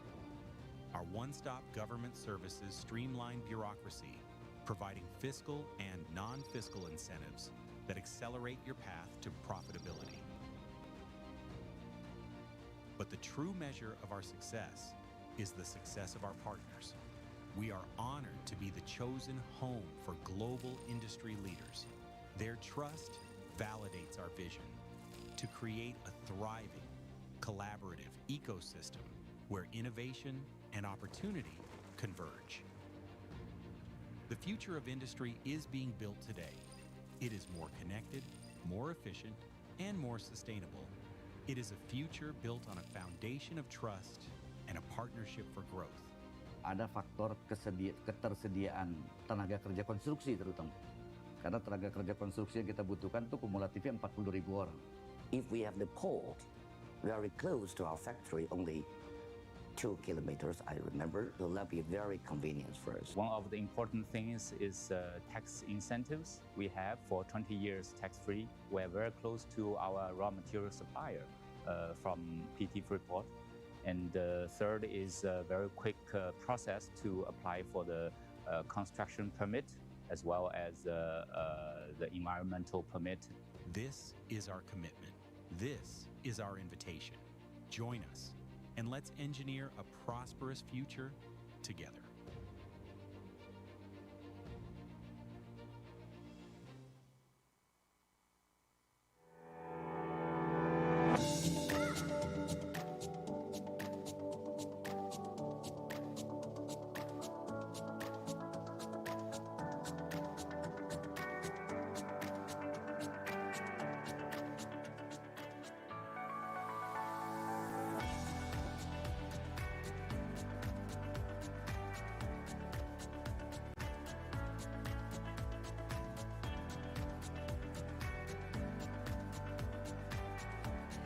Ladies and gentlemen, good afternoon, and we hope you enjoy the lunch break. We kindly request all distinguished guests to return to the ballroom as we will continue our program. Ladies and gentlemen, please kindly enter the ballroom and please be seated. The event will begin shortly. Thank you.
Ladies and gentlemen, we hope you enjoyed the lunch break. We kindly request all distinguished guests to return to the ballroom as we will continue our program.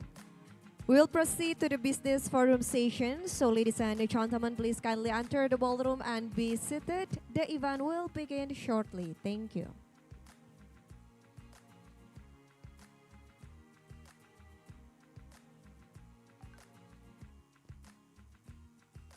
And we also would like to extend our sincere appreciation to all partners whose support has made today's business forum possible. This event is proudly supported by PT Wahana Mitra Semesta, PT GBKEK Industri Park, PT Antam TBK, PT Pertamina, PT Kawasan Industri Kendal, PT Unilever Indonesia, PT PLN, PT Berkah Kawasan Banjar Sejahtera, PT Kawasan Industri Nusantara, PT Kawasan Industri Terpadu Batang, PT Surya Interwisesa Sinarmas Group, PT Batam Raya Sukses Perkasa Panbil Group, PT Freeport Indonesia, PT Hotel Indonesia Natur, PT Bali Turtle Island Development, PT Taman Resort Internet, PT Belitung Pantai Intan, PT Indonesia Asahan Aluminium, and PT Pengembangan Pariwisata Indonesia ITDC. And we sincerely thank them for their invaluable support and collaboration.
Good afternoon, ladies and gentlemen, and all distinguished guests. Welcome back to Indonesia as Easy Business Forum 2025.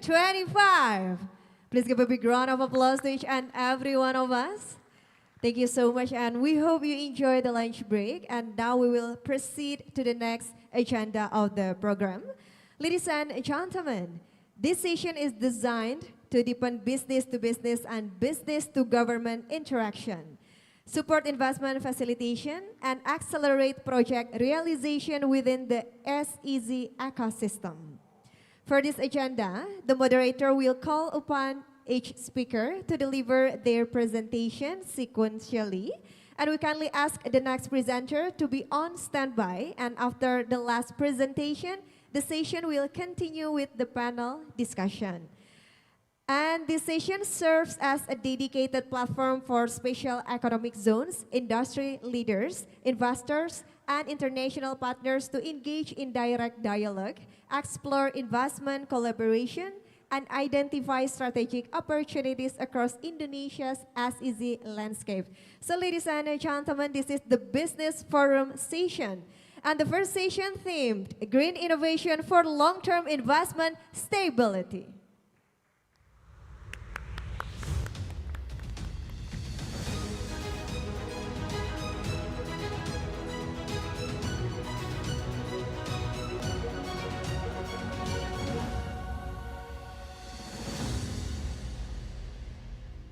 So ladies and gentlemen, I would love to invite our moderator, but before that, we will show you a barcode and you can scan the barcode if you have any question.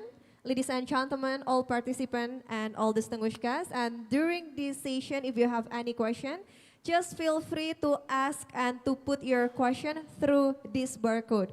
Just so please kindly scan the barcode that appeared on the LED screen before we invite our moderators. So all the questions, just please put through this barcode appeared on LED screen. So ladies and gentlemen, we'll move forward into the before Q&A session. And before the presentation, we kindly invite the moderator for this session, President Director Cipta Jagat Group, Mr. Yoga Adi Prabowo.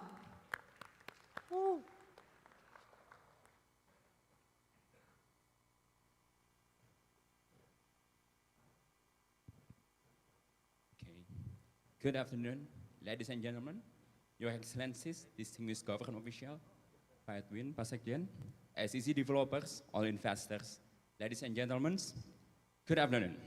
And thank you again for joining this Indonesia SEZ Business Forum 2025 as a part of the SEZ Summit. I would like to take one step back after we had great session and panel this morning. We can see that SEZ in Indonesia are not just standalone projects.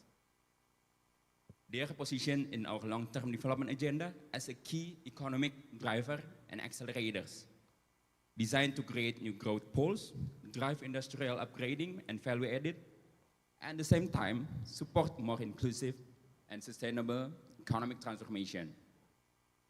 At the national level, we know that Indonesia's medium and long-term plans make it very clear that green and low carbon growth, circular economy, and green jobs are no longer nice to have, but it is the core pillars of our path toward Indonesia Emas 2045.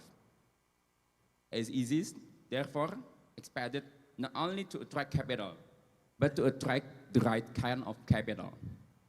Investment that is competitive, resilient, and climate compatible. We can see that from today's presentation that the numbers we have today already show that SEZs are becoming one of the engines of growth, mobilizing large volume of investment and creating hundreds of thousands of jobs across sectors, manufacturing, service, tourism, you name it. And in a world of tightening climate commitments and shifting supply chains, integrated zones like SEZs could be natural laboratories for the green transition. Places where clean industry, green infrastructure, low carbon technologies can be deployed at a scalable size. So today, this afternoon in the first session, we move from the national vision to 6 very concrete SEZs that represented on this stage.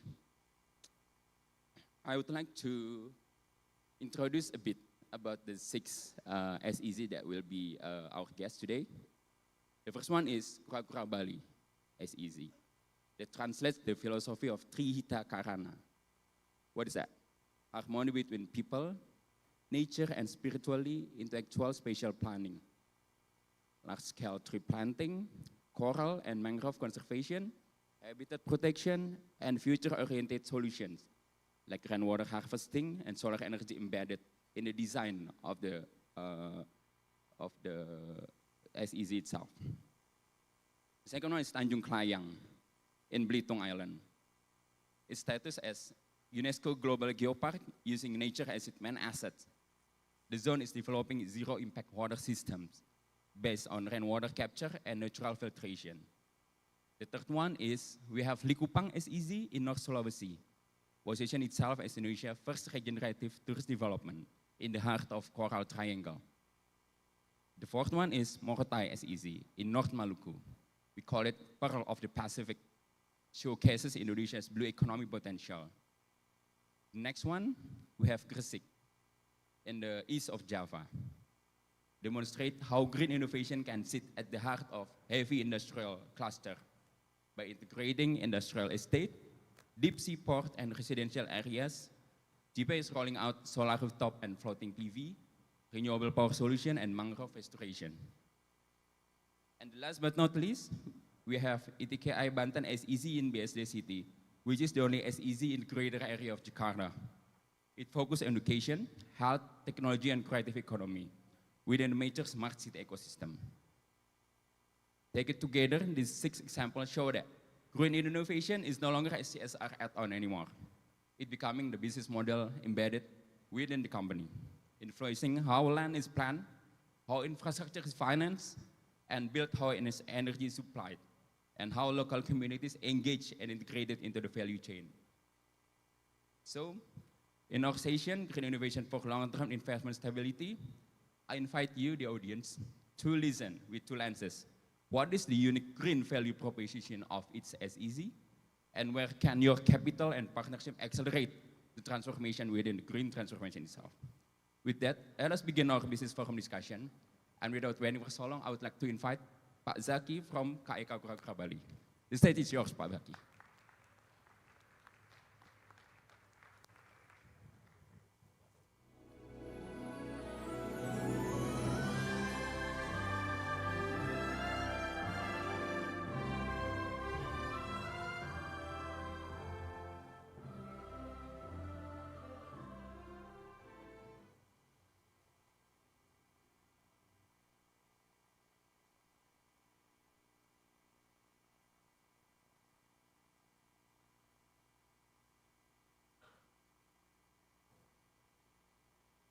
Oke. Assalamualaikum warahmatullahi wabarakatuh. Om Swastiastu. Your Excellencies, Pak Edwin, colleagues, ladies and gentlemen, I'd like to speak plainly today that Kura-Kura Bali is entering a moment that Indonesia will not see twice. It is rare when location, global partners, national direction, and timing align this precisely. Today, I want to show you that alignment. Next. Okay. Kura-Kura Bali is a 500-hectare, all HGB, special economic zone in the heart of Denpasar. Philosophically, as Pak Yoga already mentioned, we want to become an island of happiness, where we are based on the Balinese philosophy of Trihita Karana, where happiness is the harmony between people with nature, and people with the spiritual. Next. So, but formally, we are a special economic zone based on tourism and creative industry. Next. Strategically, we position ourselves to become Indonesia's coastal prototype, where tourism, creative culture, education, and environmental innovation converge in one place. We are at the heart of Denpasar. We are only 15 minutes away from the airport. So, and then we already have a bridge. We are connected directly with the Sanur Denpasar road, as well as connected to the Bali Mandara toll road as well. And what makes us different from the other is that the caliber of anchors that we already have inside the special economic zone. We have the UID Bali campus, which has collaboration with Tsinghua Southeast Asia Center, as well as with MIT in Boston. And also, we already have in operation is the ACS Bali School. These are 3 institutions that normally do not coexist in one place in Southeast Asia. Investors often have to fly to Boston, to Singapore, or to Beijing to see this ecosystem in one place. Pretty soon, you all will see that here in Bali, inside one special economic zone. Next. So, over the next 30 years, we're going to build in 7 districts. But until 2028, we're going to focus on 3 districts: District Marina, District Knowledge, and District Gateway. So in the Marina District, we're going to have the first international standard marina, complete with its ecosystem: promenade, hotel, 6-star hotel, museum, high-end stores, you name it. And it will be connected to the knowledge districts with, where the UID, Tsinghua, and ACAs are already located. So we want to build the blue economy for the tourism sector as well as the knowledge sector, and then in the gateway sector. In the gateway district, we already have the Grand Outlet Bali, which is built by the Mitsubishi, our partner from Japan, Mitsubishi, that we plan to open in the middle of next year. So, and then we have another layer in the middle, the green one. We will build the International Mangrove Research Center developed by the government of Indonesia and the UAE. And within that, it's the 30-hectare pristine, intact mangrove forest as well. Next. So we have planted over the past decades 700 plants and trees, and then we have become the habitat for 160 of species of birds. 60% of them are migratory birds from Australia and also from Northern Asia. So not only people come to Bali to healing, even birds are visiting us to do healing as well. So together, next, these all form a nature-based research and storytelling landscape that no other coastal special economic zone in Indonesia possess. These are not eco-label. This is the core of our identity in Kura-Kura, Bali. Next. So we have built 8 kilometers of road. We don't use asphalt. Everything use paving blocks. And then, because we want to make sure that rainwater goes to the sewage and the 2-kilometer canal that we have built and 7 water retention lakes. We have electricity, water, sewage, high-speed internet, all built underground. So we want to showcase that it is possible to build in Bali the international standard, the world-class standard of infrastructure. So, and most importantly, that this entire system is designed for low-impact, walkable, and EV-ready island, aligning with Bali's aspirational tourism direction. Again, environmental resilience is not add-on, but this is the baseline for our investment. Next. So, the tourism pillar, so our strength is not mass tourism. It is a curated, experience-led coastal tourism. Next. We're going to build marina. It doesn't make sense, that Indonesia have 17,000 islands, but we don't have a world-class marina. This is going to be the first international standard, 5 anchor standard in Indonesia. So in this marina ecosystem, we're going to cater for 146 super yachts and the ecosystem that support it as well. Like I mentioned before, it will be connected to the wellness and waterfront hospitality, retail tourism, anchored by the luxury Grand Outlet Bali. However, global visitors that come to us, they say that they are now looking for meaning, not just consumption. So not just mindless shopping now. So this is where our creative industry pillar become powerful. We align with the Indonesia's creative economy framework across cultural, design, digital, and media subsectors. UID and Tsinghua bring leadership, makerspace, creative tech, and innovation programs. This creates content, films, media, photography, digital narrative that can only be produced in a place with real story and identity. Next. And we also have Azur Bali, the residential side, the residential opportunity for investment as well.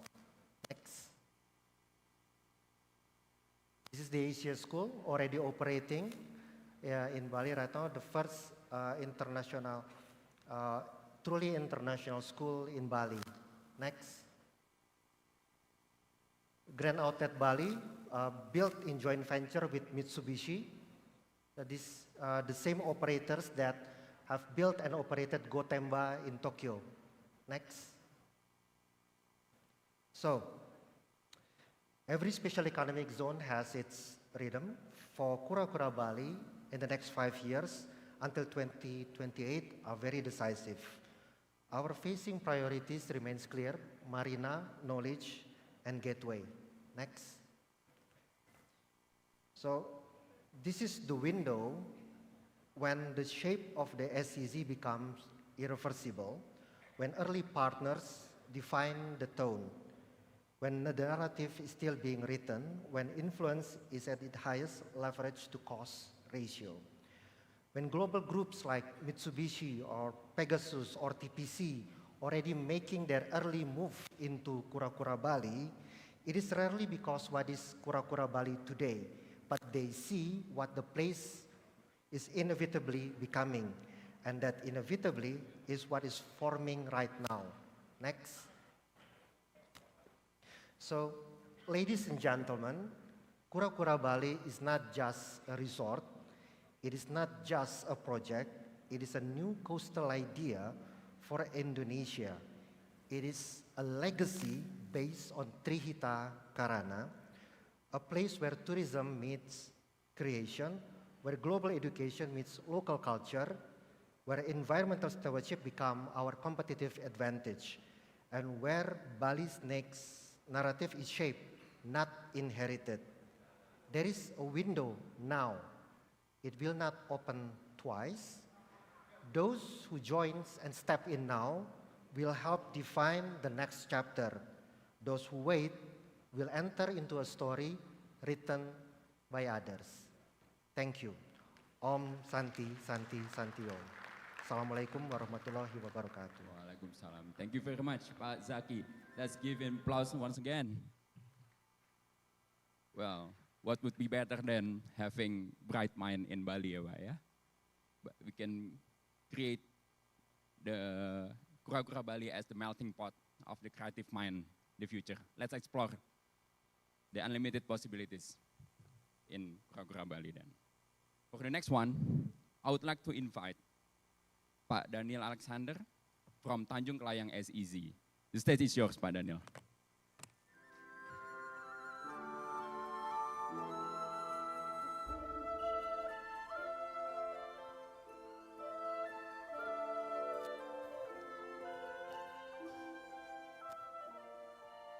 Assalamualaikum warahmatullahi wabarakatuh. Salam sejahtera untuk kita semua. Shalom, Om Swastiastu, Namo Buddhaya, Salam Kebajikan, Rahayu, Rahayu, Rahayu. My name is Daniel Alexander, and yesterday I was on the 8th rank of National Championship of Aqua Bike in Belitung Island for my first time ever. Yeah. So I was here yesterday in Tanjung Kelayang Reserve. Do you know that there is one nation in Southeast Asia is part of the G20 and its capital city is Jakarta?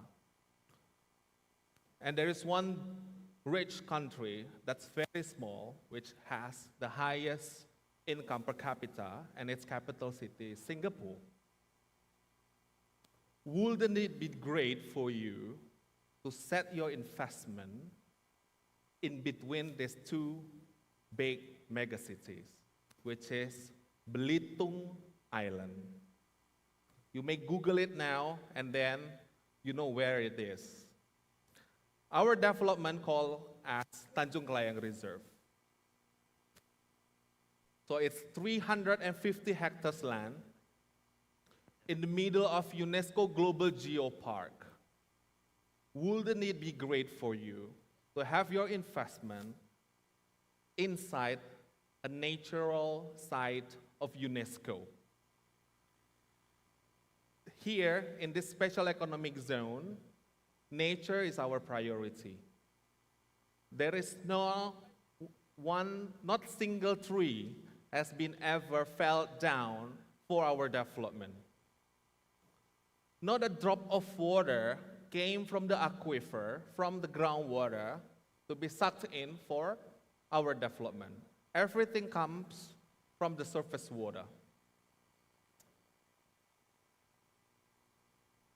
So our vision is Tanjung Kelayang Reserve, the pinnacle of sustainable travel, setting a global benchmark for eco-luxury and responsible tourism. It's including to achieve the carbon neutral.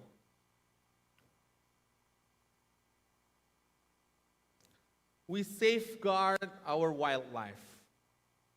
We create a place for immersive natural experience. We have our full-time resident biologists, also our marine biologists, to replant all the corals, to replant the endemic trees, the endangered endemic trees, and also doing the rewilding program for the endangered animals like Sunda pangolins, and also the small primate that you know as a labubu. We have labubu in Belitung Island. We call it tarsius. So, Tanjung Kelayang Reserve have a zero impact water system. If you're an engineer, you will understand about the zero runoff water management. So, we try to protect the volume of the surface water. We do the carrying capacity study, and the carrying capacity study dictate what we have to do, not the other way around. This is important because we are archipelagic countries, and we would like to slow down the global warming effect, the rising sea level, and the decreasing of the ground level that already happens in the northern part of Java Island and including Jakarta.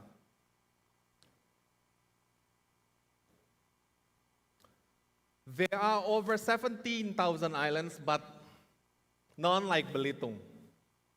It's 45 minutes away from Jakarta, 50 minutes away from Singapore, and next year we will have direct flight again from Singapore.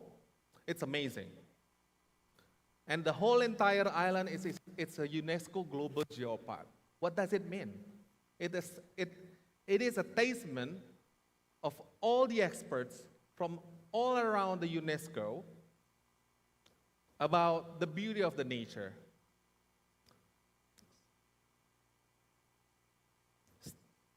Me personally would like to invite you to stay and immerse with the Tanjung Kelayang Reserve's environment. So we have 5-star hotel, resort, Sheraton. If you are part of the Marriott Bonvoy, you redeem your points and come for free. 80% of the materials to build this resort comes from the island. This is why we call it the development as a low carbon footprint development. It's a gift of nature. We don't have to build extraordinary things. We just need to frame the beauty of the nature, and it becomes the attractions. We use local woods, Renggadai woods. We use the local stones, the granites, the 213 million years of granite. We use it. That comes from the island. And then we will curate the activities for you, the itinerary for you to experience and immerse with the nature. But not stopping there. We will invite you to come to the Whistle Trail and educate you about our program, about our conservation program, before we invite you to become our investor. You need to understand about the nature first, because if you're not part of the people that respect the nature, we will try to find the other people. We would like to invite people who have the same passions with us to protect the nature, to support this regenerative program to the environment. This is the Sunda pangolins. We do the rewilding program for Sunda pangolins.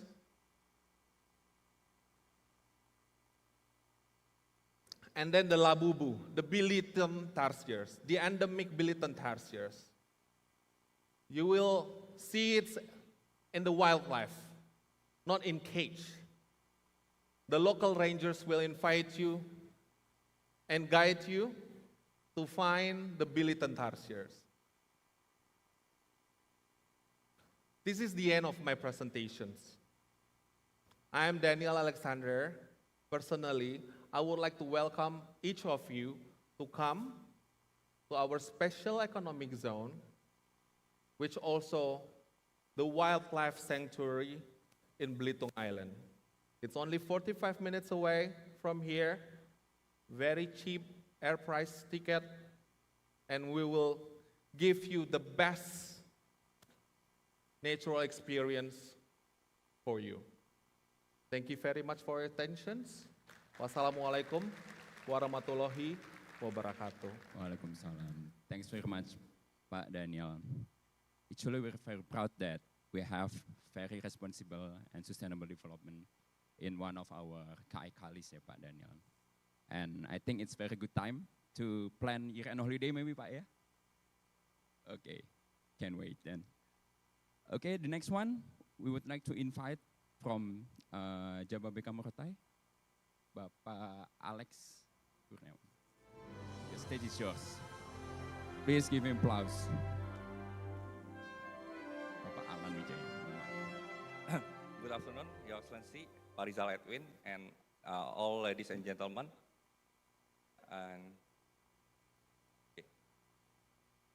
And this is the presentation of Jababeka Morotai Special Economic Zone, developed by Jababeka Group. Next.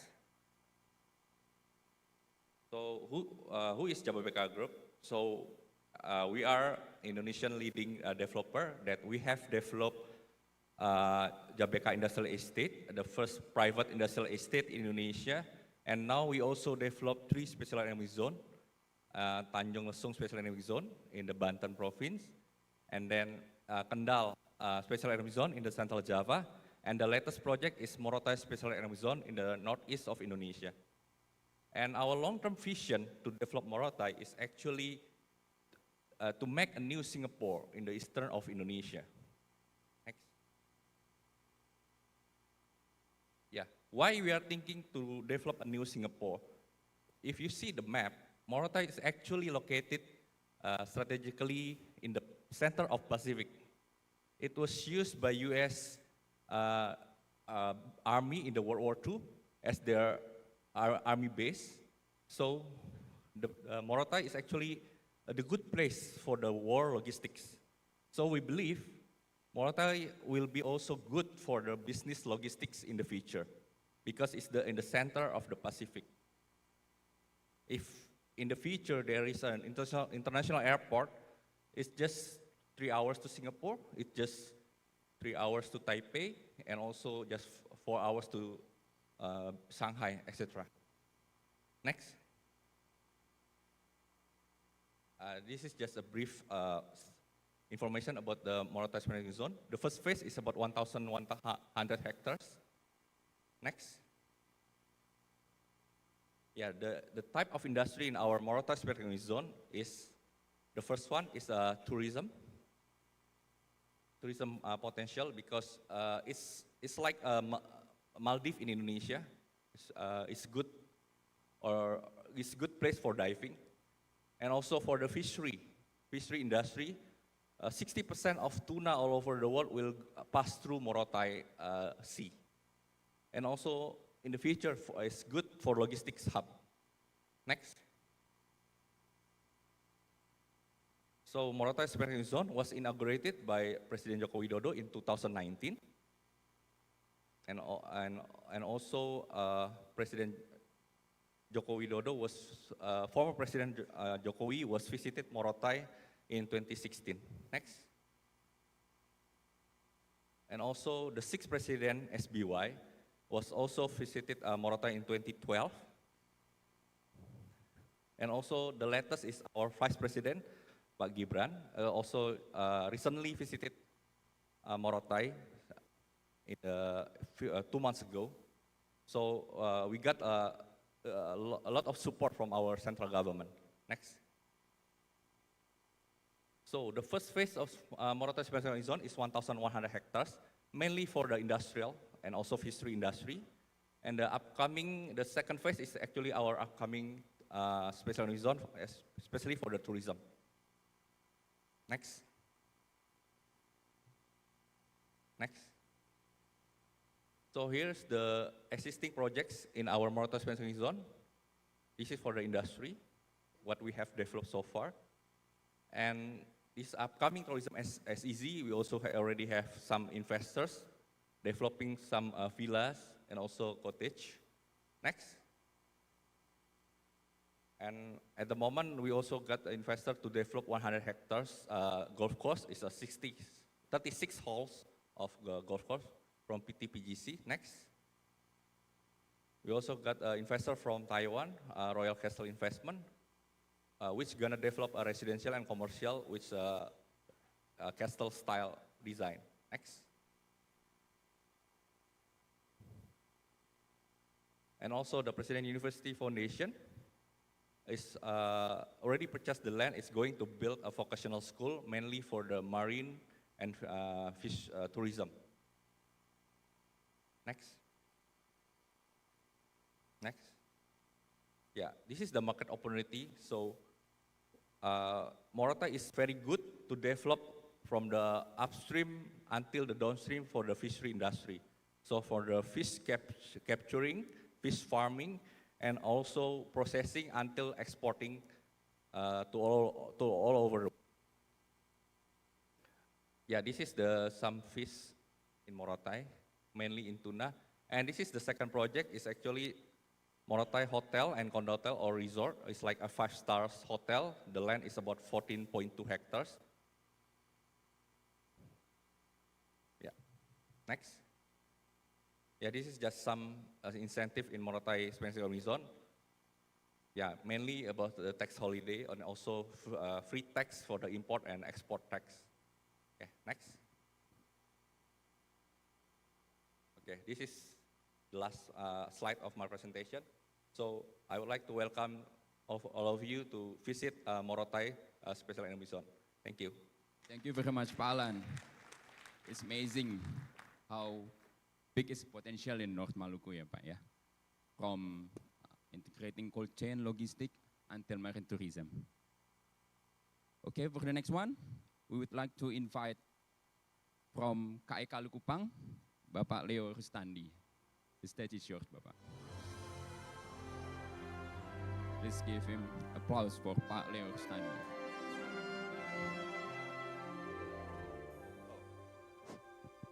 Thank you.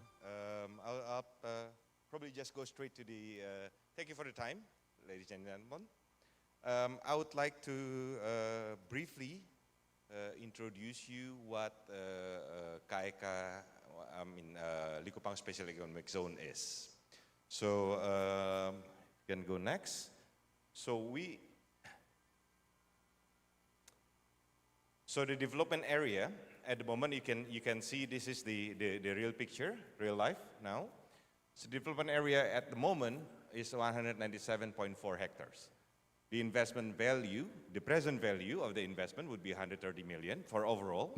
This is the IRR, and then the payback is about 11 years. Business scheme we are offering is joint venture, joint operation, public-private, build and operate, and equity. We are actually able to join with you if we have the right, the same kind of vision of what they are trying to do. Next. So where we are located in Manado. Manado is one of the only international gateway from the northeastern part of Indonesia. And at the moment we have direct flights from 4 cities in China, Incheon, Singapore, and there are a few other domestic flights that's coming in from Jakarta, Surabaya, Makassar, and Denpasar. And because it's an international airport, as we are aiming for the high net worth individuals as our main potential tourists, then it's also open for private jets to come in. From the airport itself, it will take about an hour and 15 minutes to get to the site, and about 2 hours from Manado. And next. So the winning aspects of Likupang Special Economic Zone would be, we have full government support. We are here at the Indonesian SEZ Forum, so we are put as one of the 5 priority tourism destination, and we were integrated as a Special Economic Zone December 2019, and we have a world-class marine biodiversity. I will tell you a bit more on who we are working with, because when we're looking at the destination, what we need to believe is the value proposition of the destinations. I am sure when we talk about economic zone, what we have in mind is business. On any business, is location would be the key. So, and then we are also looking at the development through sustainability principles, which are on the environment, on the society, and on the economy. And because also we have a rich and vibrant cultural demand. This is something that we are working to package in a whole, because we believe that we have to approach it holistically. Next. So I'll sum up a bit why a special economic zone Likupang. We believe that Indonesia is a rising star super yacht destinations, has an untapped market, and we have been hosting quite a few yacht from the northern part, northern hemisphere, even the southern hemisphere, to come in and spend a few weeks. Even the most would be 2 and 3 months. They spend it anchoring. What they need, as we discuss more with these clients, are the marina, the spot. So we are one of the first development that we are going to build is a full surface marina destination. Because also with its calm waters, the weather is very nice, the cluster of surrounding islands, and you can see we are actually the entrance for the eastern part of Indonesia, where we have the playground for these yachters. So we are located on the North Sulawesi, on the tip of North Sulawesi, and then we are aiming to build a regenerative ecosystem. The whole ecosystem includes the human, environment, and also the business ecosystem. It has to be approached holistically, we believe that. It's aligned with UN SDG, and also we are located in the middle of the Coral Triangle, the Wallacea Botanical Region. That makes us very special because we have a lot of endemics. That would also create a really interesting destinations for tourists. So, and then if you, another also, Likupang attachment to the Minahasa culture presents dynamic and beautiful cultural experience, offering visitors rich blend of traditions that enhances its appeal. So it's not only about the environment, but also about the culture. The extensive unforested area within the zone and the buffering zone around it is well suited for sustainable high-value agriculture and aquaculture, supply chain development, supporting both internal, the special economic zone demand, and broader regional and international market.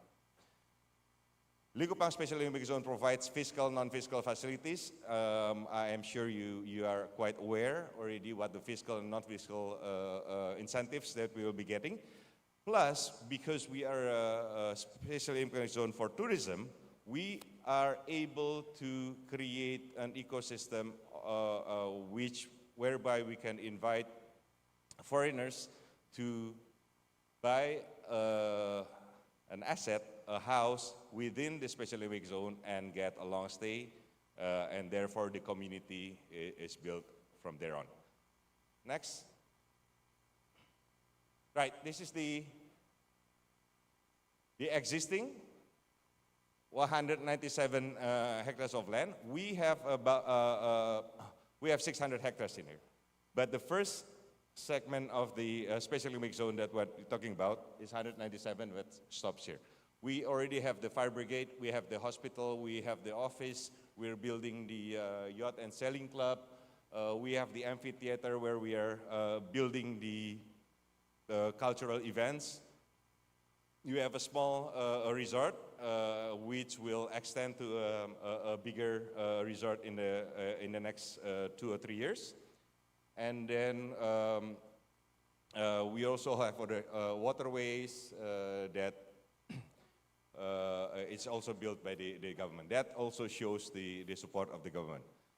And the activities, you have the cultural performances, you have diving, hiking, trekking, coastal retreats, eco-adventure, and scenic exploration.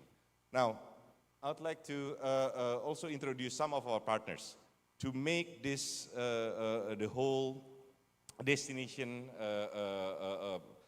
whole. We have the GAP, which is the owner of the small resort, the Pulisan, and then Indonesia Biru, it's a foundation that works on creating the environmental impact and human impact of the whole area. And we are also working with Poralu for the marina, and Sirat is one of the body from the French government that are creating impact and studying the impact of this whole development. So those are our partners. Next.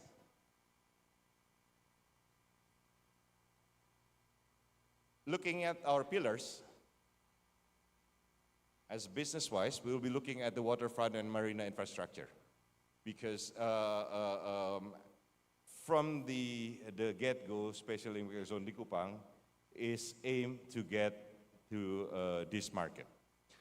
Developing international standard coastal infrastructure to meet the growing demand of global marine tourism. And then another pillar we have in environmental regeneration and conservation, restoration the affected ecosystem through efforts to preserve and maintain their sustainability, because we are an innovation region. The agriculture and agrotourism, aquaculture, real estate, waterfront development, and tourism hospitality. We believe this would support the whole development.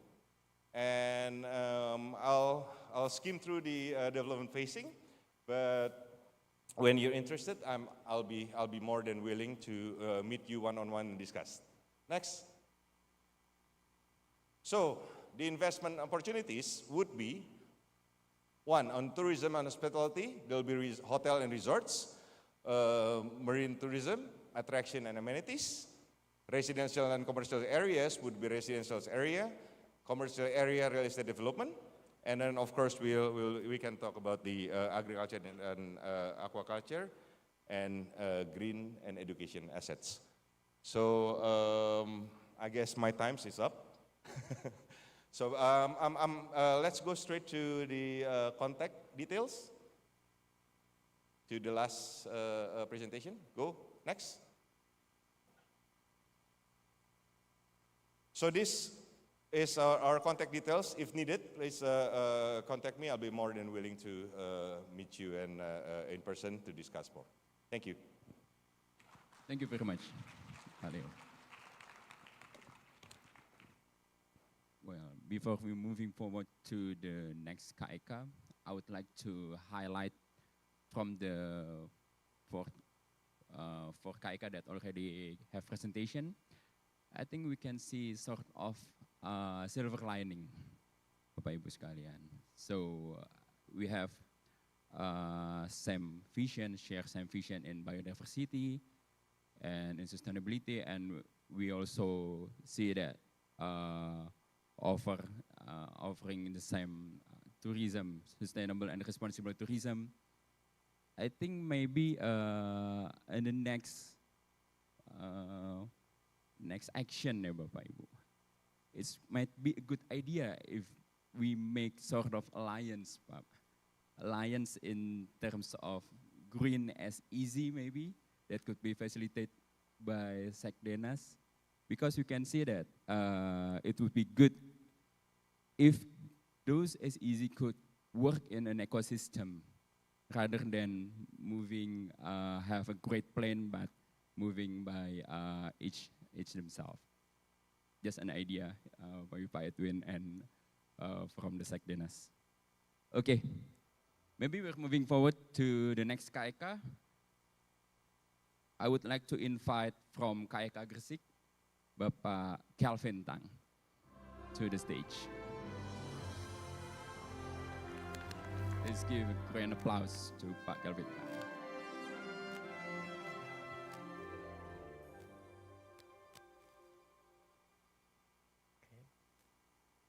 Your Excellency, Mr. Rizal Edwin, Secretary General for National Council for Special Economic Zone. Ladies and gentlemen, good afternoon. My name is Kelvin, and please allow me to introduce our Special Economic Zone in Gresik, East Java. So our Gresik, as he said, usually we are called JIPE. JIPE stands for Java Integrated Industrial and Ports Estate. So we call it JIPE. Why we call this name? Next. So JIPE is actually the first integrated industrial park in Indonesia, consisting of covering 3,000 hectares, consisting of industrial park with area is 1,800 hectares, and the port estate 400 hectares, and then the residential area 800 hectares. So we call it ultimate integration. So we actually are the project joint venture between the private sector, PT AKR Corporindo, and the state-owned company from PT Pelindo, PT Pelabuhan Indonesia, or we call it Pelindo. Next. So this is our master plan for our Gresik Special Economic Zone. You can see in the middle, it's our industrial estate. And then we have the seaport and the residential area as our supporting infrastructure. Next. So we jump to the main point. What is the main strong point for Gresik, as he said, JIPE? So we summarize these three sectors. The first one is we provide reliable infrastructure and utilities. The second one is our strategic location. And the third one is competitive benefits and incentive, because we are one of the special economic zone. Next. So we jump to our the strategic location. So actually, JIPE is located in the East Java, the eastern part of Java Island, and we only 30 kilometers from the Surabaya city. Surabaya city is actually the second largest city in Indonesia. And from Surabaya to our special economic zone, there's already toll road access. And then we are developing the new toll road access, which is in the green line. This toll road will direct access to our main gate. And then as you can see in the blue one, that's actually the Madura Strait. So our JIPE port is actually located in the mouth of the Madura Strait. And it's together with the Surabaya International Seaport. Next. Okay, jump to our infrastructure in utilities. For the utilities, our special economic zone could provide for the electricity, water, wastewater, natural gas, and then internet and telecommunication. Next. these are some of the photos of our other infrastructure inside of our special economic zone. Next. Yeah, so one of our biggest advantages is we have our own deep seaport. So this seaport is actually also the international seaport. And as you can see in the screen, for the outer side of the jetty, the draft is minus 14 meter, and for the inner part is 12 meters. So this jetty could cater the vessel, the big vessel, around 100,000 deadweight tonnage. Next. And this is one of our experience in our jetty, handling the heavy cargo directly through our jetty. So this shows that the important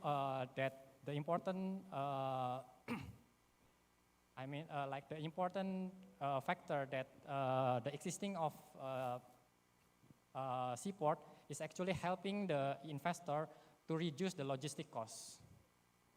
Next. Okay, so this is our concept in building our special economic zone. So we are actually also supporting government policy in downstream industry. So in developing our industrial park, so we would like to have what we call supply chain ecosystem inside of our special economic zone. So if you ask me what is the opportunity, here is the opportunity. So currently we already have a renewable energy industry inside of our special economic zone, which is producing the solar glass. And then we have the metal industry.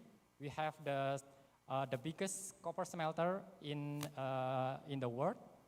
And then for the chemical, we're also inviting the chemical and petrochemical industry.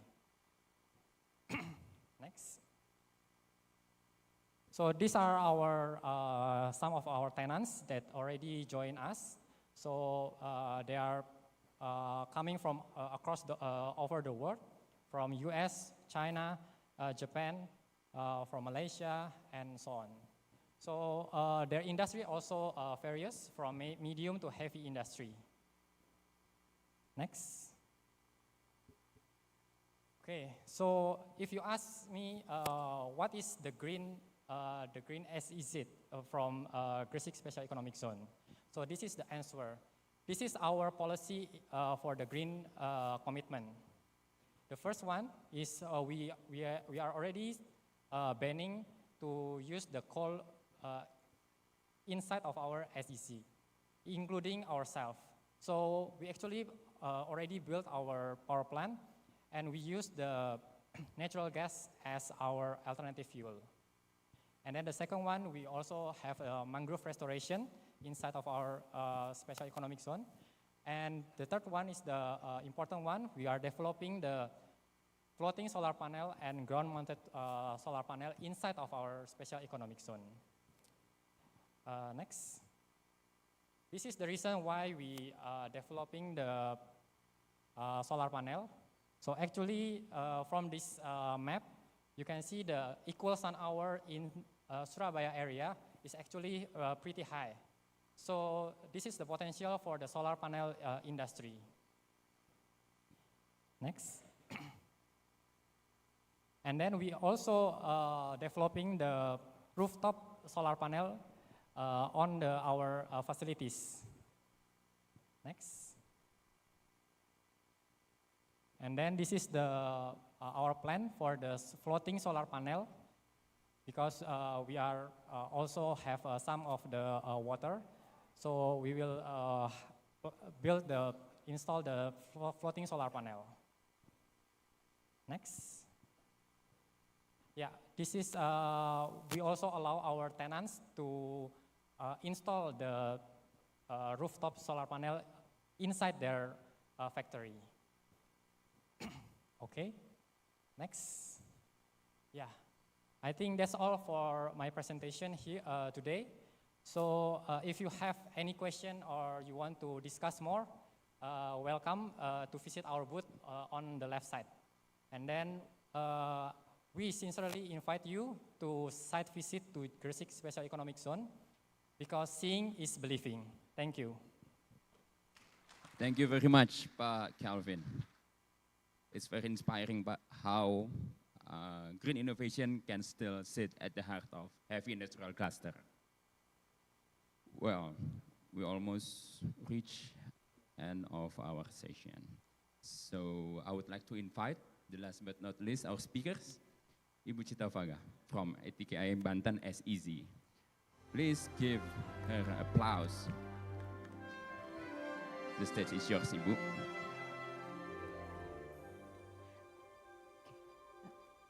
Good day, ladies and gentlemen. I hope we are all still excited. So today I will explain a bit about our special economic zone.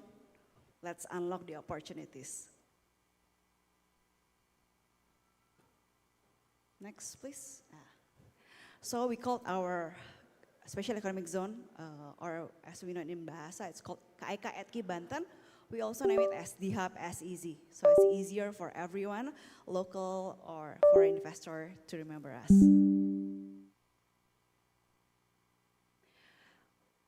I think among the other SEZ in this room, we are one of the babies. We are barely 1 year old.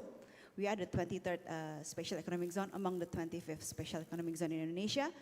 And I think I'm proud to say that we are the only Special Economic Zone located in Greater Jakarta. And the other only one, I think we are the only one of the service-based industry with 4 sectors. So our special economic zone are based in healthcare, education. Sorry. I think you need to go back. We are 4 sectors: it's healthcare, education, technology, and creative industry. These are the business that you can do, you can bring, and you can activate within our development. And having 4 sectors, the beauty is there are so many overlapping industries that we can explore further. So it's not just education, it's not just universities, but we can explore nursing school, medical school, even medical tech, so many opportunities.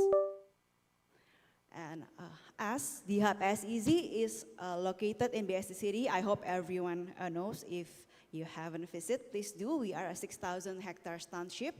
And for the special economic zone itself, it's only 1%, so 60 hectares. It's quite limited, so please do rush yourself. The first phase, it's about 29 hectares. It is located in the current central business district. So it's already a very active area. And then the second phase, about 31 hectares. It's in Situ Gadung. It will be located in our future commercial business, central business district.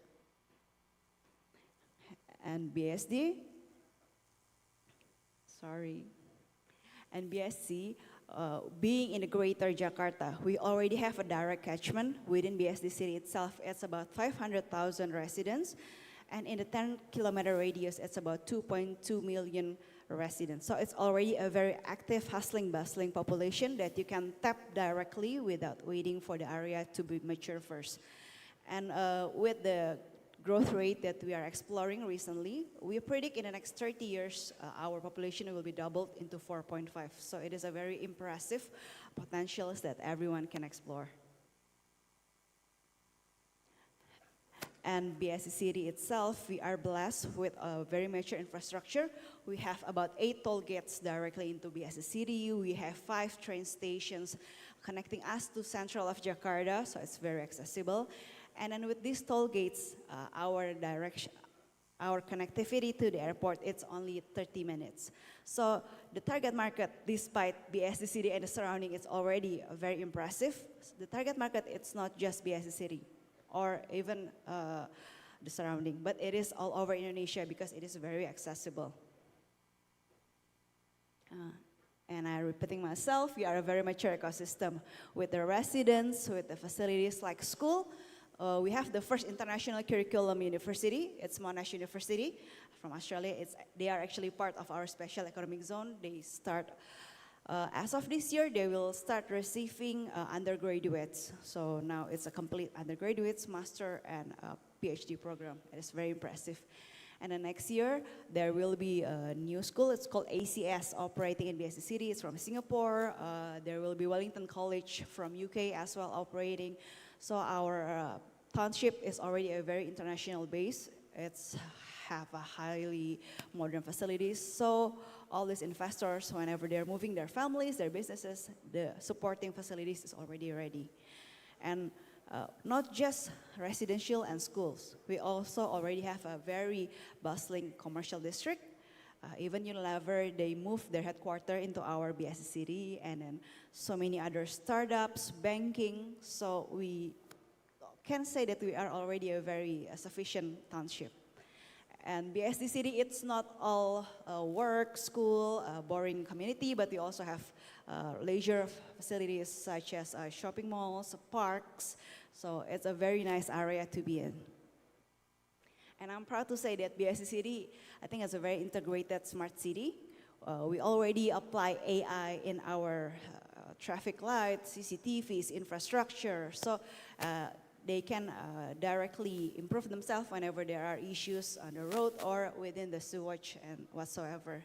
We have our own command center, and this information we didn't hold it just for ourselves, but we have a resident app, we call it One Smile, so our resident can check right away for the traffic, if there's any issue, or if they want to file for complaint, hopefully not much.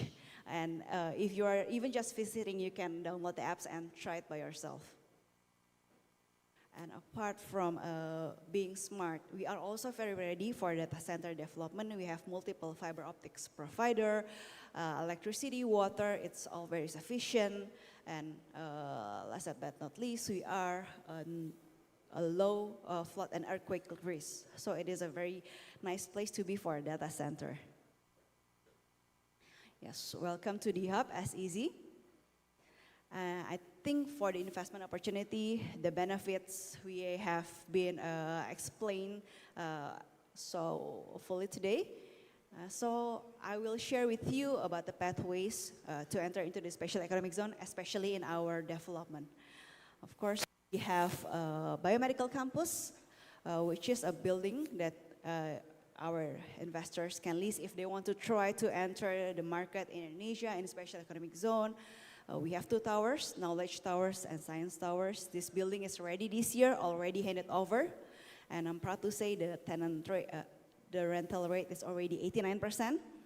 Hopefully next year, lots of our tenants will start commencing their operation because now they are doing their permitting process. And seeing the appetite for our building, this year we developed our second building. It's called Medical Suites. It's dedicated for healthcare industries.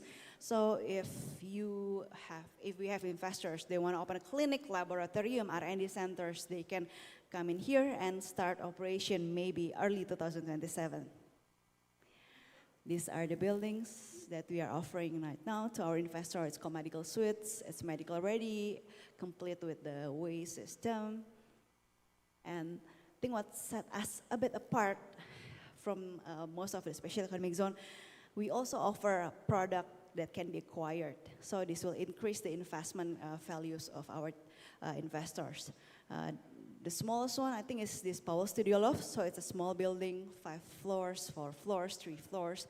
But the 5 floors, unfortunately, is already sold out. So I think next year will be very exciting for our special economic zone.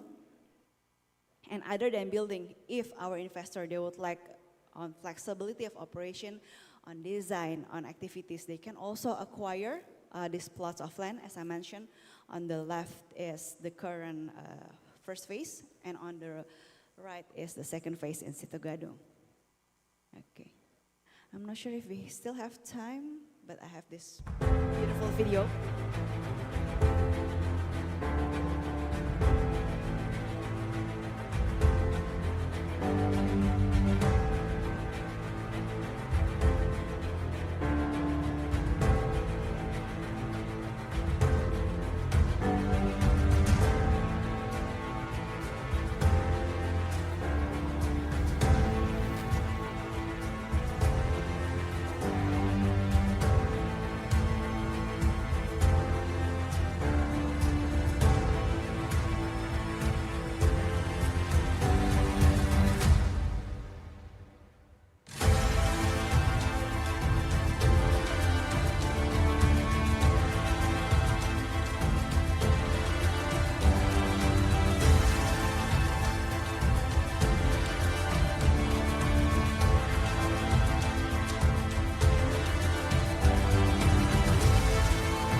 Okay, so thank you everyone for your time.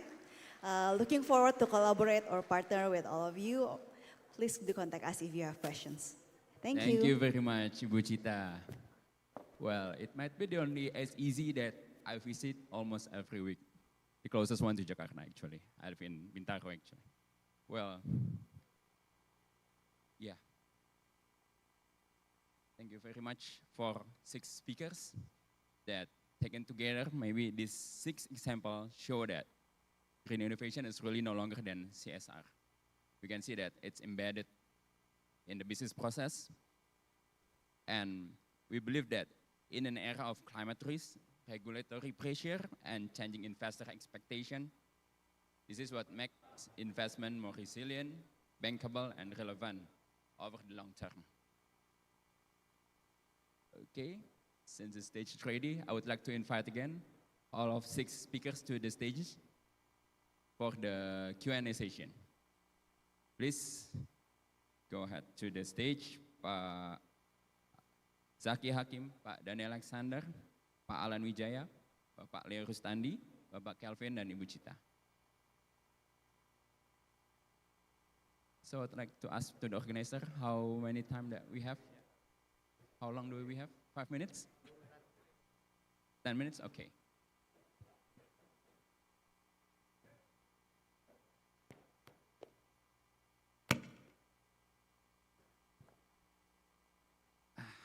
It's much better in this chair rather than that one. Actually, Pak. Okay. So I would like to share the opportunity for the audience in this venue to throw some questions. I would like, for the first one, I would like to pick 3 questions. Anyone?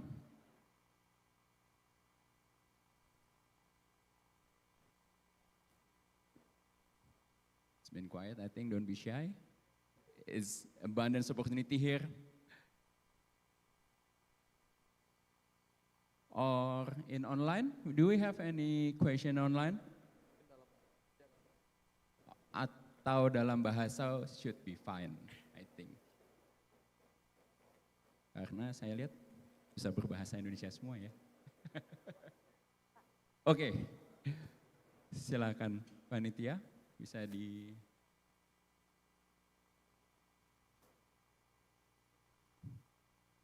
Bapak izin perkenalkan dan pertanyaan untuk disampaikan ke speaker siapa. Terima kasih banyak Bapak. Okay, thank you. My name is Primadi from BI International. We are market entry and FDI consulting into Indonesia. And you know, one of the factor that hinders the investment into Indonesia is more about regulatory compliance as well as the licensing to with the foreign investor would like to invest into Indonesia. May I know how the SEZ operators provide, I would say, service for the foreign investor on it? And because like several weeks ago, I think I saw the interview from Pak Helmi Yahya. I know either it's on CNBC or at CNN regarding like they would like to help investor to gain license and etc. So I just would like to know how is every you know, SEZ operators provide the service on license acquiring and regulatory compliance. Okay, that's for me. Thank you, Pak. Okay, thanks very much, Bapak. So it's not specific to any speakers, Pak? Okay. So next question, we have 2.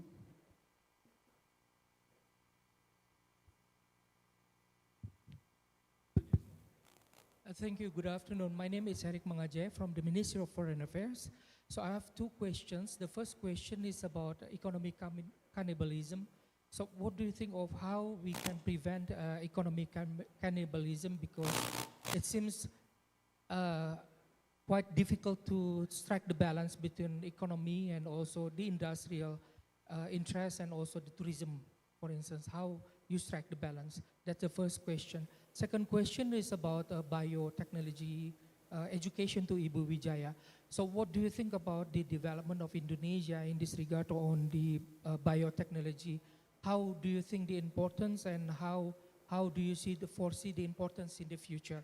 So I'm seeking your view on this matter. Thank you very much. Thank you. And the third one I saw in the middle.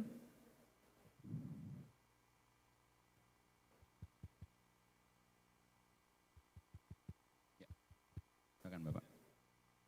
Thank you. Okay. My name is Danny Ridwan.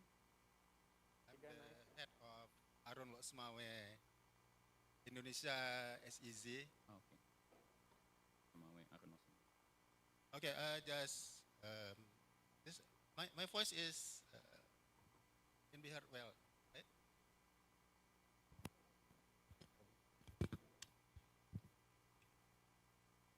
So yeah, thank you once again. Let me first introduce myself. My name is Danny Ridwan. I am the head of Arun Loksmawe Indonesia Sez administrator. My appreciation is very nice, very interesting presentation from all of you, which is so much inspiring for me for developing my Sez. Just I'm curious about just a general question for all of you that I'm curious if there were any obstacle in you when developing your Sez, and any bottleneck you find, and can you please share any example, case during your implementation? Yeah, to broaden our horizon and insights as well. Thank you. Okay, thank you very much, Bapak. Maybe we would like to answer first, yeah. For the first question, since it's general question, I would like to over. Who wants to answer about the experience then in the investment, of investment? If I may, can I volunteer myself? Sure. So I have this phrase that I keep on repeating whenever I try to explain about Sez. So in Spider-Man, if you remember, Uncle Ben mentioned, with great power comes great responsibility. I think being in Sez, not just for the tenants, but for us as well, as the operator of the location, we have a great responsibility to lead our tenants, our investors, so they can be successful. So us as an operator, we also provide a team to at least guide them through all the processes. So it's not just providing the location, but also the additional services that can ensure they can do their businesses so well until improve the general condition of not just the Sez, but giving impact to Indonesia. I think that's impressive. Thanks a lot, Bu Chita. Anyone else want to add the answer?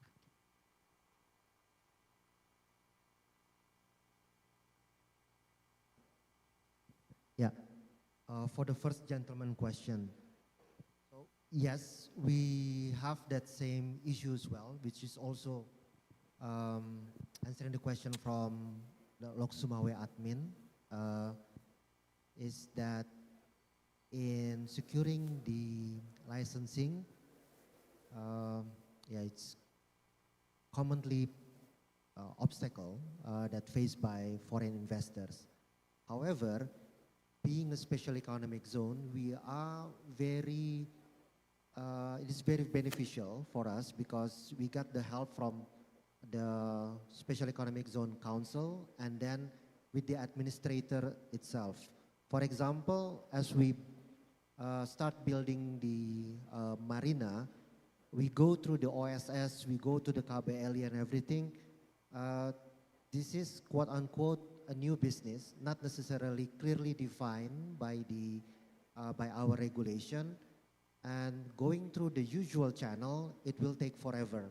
But having an administrator of a special economic zone and the Special Economic Zone National Council, they come up with solution, and it is also like a yeah, one-door solution, and then we can discuss and get all the related ministries and institutions that gathered in one room, even sometimes in Zoom discussions, and come up with real solutions and how to overcome that obstacle. So for us, it has been really helpful. I hope that answered your question. Thank you.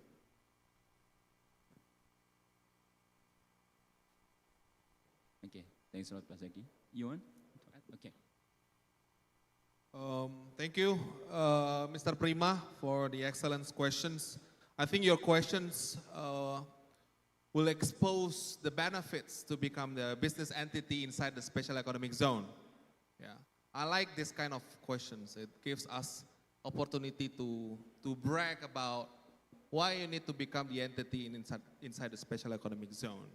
So inside special economic zone, you have administrator. You have administrator and us as a badan usaha, pembangun dan pengelola. So if you become our pelaku usaha, the business entity inside the special economic zone, you will be immediately get our full service for every license that you need, every single of it, even the OSS, ENSW, name it. Everything will come from us. We will guide you to succeed your AMDAL. Yes, yeah, we will guide you for everything. You want to do some event activations, for example, and then you need a permit from the local government. We will become your partner to do so. And even if you want to sell alcohol inside the special economic zone, we will become the one who guide and come to the office to do all the permits for you. So I think your question is how SEZ provides service on license to partners. It's just like automatically, it will become our role as BUPP, and our administrator will help. This is what happens in Tanjung Kelayang. We have a very strong relationship with local government, with our administrator, and we can guarantee you every license that you need will immediately solved by us. Thank you.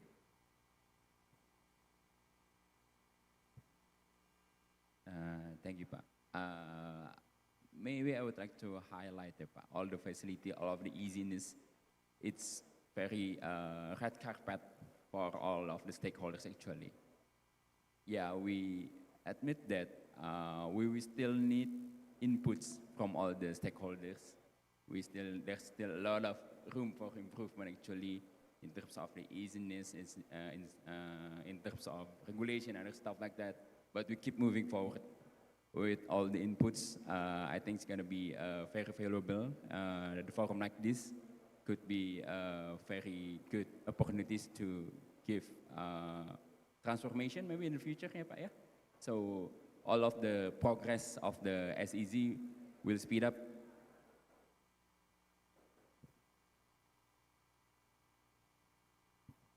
Maybe another concrete example. When you need to do import stuff, I mean like when you become a business entity A in Tanjung Kelayang Special Economic Zone, you want to build your hotel, your resort, for example, your villa, and you want to import your electrical generator, you want to import your refrigerator, etc. We will help you to do your master list. We will work with you, and there will be Sekdenas to help Pak Paulus. So everyone will help you. Everyone will race to help you here. I can tell, and this is a concrete example. And even when you have problems, legal problems, we will become the one who helps you. We will issue a letter to support, to endorse your activity. So then you can have a better legal positions, for example. So I think on behalf of every every SEZ will do the same. Thank you. Thank you very much, Pak Daniel. Well, we're moving forward to the second question.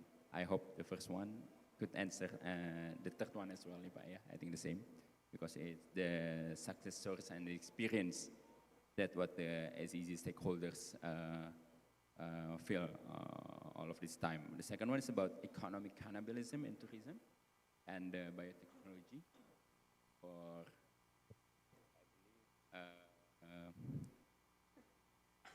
maybe Pak Alan, you have view on this?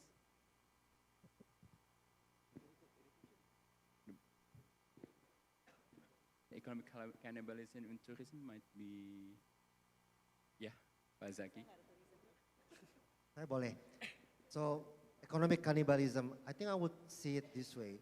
So for us, there is, so in Bali right now, we have 6.5 million tourists coming every year. It's foreign tourists, and 10 million, about 9 to 10 million domestic tourists. The mandate is that for us to become a prototype to transition Bali from mass tourism into quality tourism. And then there is an expectation for us to bring in new high-end tourists of up to 1.6 million. So it's not that we're gonna add on top of the 6.5 million, but then we're going to have to transform it from out of the 6.5, 1.6 has to be those who spend more above the current rate. So let's say that the lowest from certain nation is 1.6 million rupiah per day. The highest from the US is 4.4 million rupiah per day. That's the Bank Indonesia data by mid of this year. So we want to have less backpackers coming to Bali. We want high-end coming in. So with those, hopefully, that will spend much higher than 4.4 million rupiah per day. So is that cannibalism? I don't know. It's that it is something that we want Bali to have high-end, and with the limited carrying capacity of Bali, we want Bali to have, right now, even with the government, with the RPJMN, have stated that Bali has to become, along with Jakarta, and I think Banten is also included, to become a regenerative tourism destination. So this way, we can ensure that the foreign tourists who comes to Bali, not only they safeguard the environment and the carrying capacity, but also they improve the environment and the social situation in Bali as well. So I hope that answers your question. Thank you.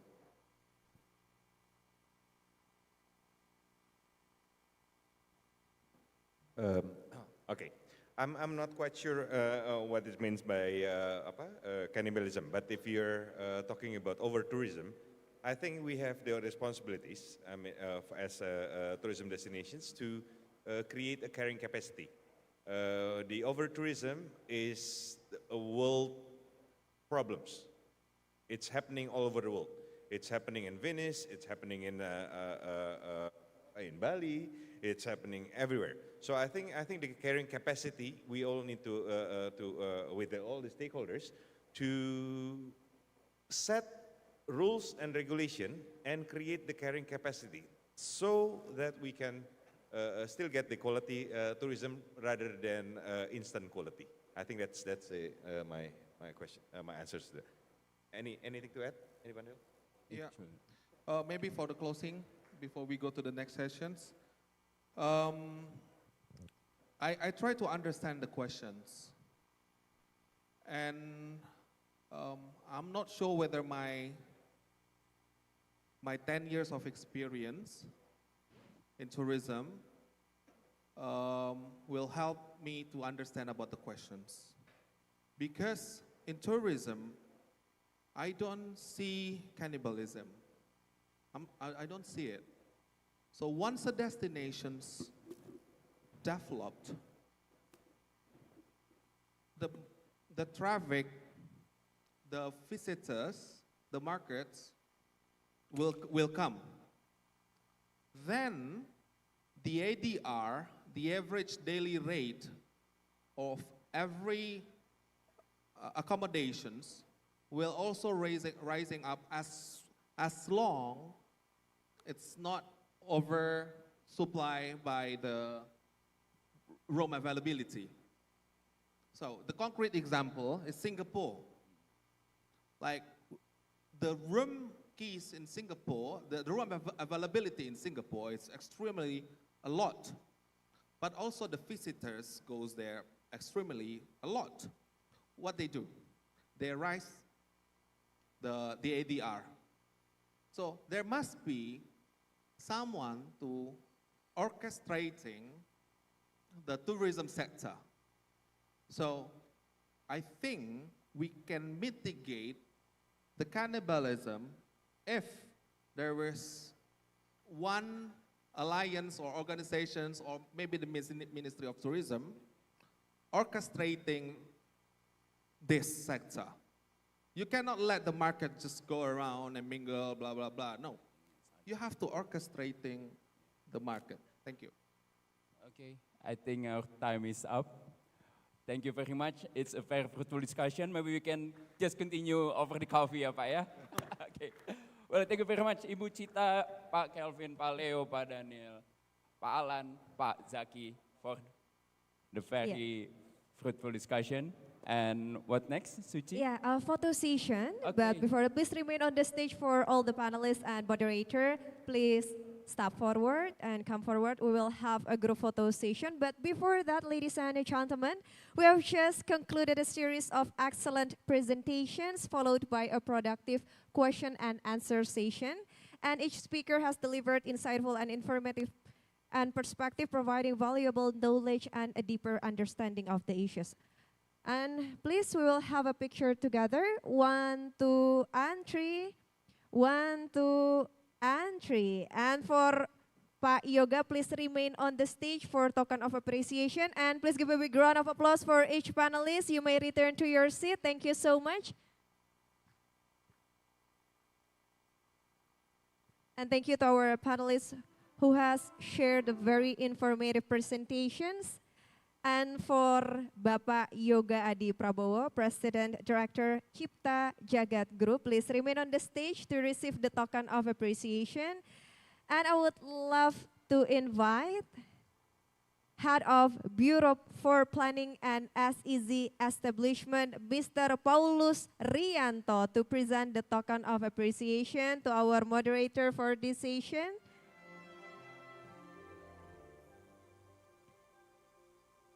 Okay, Bapak Paulus Rianto, please present the token of appreciation. Please look at the center of camera. Thank you so much for Mr. Yoga Adi Prabowo, President Director Cipta Jagat Group, as moderator for this session. A very insightful session. And now, ladies and gentlemen, we will proceed to the second session of the Business Forum with the theme, Strengthening Regional Trade through SEZ Connectivity.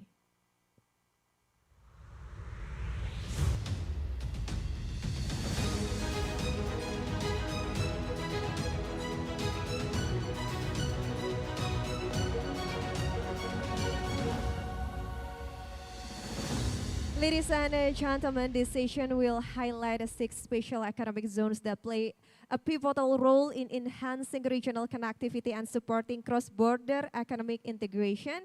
And if you have any question, you can scan the QR code that will be appeared on the LED screen. Yes. You may scan the barcode for the question and answer session. If you have any question during the presentation, please feel free to put your question through this scan barcode.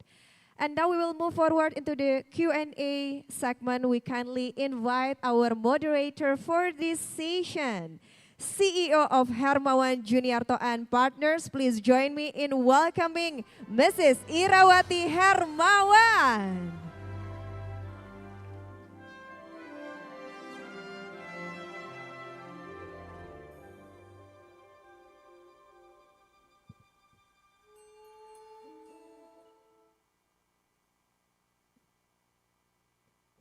Assalamualaikum warahmatullahi wabarakatuh.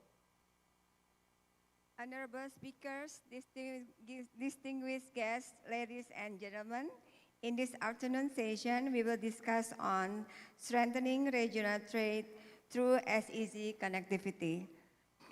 Regional trade plays an important role in accelerating a nation's economic welfare and long-term growth. Indonesia has been an active participant in various regional cooperation frameworks, such as ASEAN and APEC. On a broader stage, Indonesia is a member of G20, solidifying its position as one of the world's 20 strongest economies.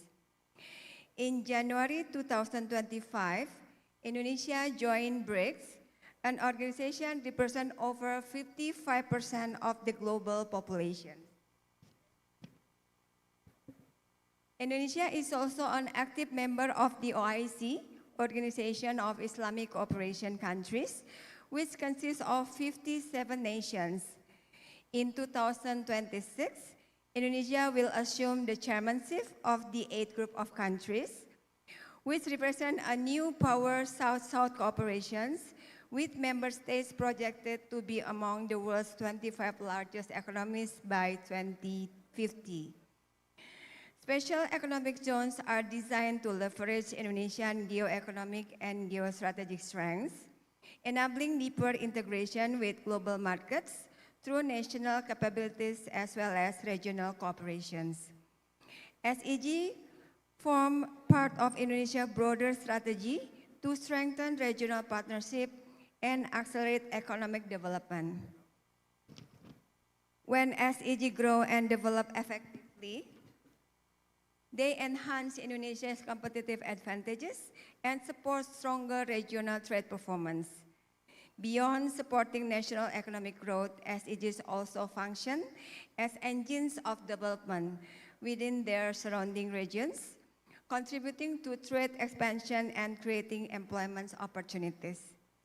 Today, we will hear presentations from several SEGs that hold strategic value in helping Indonesia compete in the global market by strengthening and supporting regional trade networks. We are welcoming the distinguished speakers, which I will announce their name, and maybe we can give a very round applause for them. Ms. Agnes Budiman, Deputy Marketing Director of PT Nusantara Properta for Tanjung Sao SEZ. And we will have also Mr. Muhammad Habibi, the Business and Operation Division of PT Malo Batuta Trans Kalimantan for MBTK SEZ. Round of applause for MBTK. Semangat ya, udah masih belum malam semangat. And we will have also Mr. Muhammad Fadila, Head of Marketing Division of PT Kawasan Industri Nusantara for Maingke SEZ. We will have also Mr. Janse Walangitan, the Director of Compliance, PT Membangun Sulut Maju for Bitung SEZ.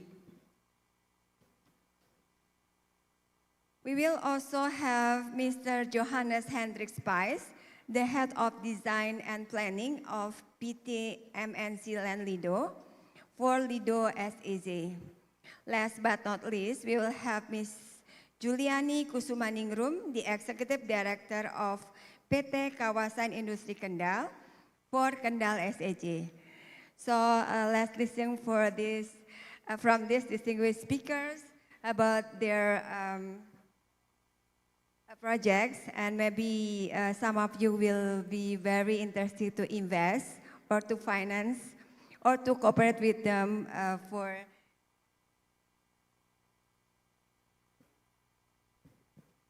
the future business. So I'd like to invite Ms. Agnes Budiman, the Deputy Marketing Director of PT Nusantara Property Panbil for Tanjung Sao SEZ. Please round of applause for Ms. Agnes.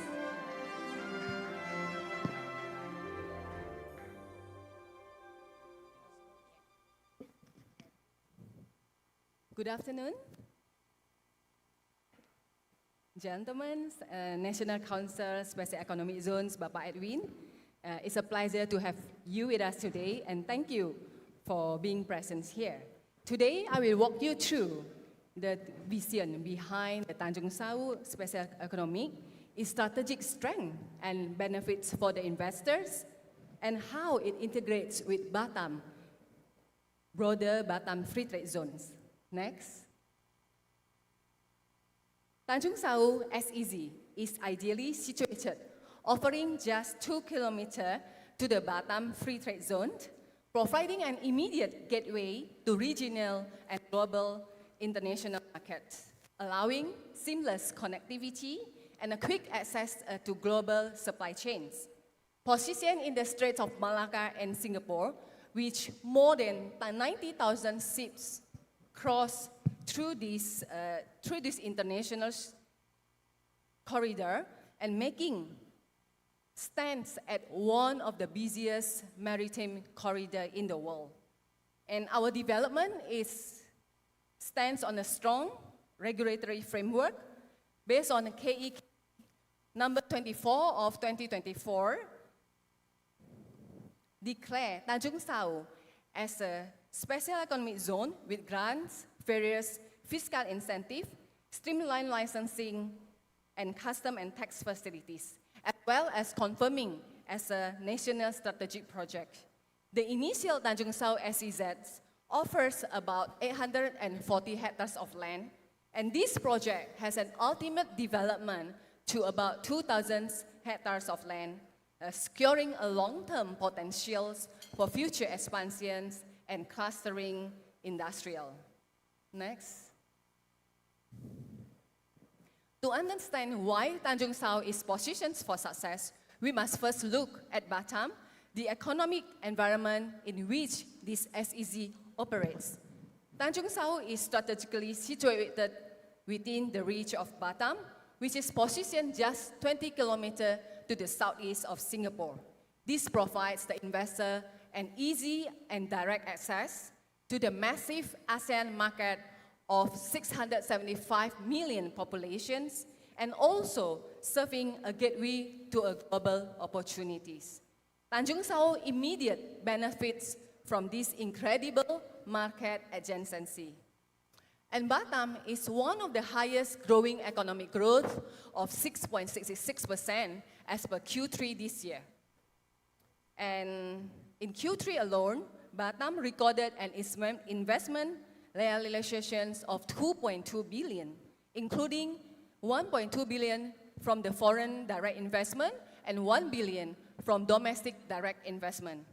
And this region already boasts a robust infrastructure, including 6 integrated seaports and more than 100 ferry sailing to Batam and to Johor Bahru, 2 cargo ports and an international airport facilities with the longest runway.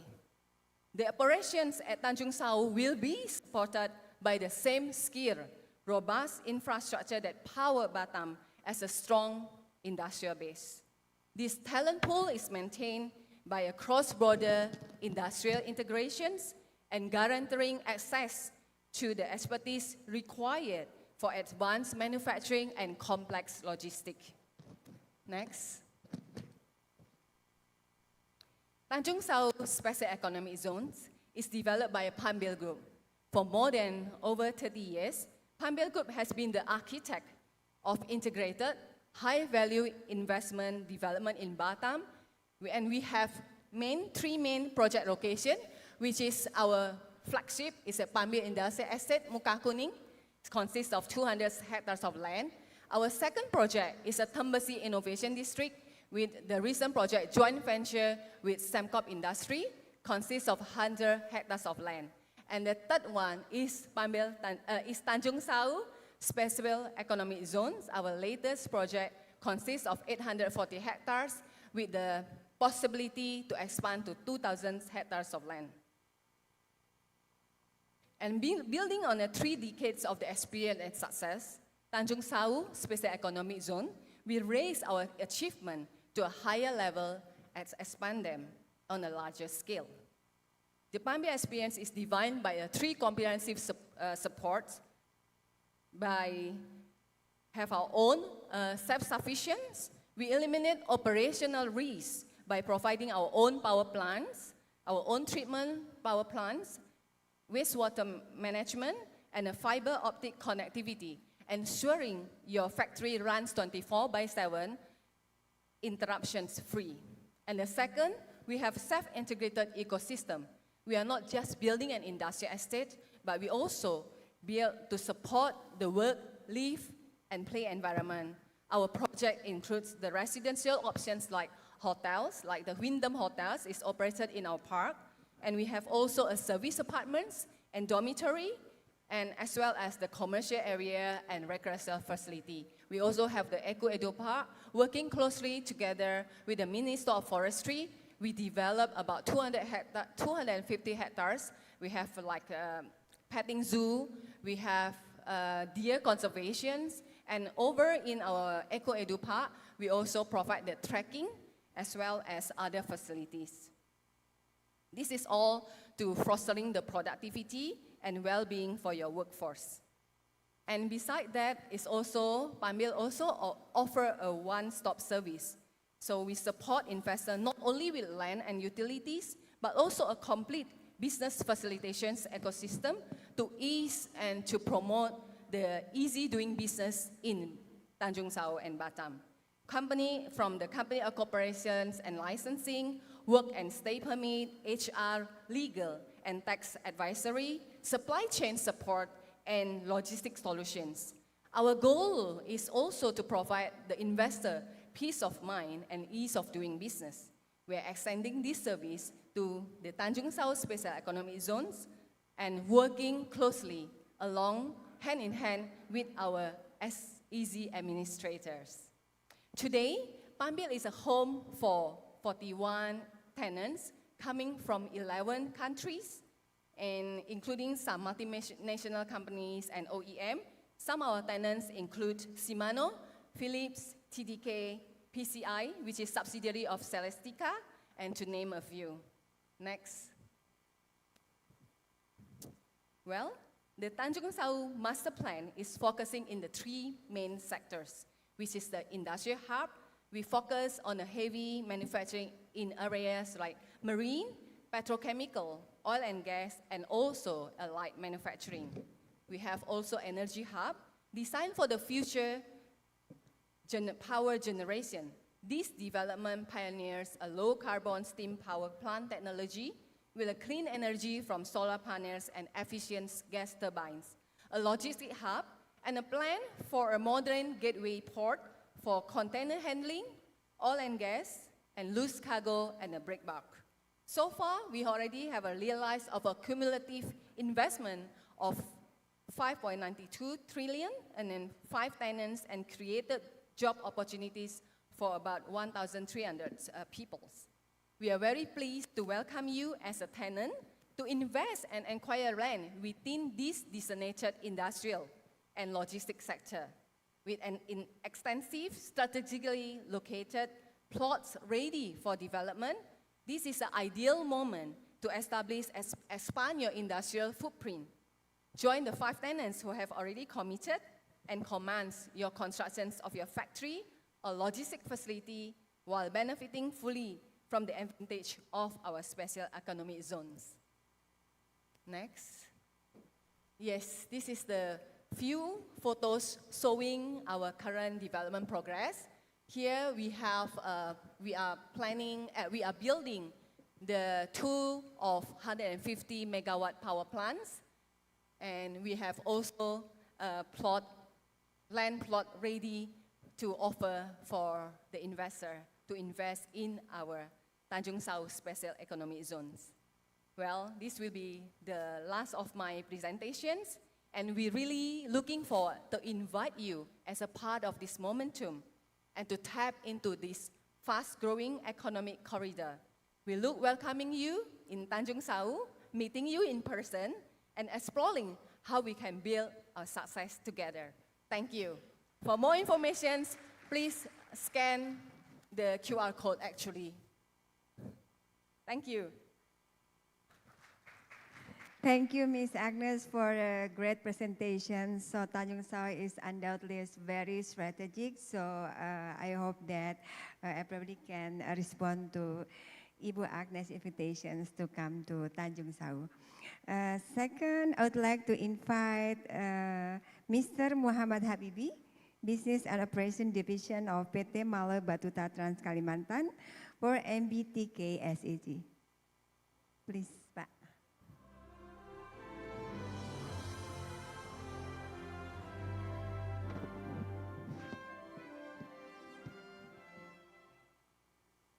So, good afternoon, everyone, and let me introduce our special economic zone. The name is Malay Batuta Trans Kalimantan Special Economic Zone.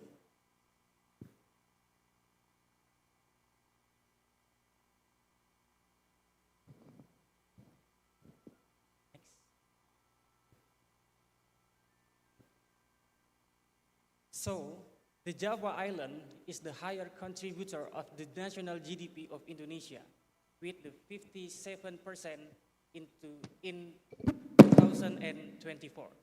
This is challenging for other countries, for other provinces to move and push the economic growth in their area. One of which is true with the industrial area in our province. So, if we talk about industrial area, special economic zone is the higher hierarchy of the industrial area because the government very fully support to investor, to tenant with the given many incentive given by national government, given by provincial government, and given by the regional government. Next. So, the special economic zone have three categories. The first is the manufacturing special economic zone. The second is processing special economic zone, and the third is the service special economic zone. And the Malay Batuta Trans Kalimantan Special Economic Zone is the processing special economic zone. Next.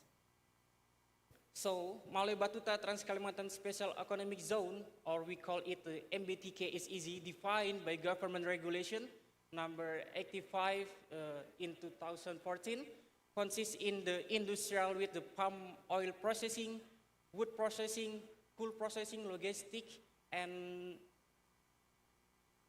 we are very open to all investors, to all tenants, to income, to invest in our area.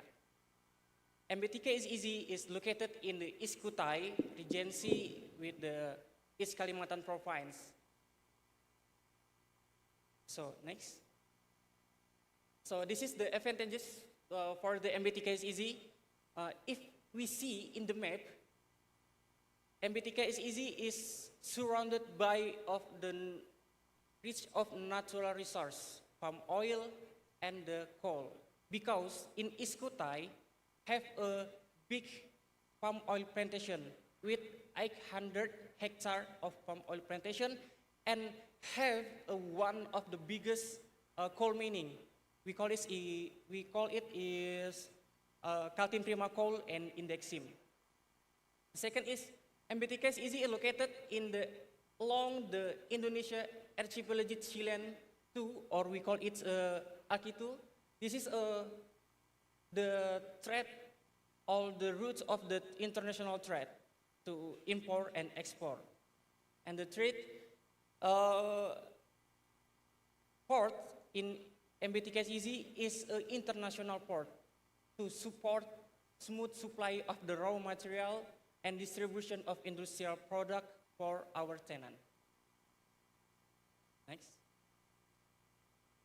So this is facilities of the MBTKZ. We have around 509 hectares, but we separate in the two areas. First is industrial area, we have 320 hectares, and the port area around 115 hectares. And because the land owned by regional government, the rental land price is 1,750 meter cubics per year, and have a grace period of free 4 years. Next. So this is the MBTKSEZ office complex. We have a shared office space at the MBTKSEZ. We have a security post, mosque, a workshop building, and a fire station. This is Malloy port in MBTKSEZ, with the hierarchy is a collection port, but from right now, the port is operated by KUPP Kelas 1 Sangkulirang, and we have a multi-purpose port in MBTKSEZ with the 100 long and 27 width, and with the deep 18 until 20 meters. And we have a water supply to support our tenant invest in MBTKSEZ with the water treatment plant. With the capacity is 200 liters per second, and we have a backup plan for water. And with the mini water treatment plant, with the capacity is 10 liters per second. So this is a business model. We can talk together what an investor needs. The first, investor can come as a tenant to build manufacturing, to build infrastructure in MBTKSEZ. And the second, the investor can, as a developer, like joint venture with others to build in special economic zone. And the third is as an infrastructure provider. This is our tenant, our tenant in MBTKSEZ. Right now, the PT Palmas Rasi International built 6 storage tank with the capacity of 5,000 metric tons, and with 1 open pump seal storage and 1 closed pump seal storage. So this is the investment flow for the investor if want to invest in MBTKSEZ. First can send the letter of intent to PT MBTK as a developer the area, and hopefully we can reach until the investment agreement. This is incentive given by government. Next. This is fiscal incentive, tax holiday, and tax allowance, like Mr. Edwin mentioned before. So many incentive give to investor to if they invest in our special economic zone. Next. Okay, this is our contact. I hope you can contact me and contact our to get some information and make some discussion. Thank you. Thank you, Pak Muhammad Habibi, for the presentations. So we heard from Pak Habibi that there are lots of fiscal and non-fiscal incentives, and Pak Muhammad Habibi invites us to cooperate with them in MBTK, either as tenants, developers, or infrastructure providers. Now we'd like to invite Mr. Muhammad Fadilah, the head of marketing division of PT Kawasan Industri Nusantara for Semangke SEZ. So for Pak Muhammad Fadilah, the stage is yours.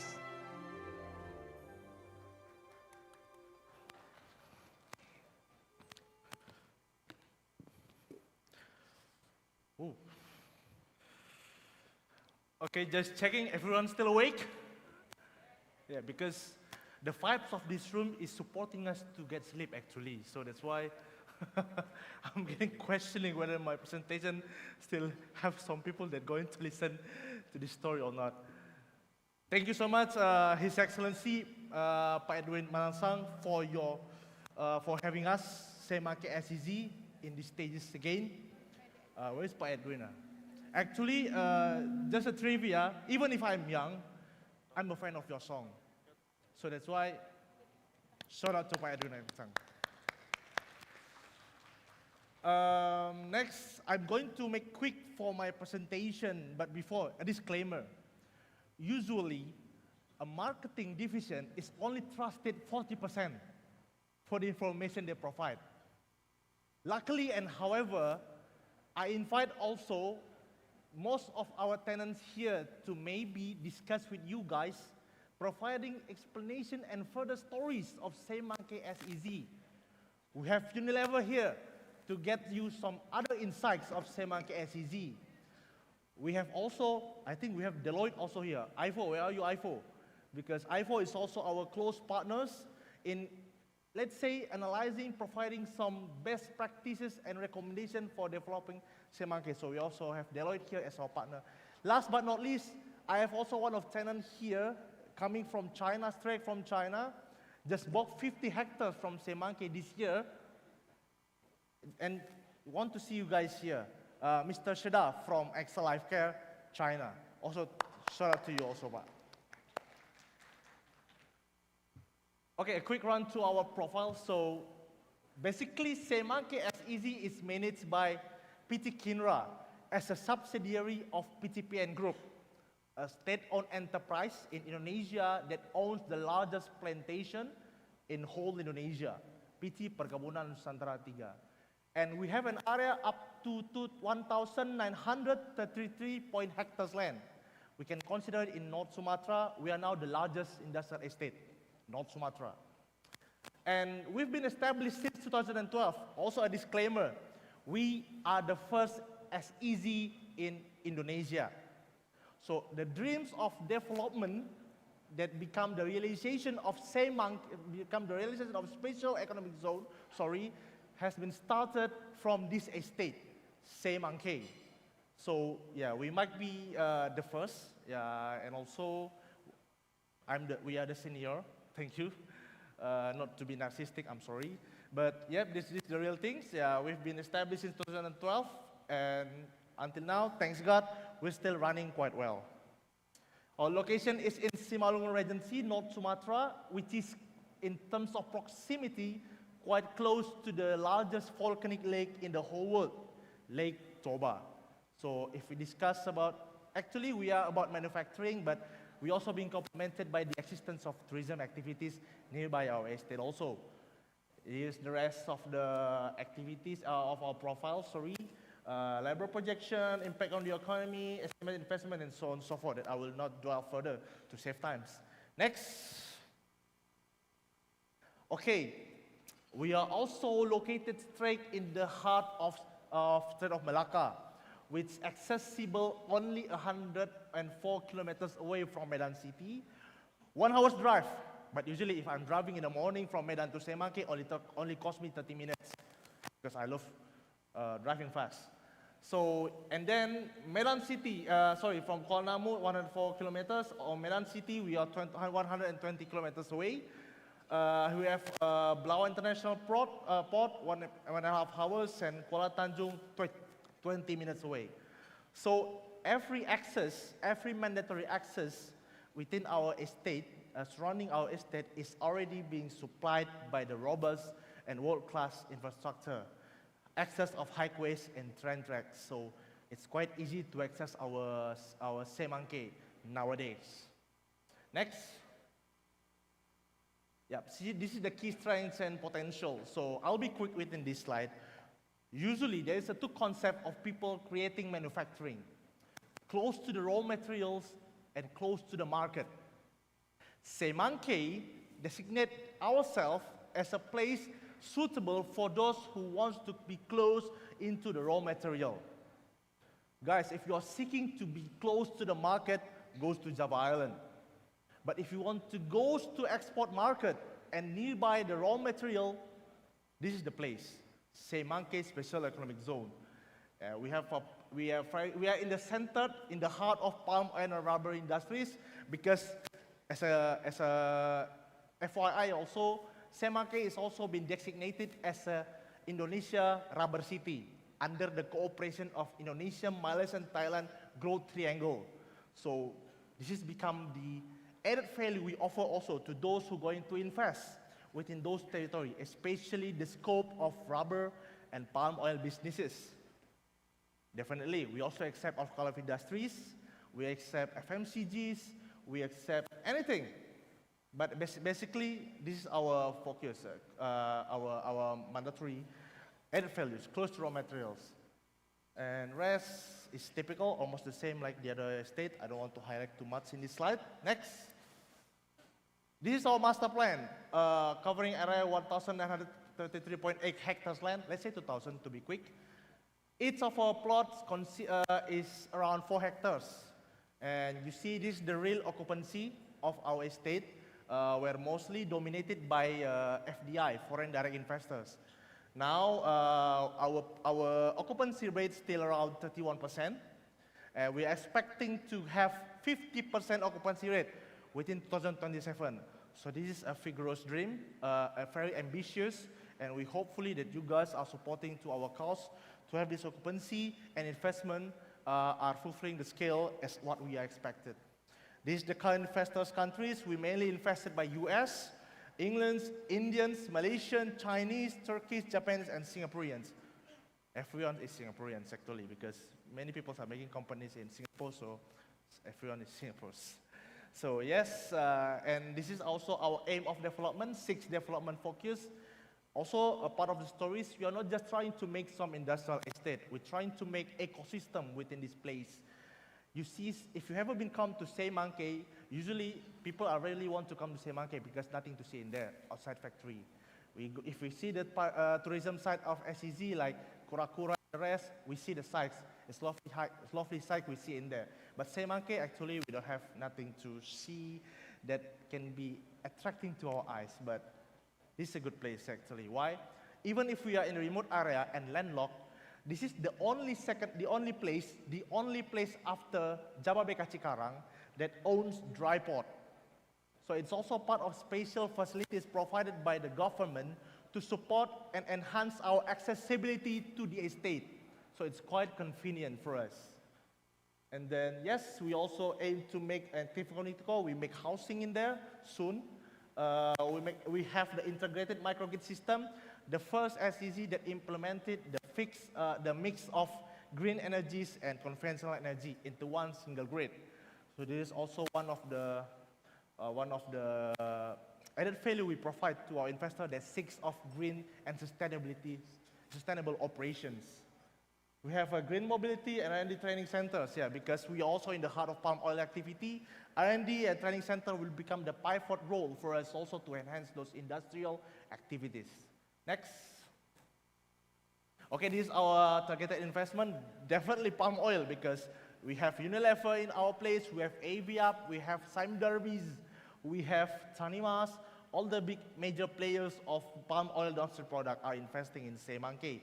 Yeah, usually, just an FYI, usually those who invest is the one who create the product from upstream into half-finished goods. So that's why usually from upstream to half-finished goods usually requires lots of process. So that's why they require more lands, more availability of plots before they're sending either export or sending it to Java Island. And then we also have rubber industry. Yeah, we have now we have 2 medical gloves company coming from China. One is Basic, or in China they can call Yinke, and one is Extra Life Care, or Chonghong in China, one of the subsidiary of Xiamen ITG, under Fortune 500 companies. We have, this is also our main focus, FMCG, soap, ice cream. We have ice cream company also in Semangke. We focus on fertilizer, animal feed, cosmetics, and last but not least, but very important, property business. I will be very focused to the left side because if you guys have partners or stakeholders that seeks to invest property in Semangke, you name it, housing, malls, nightclubs, commercial area, anything, please discuss to us and we'll definitely give you a good offer because this is a very mandatory facilities that we need to provide to complement the requirement of our investors that going to live within Semangke SEZ. So this will be a very good opportunities. Next. Infrastructure all complete. I'm also being chased by time. Infrastructure complete and ready to set up your operation. And this is the ongoing facilities that we are now focusing to prepare as listed in the presentation. Next. Yep, this is, I think I'm the only one who showed the pricing here because sometimes pricing is sensitive, right? So yeah, I'm showing you the cost of doing business and surrounding facilities. Yeah, I'm very transparent. Actually, I'm actually naked right now here. So yes, you see the land lease price, the land, no capture, no photo, please. Just kidding. Land lease price, wastewater, clean water price, etc., which we consider as one of the most competitive pricing in Indonesia also. Next. This is some picture of development of Semangke SEZ, Unilever, dry pot, the hero of Semangke, ice cream, tank farm, and so on and so forth. Next. This is the tenants, Unilever, shout out to Unilever. We have Sam Darby, ICE, Alliance World, Basic, NL, blah, blah, blah. And X Life Care, the one that I just introduced to you, which is sitting in behind. The owner also actually exists in here. And other tenants that already investing in Semangke. And this is the output of SEZ that we have created thanks to the government support with creating a direct labor, people that directly employed by the company within Semangke, up to 7,800 people outside the multiplier effect. And now 28 companies. Next. Thank you so much. That's the end of my presentation. Hopefully you have something to be discussed with me. Thank you very much, Pak Muhammad Fadilah. So you have a very huge lens over there. And thank you for the transparency for the price. No photo, but your presentation will be distributed to the audiences. It's okay, ya, Pak? Thank you. So now we would like to invite Mr. Janja Walangitan, the Director of Compliance, PT Membangun Sud Maju for Bitung SEZ. For Pak Janja, the stage is yours.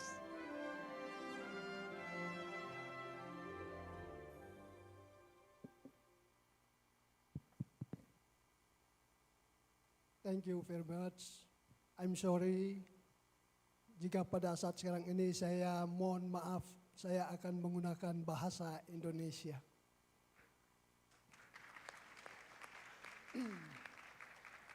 Oke, kita masuk pada kawasan ekonomi di Sulawesi Utara, terletak di kota Bitung. Kota Bitung adalah kota pelabuhan, kota perdagangan, dan kota industri. Next. Kita lihat di sini, balik lagi. Kita lihat bahwa di Bitung, ya, kawasan ekonomi khusus, dia mempunyai 534 hektar. 534 hektar ini yang sudah digunakan masih 20,23 hektar. Yang lain masih kosong. Tenan yang berada di kota Bitung itu berada 14 tenan.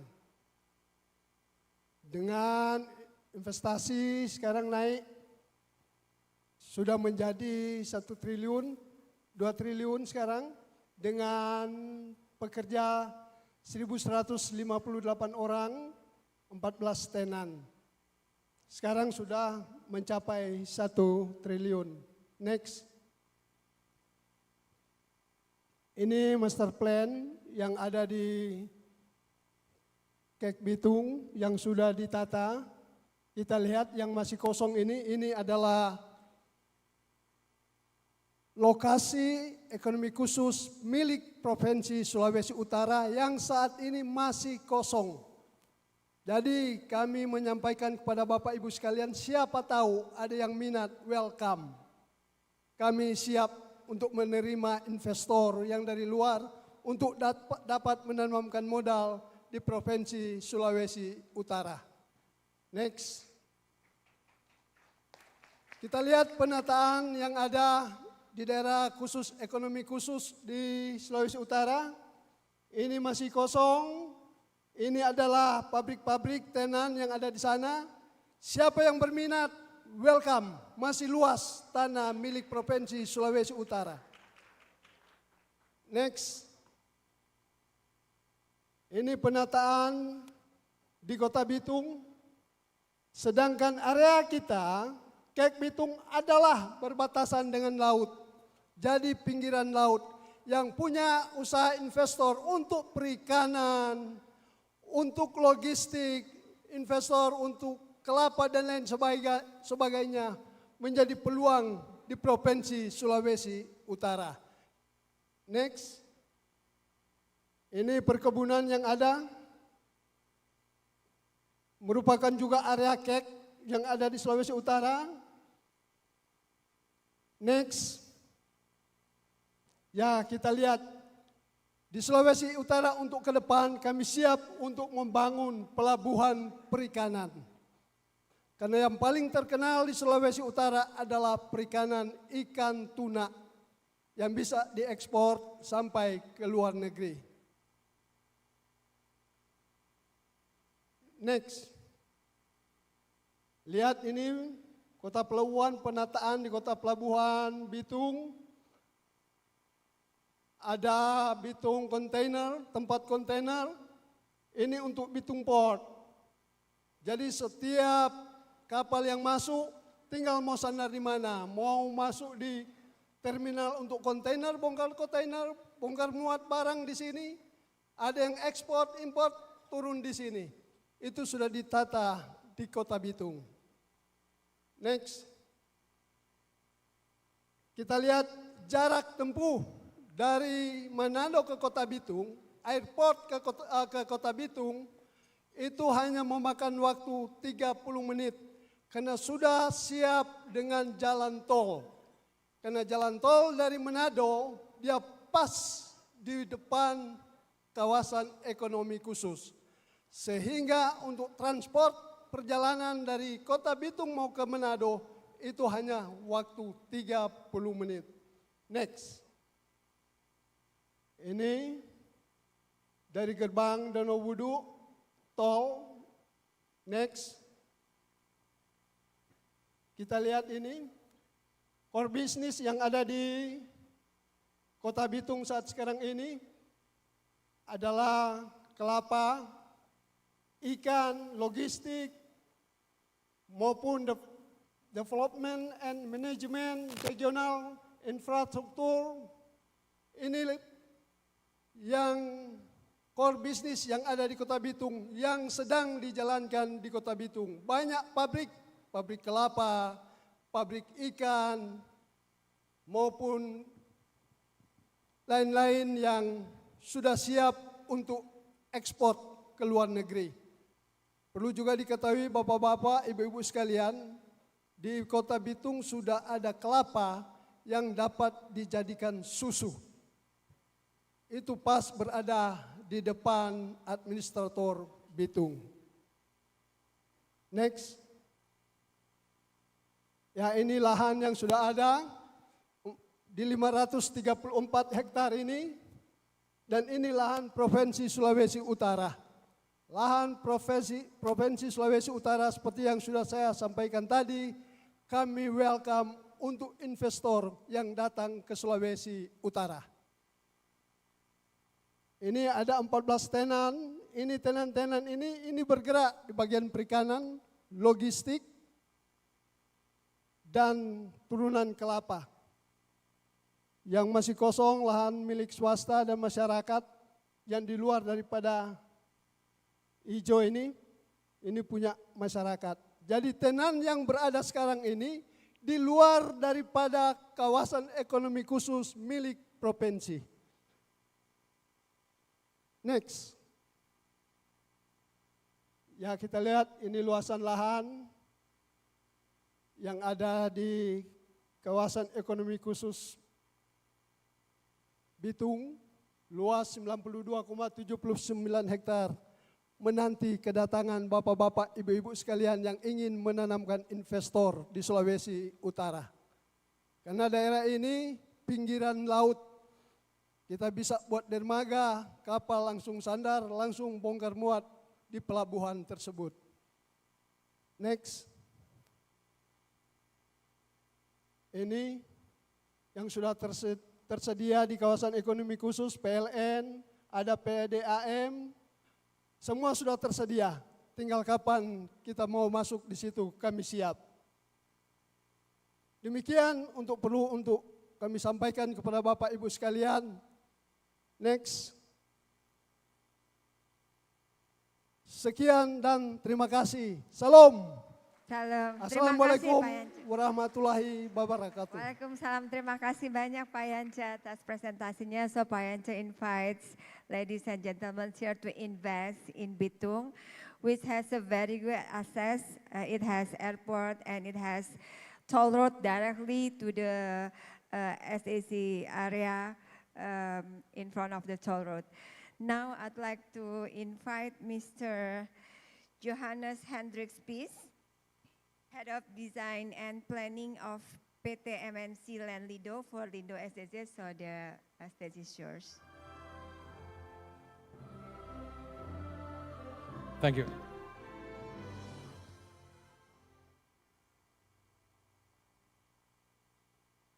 This is not our special economic zone.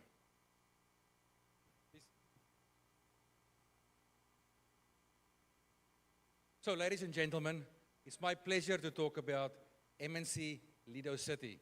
My name is Johannes Spies and I represent MNC Tourism.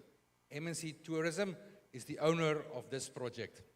You will all know that MNC is the largest media company in Indonesia, and we've built and planned and developed a special economic zone around the media industry. As you can see on this drawing, this is our special economic zone. It's a city of 3,000 hectares, of which 1,040 hectares is dedicated to special economic zone. In this area, we will foster developments that cater for entertainment, amusement, hospitality, all in line with our core business, which is media. All of this is supporting that. And we have various entertainment and amusement facilities already built, and I would like to show you some more of that, as well as to talk to you about what else we are doing in this development. I think key to our, like I say, key to us as MNC is entertainment. Our anchor project will be an international style theme park. It's a very large theme park, and it will be supported by other theme and amusement facilities, such as a world garden. We also have retail, dining, and entertainment facilities. And in parallel with this, we've also looked at golf course as an entertainment activity. We have developed one of Indonesia's best and most anticipated golf courses. To support all of this, we will have very interesting amusement, dining, and entertainment facilities, as well as and so on. Right, we are also very thankful for government to have granted us special economic zone status. This gives us very special or unique opportunities to talk to investors about tax incentives and as well licensing. As I show you here, one of the reasons why this specific economic zone, the MNC Lido City, is so important is because it's very near Jakarta. It's about an hour from Jakarta and maybe an hour and 45 minutes from the airport. So it's reasonably close, and it's within a catchment of about 70 million people. So we are focusing on entertainment, hospitality, amusement in a catchment area of 70 million people. People from Bandung can be on our site within 2 hours. People from Jakarta, less than 2 hours. So it makes it really ideal for a city that specializes on tourism and entertainment. We also on a very high elevation. Our climate is very good. It's not as hot as Jakarta. On a day-to-day basis, we can experience comfortable temperatures of about 22, 23 degrees, which is very beautiful and very pleasant to experience. Okay, next. So like I mentioned, we're about one hour from Jakarta and an hour and a half from the airport. Now, these directly next to MNC Lido City, next, we already operate this first toll gate, and we will open this toll gate next year. This toll gate has direct access to our whole city, so it will make it even quicker to get to our site. As you can see in the slide behind, we've already developed a lot of our infrastructure, roads, water infrastructure, broadband, electricity, a lot of that's already developed, and it already enables us to operate several important facilities on our project. So, the investment schemes that we have available. Number one, outright sale. Like I think in many property developments, we have outright sales where you can buy property and develop something in line with our goals. Our goals, of course, is to deliver products in the entertainment and hospitality industry. You can also lease land. Whether you buy outright or lease, you are subject to benefits, or you can get benefits in terms of tax, licensing, but also in terms of partnering with us, because we have very deep and special knowledge about entertainment and hospitality. Lastly, we are also very welcome to think of other investment schemes, such as LUDA, joint ventures, JV. We are already talking to many developers in those cases. But let me show you some of our projects. Some of them are finished, some are ongoing. This is the Trump International Golf Course, who has won the award this year for Indonesia's best golf course, the top quality golf course. It is also Indonesia's only members-only golf course. It has a clubhouse that are under construction. This clubhouse is 33,000 square meters, which will make it one of the biggest clubhouses in the world. Supporting this, we will have some residential. All of these residential will be Trump branded, just like our golf course is Trump branded. This one will be Trump branded. And then we also have one special product, which we call private clubhouses. It's one of only 2 golf courses in Indonesia where a corporation, a bank, a mining company can actually buy a small clubhouse next to the golf course. From that clubhouse, you can have full caddy facilities, you can have full buggy facilities, you can register. There will be entertainment facilities in the clubhouse, as well as full locker room facilities. So you can fully entertain in a very private way the game of golf at this specific destination. This project that we are doing in line of an association with the Trump organization forms about 1/3 of our entire special economic zone. The next third of our special economic zone, next one, next. The next third of all those area will be for amusement, entertainment facilities. The first project that we are working on at the moment is a retail dining and entertainment facility. It will have shops and so on, but the overlay will be amusement. It will be like going into an amusement park for family entertainment facilities like that. Following this, we will develop our flagship project, which is the theme park. This theme park will have 76 hectares, and we will have various overlays of IP from different groups. Our own group, MNC, has also very strong IP that is very well known in Southeast Asia, we will be one of the IP anchors. And in a similar way, we are working with other theme park operators to develop a bigger IP set. We have in operation at the moment a destination called Movieland. Movieland essentially is a production studio for movies. At the moment, we are running 3 titles at this project that you can see tonight on TV if you open up one of our channels. We also work with international movie creators, advertising companies, and so on, to develop this facility or to produce movies and produce content at this facility. The eventual dream is that this facility, Movieland, will be like Universal Studio, where it's a production studio, but also an entertainment destination. So I've mentioned entertainment. Very important for us is music. We have a very large music venue at Lido City, which we call the Lido Music and Arts Center. On the next slide, you can see 2 years back, we had a K-pop concert that was attended by 80,000 people during 2 days, which shows our commitment to make entertainment at the heart of what we are doing at MNC Lido City. Next.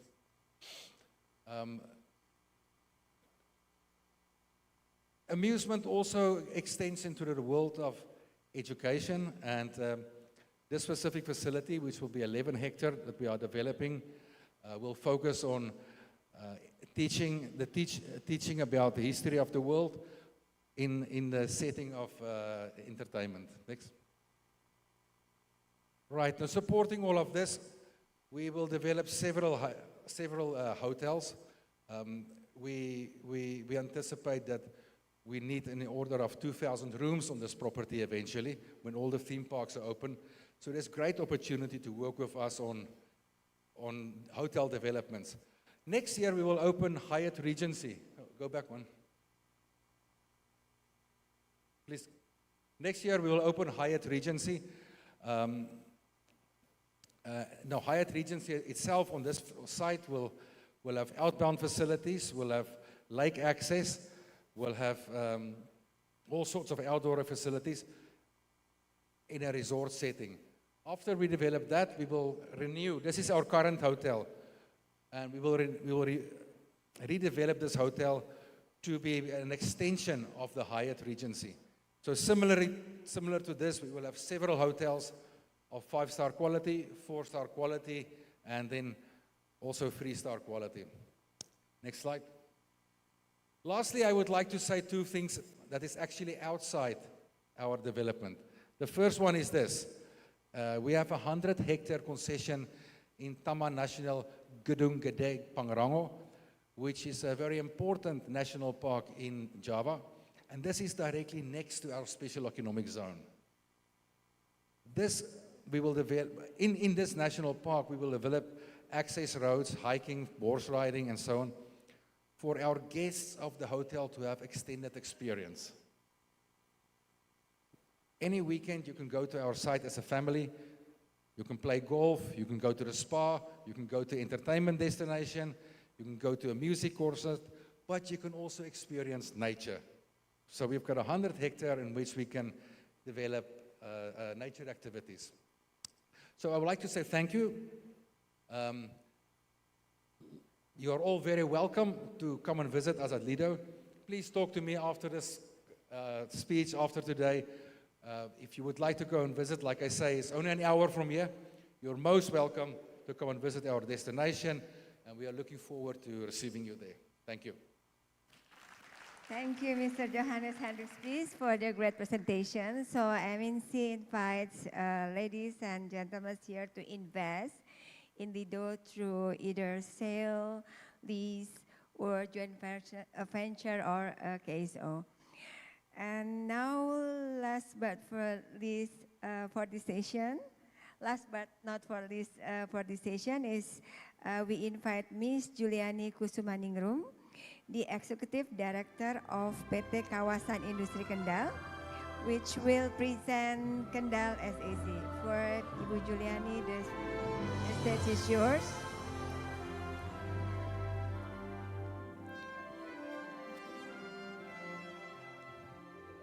Okay, good afternoon, everyone. I hope you're still awake and I won't take much of your time at all. So let me guide you through what is Kendal Industrial Park. Okay, this is the milestone we established in 2016, inaugurated by President Jokowi and Prime Minister Lee. Then year after year, we always have a bilateral event. Exactly, on the 2019, we became the pioneer of Special Economic Zone precisely in the industrial park located in Java Island. Prior to that year, all the Special Economic Zone in the industrial park, everything is actually located outside Java Island. Then, of course, the status of SEZ has brought so much tremendous investment, both direct investment and also foreign direct investment. 2023, we became the best new industrial park in Indonesia. And just this year, we were also awarded as the regency that give the highest investment value in Central Java. Who we are a private sector company. Our shareholders, 51% owned by PT Jababeka, which is the pioneer of industrial township in Indonesia. And it holds 51% of the share, 49% of the share owned by Semcop, which is a subsidiary of Temasek Holdings. Semcop itself has two kind of businesses, from urban development and energy sector. All the industrial park falls under the urban category, and this is the portfolio. The portfolio of Semcop urban development, not only in Indonesia, but as well as in Vietnam, VSIP, and China as well. They have two different locations, one in Wuxi and the other one in Nanjing. Okay, a little bit demographic overview. How big is Central Java? So Central Java, obviously located in the middle of Java Island, 37 million population. Then more than half of it is the active working population. Kendal itself, it is one of the regencies in Central Java. Population over there, 1 million, and 70%, it is the working age group. Where about exactly Kendal?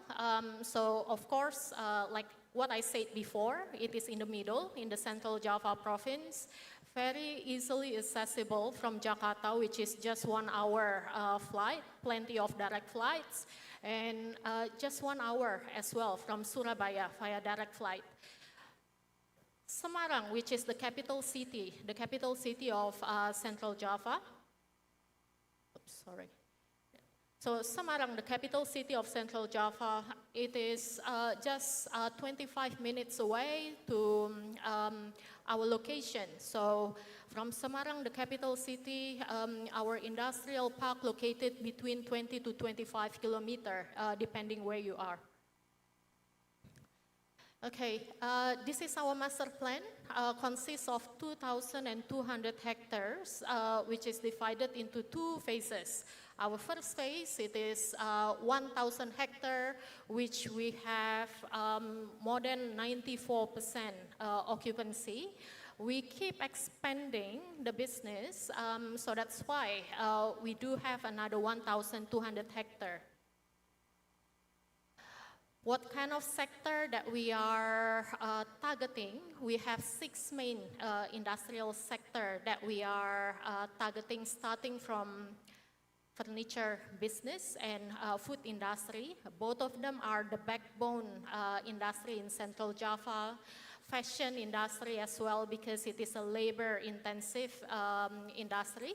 Automotive and electronic, it is actually, both of them are the new industrial sector, just happen in 2021 and 2022, just a little bit late. Then other industry in here, we do have logistic and packaging, and any other industry to support the big 5 main industry that we have here. Okay, why Kendal Industrial Park? First, when we talk about industry, of course, cost is very, very important. Competitive cost in terms of labor, so it is 2.7 million. That is the minimum salary in Kendal Regency. Second thing, of course, talking about the industry, we need manpower. Do we have enough manpower? The answer is yes, but does the manpower have the right skill set? This is our job as a industrial park developer. We connect the industry to the right vocational school as well as university and polytechnic. So we do have a good synergy between those parties. One-stop solution, we make it seamless business process, and then the infrastructure such as availability of water supply, wastewater treatment plant, gas pipeline, fiber optics, and so on. Talking about the last one, it is just to touch on the macro infrastructure, strategically located since we are just 25 kilometers away from the international seaport. So time-wise, it can be reached within half an hour to 40 minutes. Apart from that, we are also developing Kendal International Seaport, which is just within the complex, and it is expected to be completed by 2028. Okay, so what is the progress we have? We have 135 companies that already join us. From 135, 52 already in operation, and then 37 are under construction. 3 major sectors, which are in fashion industry, electronic, and renewable energy, as well as automotive. And regarding country of origin, 76%, it is from overseas, 24% from Indonesia. Those are the big names who have joined our park. So we do have many anchor tenants. It is spreading from the electronic sector, automotive, fashion industry, as well as FMCG, chemical, and so on. Okay, my time is up, so this is actually the last slide. What we want to show, it is actually to give thanks to the Special Economic Zone and all the team, as well as the administrator, SEZ. Due to the top-notch services, we have increased tremendously from 2018 up until 2025. It is not only by the number of business entities, but as well as the manpower absorption, investment, how much the investment value that we have attracted. So we can see that it is actually more than double. It's actually more than 10 times as well for the investment value. It is also our KPI, since we are the pioneer of SEZ in Java Island. Export value, it is also has increased with a big number. Okay, that's about it from me. On the left-hand side, I do have my WhatsApp number, and on the right-hand side, it is our presentation. Thank you. Thank you, Ibu Yulani. Please, round of applause.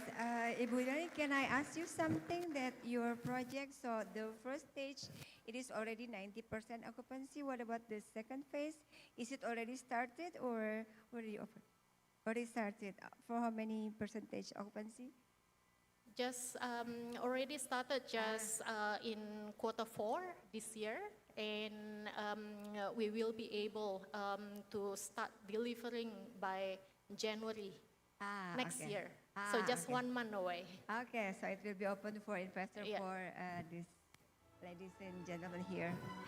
And I'd like to, sorry to audiences here because of time, so there will be, I just thought that there will be no question and answer, but I'm sure that every presentation have their contact, so you can contact them directly. Yes, okay, thank you so much to our moderator. Please remain on the stage, Ibu, because we're going to have a photo group session with all the panelists, so we'd love to invite again to join us on the stage. Deputy Marketing Director PT Dusa Tama Properti Panbil.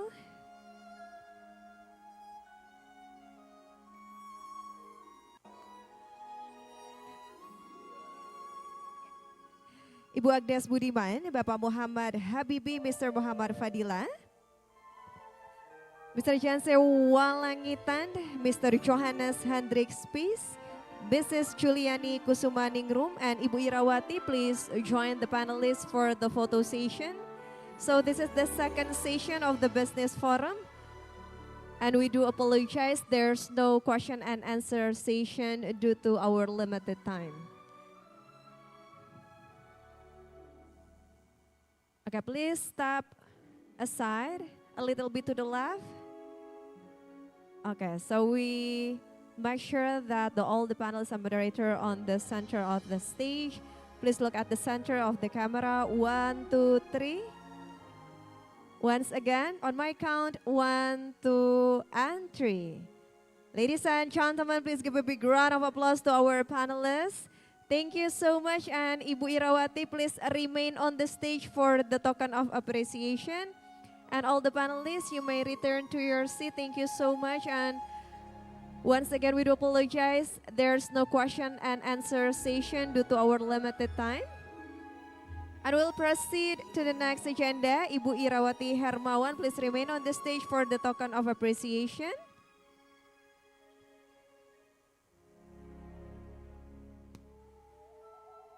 Okay, we'll present the token of appreciation presented by Mr. Bambang Wijanarko. Okay, please look at the center of camera. We're going to have a photo together. Both of you, please show the token of appreciation. Ibu Ira, to the camera. 1, 2, 3, and 1, 2, and 3. Thank you so much, Ibu Irawati Hermawan and Mr. Bambang Wijanarko. Thank you so much for being a great moderator for this session. Ladies and gentlemen, without any further ado, we now move to the third and final session of the Business Forum with the theme, Unlocking High Growth Opportunities Across Indonesia's SEZs.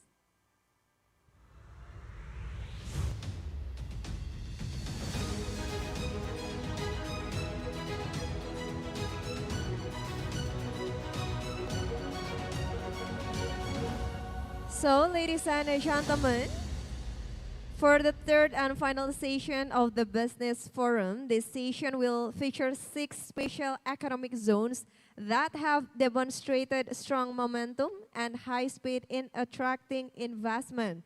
So I would like to invite our moderator for this session, partner Deloitte Legal, Mr. Anthony Chandra. Thank you.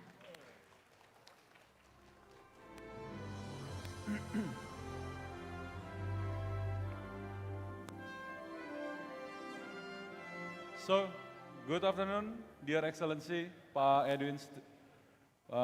Rizal Edwin Manurung, distinguished guests, ladies and gentlemen.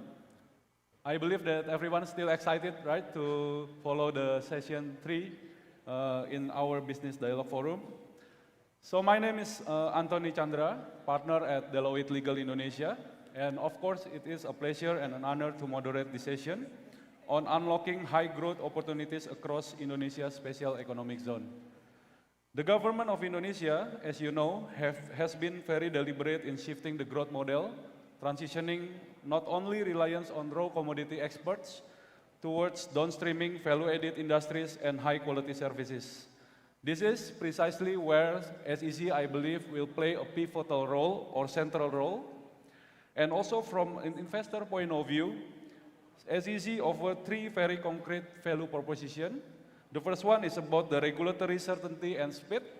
The second one is about the competitive fiscal and non-fiscal incentive.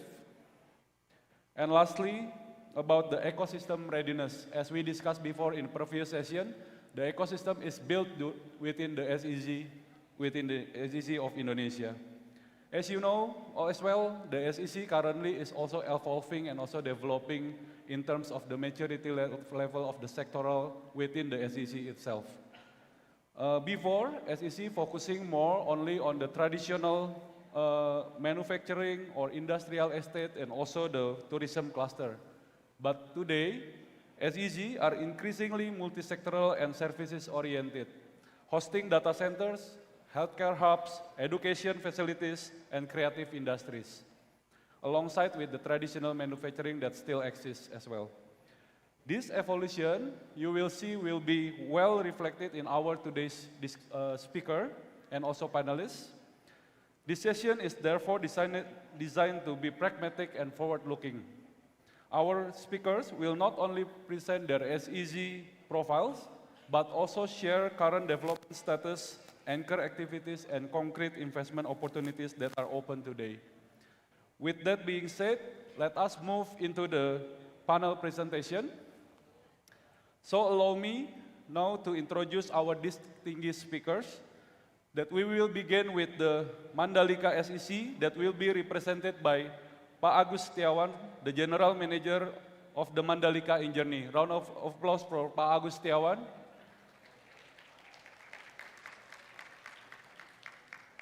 Okay, the next one is Nongsa Digital Park SEC that will be represented by Puni Fitriani, the Jakarta Executive Officer of PT Tamarin. Nongsa Digital Park SEC is the leading hub for the digital economy, data centers, and creative industries, positioned strategically within Southeast Asia digital ecosystem. We then move to Galang Batang SEC that will be presented by Hendrik Karos Nugraha, the government division hub of Galang Batang SEC. Galang Batang SEC, I believe, is a cornerstone of Indonesia downstream industrial agenda and core in processing industry and logistics. From East Java, the next one is from East Java, Singasari SEC, that will be presented by Ibu Kris Widiati Praswanto, the Corporate Secretary of PT Intelligentsia Grahatama. And following the Singasari SEC, after that is the Zanur SEC, will be represented by Putri Eka Sukmawati, the Business Development Director of Injourney Hospitality, a high-value healthcare and wellness tourism for integrated medical services. Last but not least is Industropolis Batang SEZ that will be presented by Ibu Irma Servinta from PT Kawasan Industri Terpadu Batang. With that, I will invite our first speaker from the Mandalika SEZ, Bapak Agus Setiawan, the General Manager of the Mandalika Journey. The stage is yours, Pak. Yeah.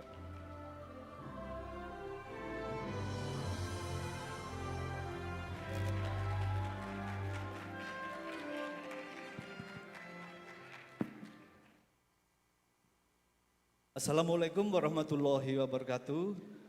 Good afternoon, ladies and gentlemen. I'm Agus Setiawan from IDDC. Will present Mandalika Special Economic Zone. Next. This is Indonesia map. There are two islands, Lombok and Sumbawa.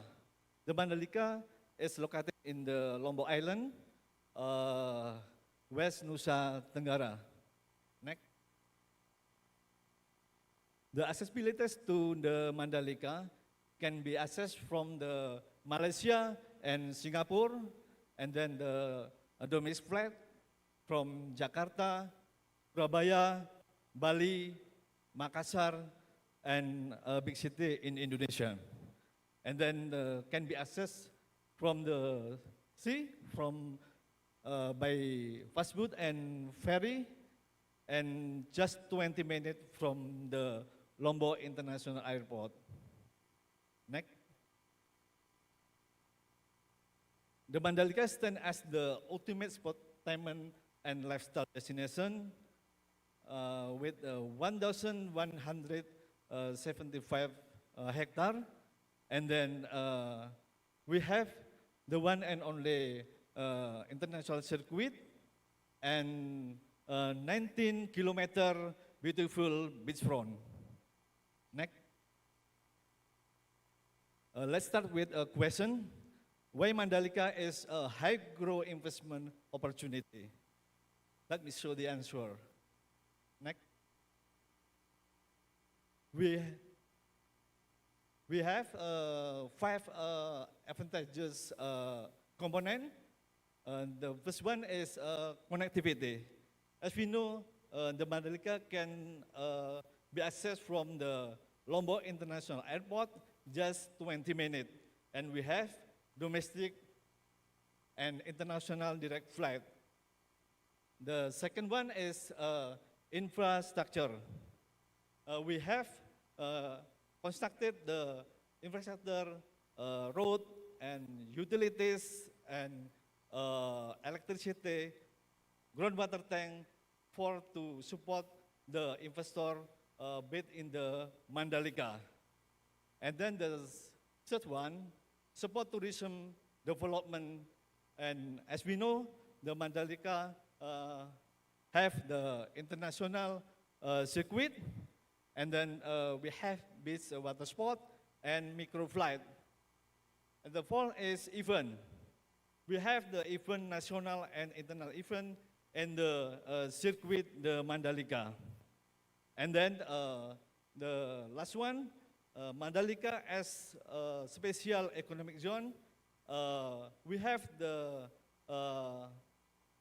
incentive tax from government and local government for the land and building permit. Next. The Mandalika has already equipped with facilities and infrastructure and utilities that support to investment activities. That means the investor don't have start from zero, but these facilities already built in the Mandalika. Next. This is a hotel and villa around the Mandalika, and it has increased from the years to years from the WSBK and until now, and the hotel and villa has built in the Mandalika. Next. This is a commercial and event around the Mandalika. We have beach club and restaurant and the cafe and some culture attraction. Next. This is a calendar of event 2025. We have the national and international event, and the national event,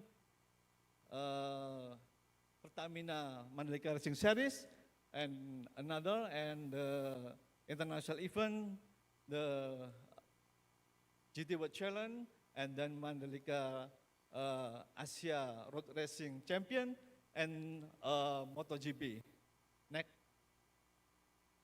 This is the MotoGP 2025, the multiplier effect with a total visitor 324, and the occupancy hotel in Lombok 93%, and the Mandalika 100%. And then we get the additional flight 44 in the direct flight to Mandalika. Next. This is a international event, Enduro VR 46, and GT World Challenge in Asia. This is from the 21 nation. Next.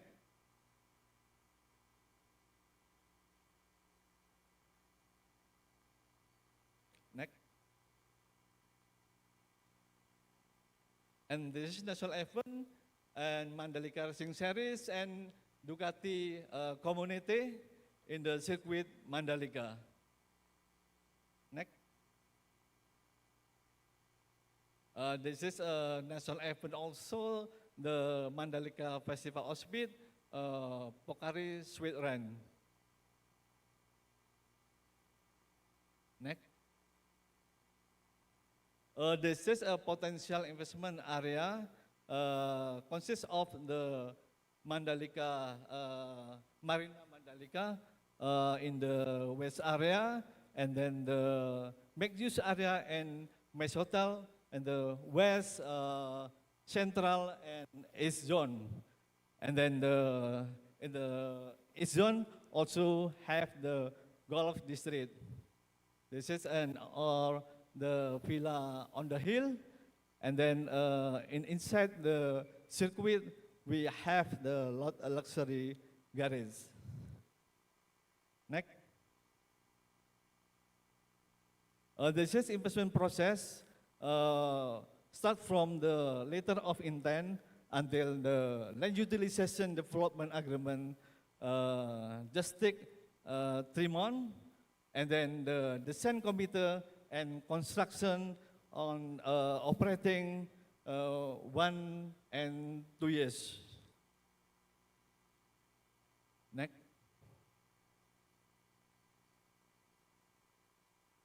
I think that's all my presentation from the Mandalika, and thank you for your attention. And if you want to detail information, can visit our booth. Thank you. Thank you so much, Pak Agus Setiawan, for a wonderful presentation introducing Mandalika SEZ.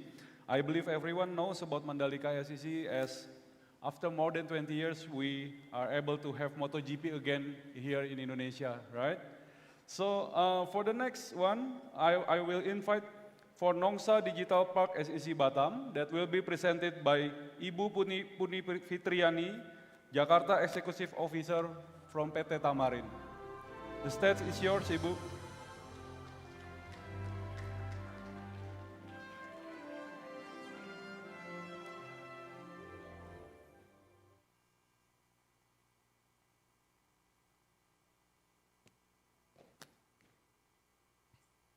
Thank you.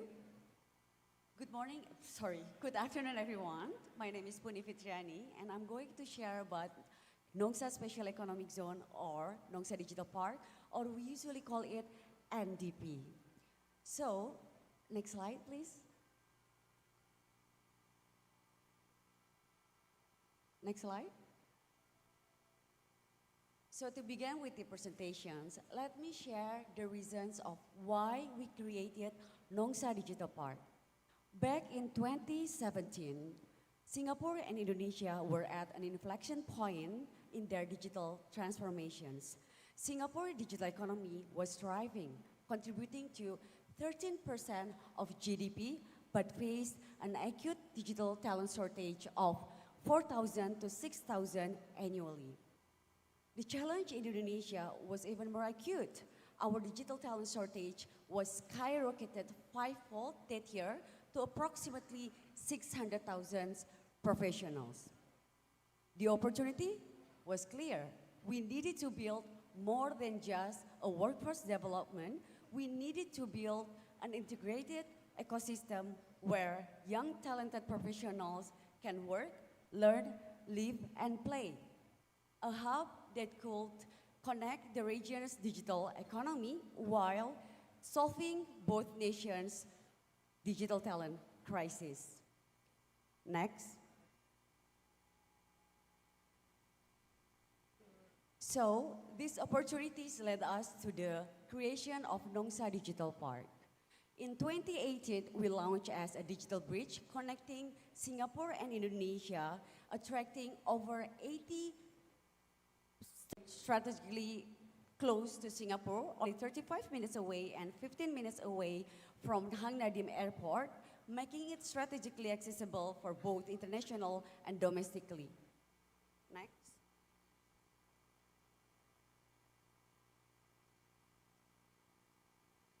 We transformed 188 hectares of existing land into an unprecedented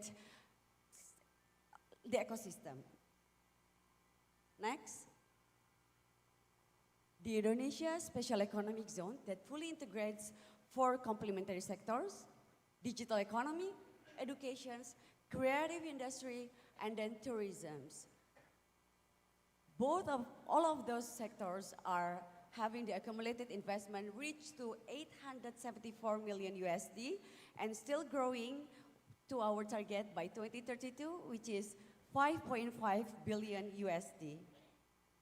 Next.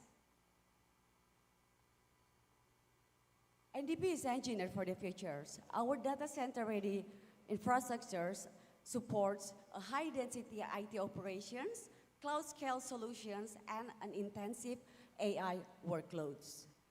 Batam has now having 13 submarine cables landing stations with the new upcoming one landing directly at Nongsa Digital Park through our collaboration between our sister company, Citra Connect and Tallinn. We also located outside of Lake of Fire, making it strategically offer a so much safer location for data center development. By 2031, we will deliver dual port towers of up to 800 megawatt and water supply of 430 liters per second. Next. In our digital community, we host a unique ecosystem from multinational technology companies into data centers players. We are also creating a regular technology events from workshop, developer festival, and then hackathons, where collaborations and then sharing knowledge drives innovations. Next. In our data center operations, we currently have 5 data center players with the upcoming of national data centers. One of our facilities over 80 megawatt capacities designed for enterprise, cloud, and AI workloads. We also have a very special partnership with BW Digital to provide a connectivity designs for enterprise, cloud, and then AI workloads. Next. So we are now moving into our creative industry. Infinite Studios or Kinema is our animation and live action studios. We have been established over 20 years, have employed more than 300 employers, animators, and contributed into more than 150 animations and movie international projects. Those projects have generated a significant economic impact across Batam, supporting logistics, hospitality, catering, and other local service. But the most crucial part is that we are transferring an international production standard into local talents, creating a pipeline of next generation of creators. Next slide. So we are talking about solving the talent crisis, right? This is our under Infinite Learning. Infinite Learning operates a comprehensive programs from web development programs into advanced AI, games, and cybersecurity skills. We have partnered with Apple and 4 leading tech companies. We were also included in Campus Merdeka, a program under Ministry of Education. We are now having 8,520 talents in our talent pool. Those, for all of them are equipped with professional technical skills and also proficiency English and public speaking, collaboration abilities. Next. Our digital ecosystem was surrounded with beautiful beaches and then tourism area and residential area that is located within 5 minutes away from our business district area. Next. We also have retail spaces, that is our collaboration between Citramas Group and Sinarmas Land, and office spaces that is open for collaboration. Next. So we have built the infrastructures, attracted global partners, and then nurtured talents and proven the models. Now we are ready to scale, especially when we are looking at the projection market of AI and gaming within the next 5 years. It has inspired us to create a new business sectors. So we invite the strategic investors to co-develop the next phase of our development, the NDP Digital Game Hub and AI Innovation Zones. Thank you very much. Thank you, Bu Puni. Thank you for the wonderful presentation. I think with the spirit to overcome the digital talent crisis, it is established Nongsa Digital Park as a leading hub for the digital economy, and also which provide more diverse business in terms of our SEC in Indonesia, like data centers, AI-related business, and more creative business. Thank you so much for the wonderful presentation, Bu Poni. You can return to your seat. So for the next one, I will invite from Galang Batang SEC, Pulau Bintan, Bapak Hendrik Karos Nugraha, the Government Division Hub of Galang Batang SEC. The stage is yours, Pak.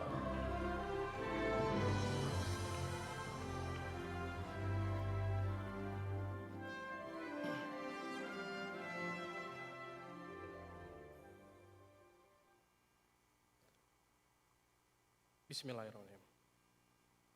Good afternoon, ladies and gentlemen, esteemed guests and fellow participants. It's truly an honor to stand before you today as we gather here united by a common purpose and shared position. I would like to extend my heartfelt gratitude to each and every one of you being a part of this improvement event. Next slide, please.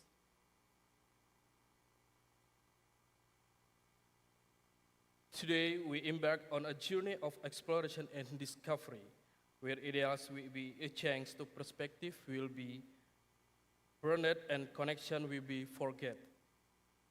It is through such a gathering that we inspire and empower each other to make meaningful contributes to our field and communities. Ladies and gentlemen, we are delighted to welcome to you the Galang Batang Special Economic Zone, a beacon of the growth and innovation in Indonesia, nestled in the heart of you, the Riau Archipelago. This dynamic zone to represent a fusion of strategic location, robust infrastructure, and vibrant economic potential. As a hub investment and development, Galang Batang offer unparalleled opportunities for the business entrepreneur likes. Here we are. We are committed to fostering a sustainably and competitive environment that encourages prosperity and community development. Join us, our infrastructure journey, encourage economic progress, and to create a brighter future for all. This is Galang Batang Special Economic Zone, where there are abundant opportunities and developing for the future. And then this is 2013 inauguration as Mineral Processing Center inaugurated by the Coordinator Minister of Economic, Mr. Darmin Nasution. So, Galang Batang ECZ was officially established in 2017, setting the stage for the transformation on the region in mineral processing powerhouse by 2018. By 2021, and had been recognized as a national project, underscoring its importance to the national economy. And next, please.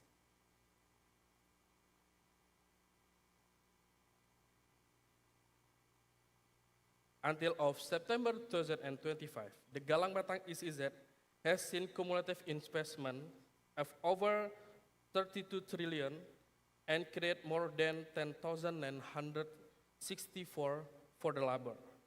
The zone continues to work towards ambitious target for 2025 to further boost economic activity and employment opportunities. Slide, please. The zone has number investor each contributing the economic landscaping. Notable among them is PT Bintan Alumina Indonesia, a major player in alumina production. This slide outlines the contribution of various investors to date. Next, please. And next, please. Galang Batang SEZ is equipped with state-of-the-art infrastructure, including a 160 megawatt power plant and compression port facility and a water reservoir with a capacity of 20 million meter cubic annually. Their facilities are integral to supporting and industrial activities within the zone. Future plans for the Galang Batang SEZ, including expanding into the sector like petrochemical, steel smelting, and shipbuilding. Their projects are set to enhance the zone's industrial diversity and economic impact, further solidifying its position as a key player in the region industrial landscape. And last but not least, in conclusion, KAIKA Galang Batang has made remarkable progress as an economic zone with ongoing and future projects. The zone is poised for the continued growth and development. We invite the stakeholders and investors to join us in the promising journey of economic transformation. Thank you very much. Thank you. Thank you, Bapak Henry Carlos Nugraha, for the detailed and comprehensive presentation. Galang Batang SEC is focusing on the downstream industrial like alumina, bauxite, and other mineral resources coming from Indonesia. This is to support as well for the initiative from the government of Indonesia to have more downstream business here in Indonesia. Thank you, Bapak Henry Carlos Nugraha, once again. So for the next one, I will invite from Singasari SEC Malang. It's gonna be presented by Ibu Kriswidiawati Praswanto, the CORSEC of PT Intelligensia Grahatama. Oh, sorry. Bapak Kriswidianto Praswanto, CORSEC of PT Intelligensia Grahatama. The stage is yours, Pak.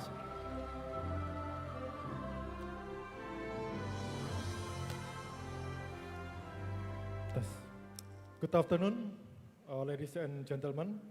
Thank you for the opportunity to deliver my presentation in the session.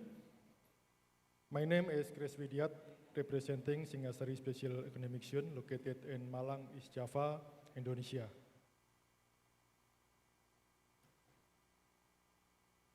Next.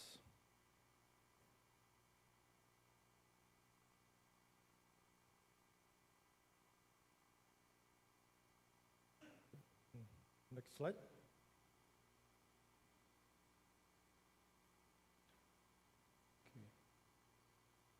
The Singasari Special Economic Zone, or Singasari SEZ, was officially established in 2019 through Government Regulation number 68 of 2019.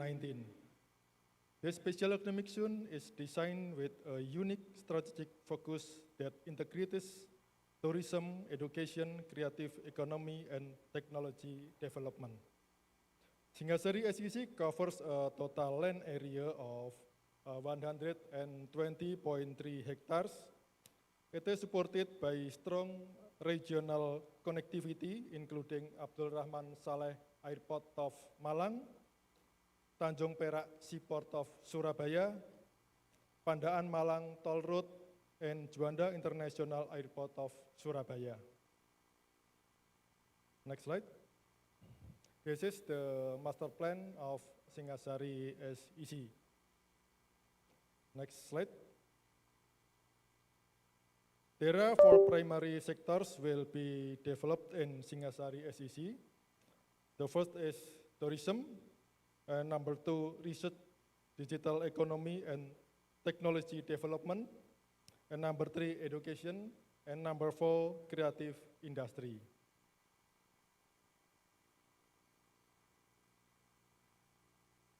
Next. This is the facilities that will be developed in Singasari SEZ. Next slide. And there are 3 development priorities currently being executed within the Singasari SEC. The first is Human Development Zone. The second is Digital Downstreaming Hub. And the third, National Hospitality Lab. Allow me to briefly explain each of these priorities. The Human Development Zone is designed to become Indonesia's first integrated edu-town, focusing on the development of vocational and higher education. One of the key investment projects is the development of an international polytechnic campus, collaborating with both local and global education partners. The campus is projected to begin with 500 students in the first year, gradually increasing to 5,000 students by year 8. This project demonstrates strong feasibility described on this financial table. Next slide. This is the established project of the Human Development Zone. On 28 May 2025, Singasari SEC celebrate the ground launching of King College London, marking a historic milestone in international education collaboration in Singasari SEC. Next slide. The priority number 2 is Digital Downstreaming Hub. The second development priority is the Digital Downstreaming Hub, a center for digital technology and creative industries. It consists of 2 major divisions. Number 1, coding factory. Number 2 is the animation and film factory. The coding factory will host 300 software engineers and developers, while the animation and film factory consists of 18 studios dedicated to film production, gaming, and animation. The business model is ecosystem-based and provides end-to-end solutions, from talent development and content creation to commercialization.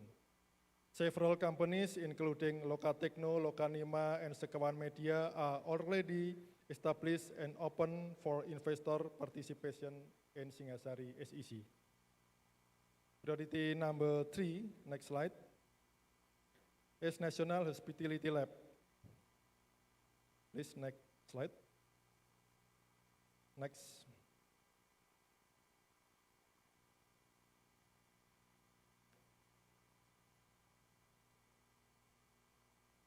The third priority is the National Hospitality Lab, developed in collaboration with Brawijaya University. This facility aims to become a national center for hospitality talent development, integrating real commercial hotels with teaching hotel. Students will gain hands-on experience while contributing to a functioning tourism ecosystem. The vision also includes developing a new tourism destination called Arjuna Destination, which features resort hotels, thematic villas, a wellness center, and tourism attraction connected to UB, or Universitas Brawijaya, Forest, and Mount Arjuna. This project shows strong financial outcomes described in this financial feasibility table. Next. Next. This is the plan of teaching hotel in Singasari SEC. Next. Next. This is the established project of the tourism sectors. On 20 August 2025, we groundbreaking ceremony of Aura Hotel, and we develop until now. Next. This is the perspective of Aura Hotel. Next. Why Singasari SEC?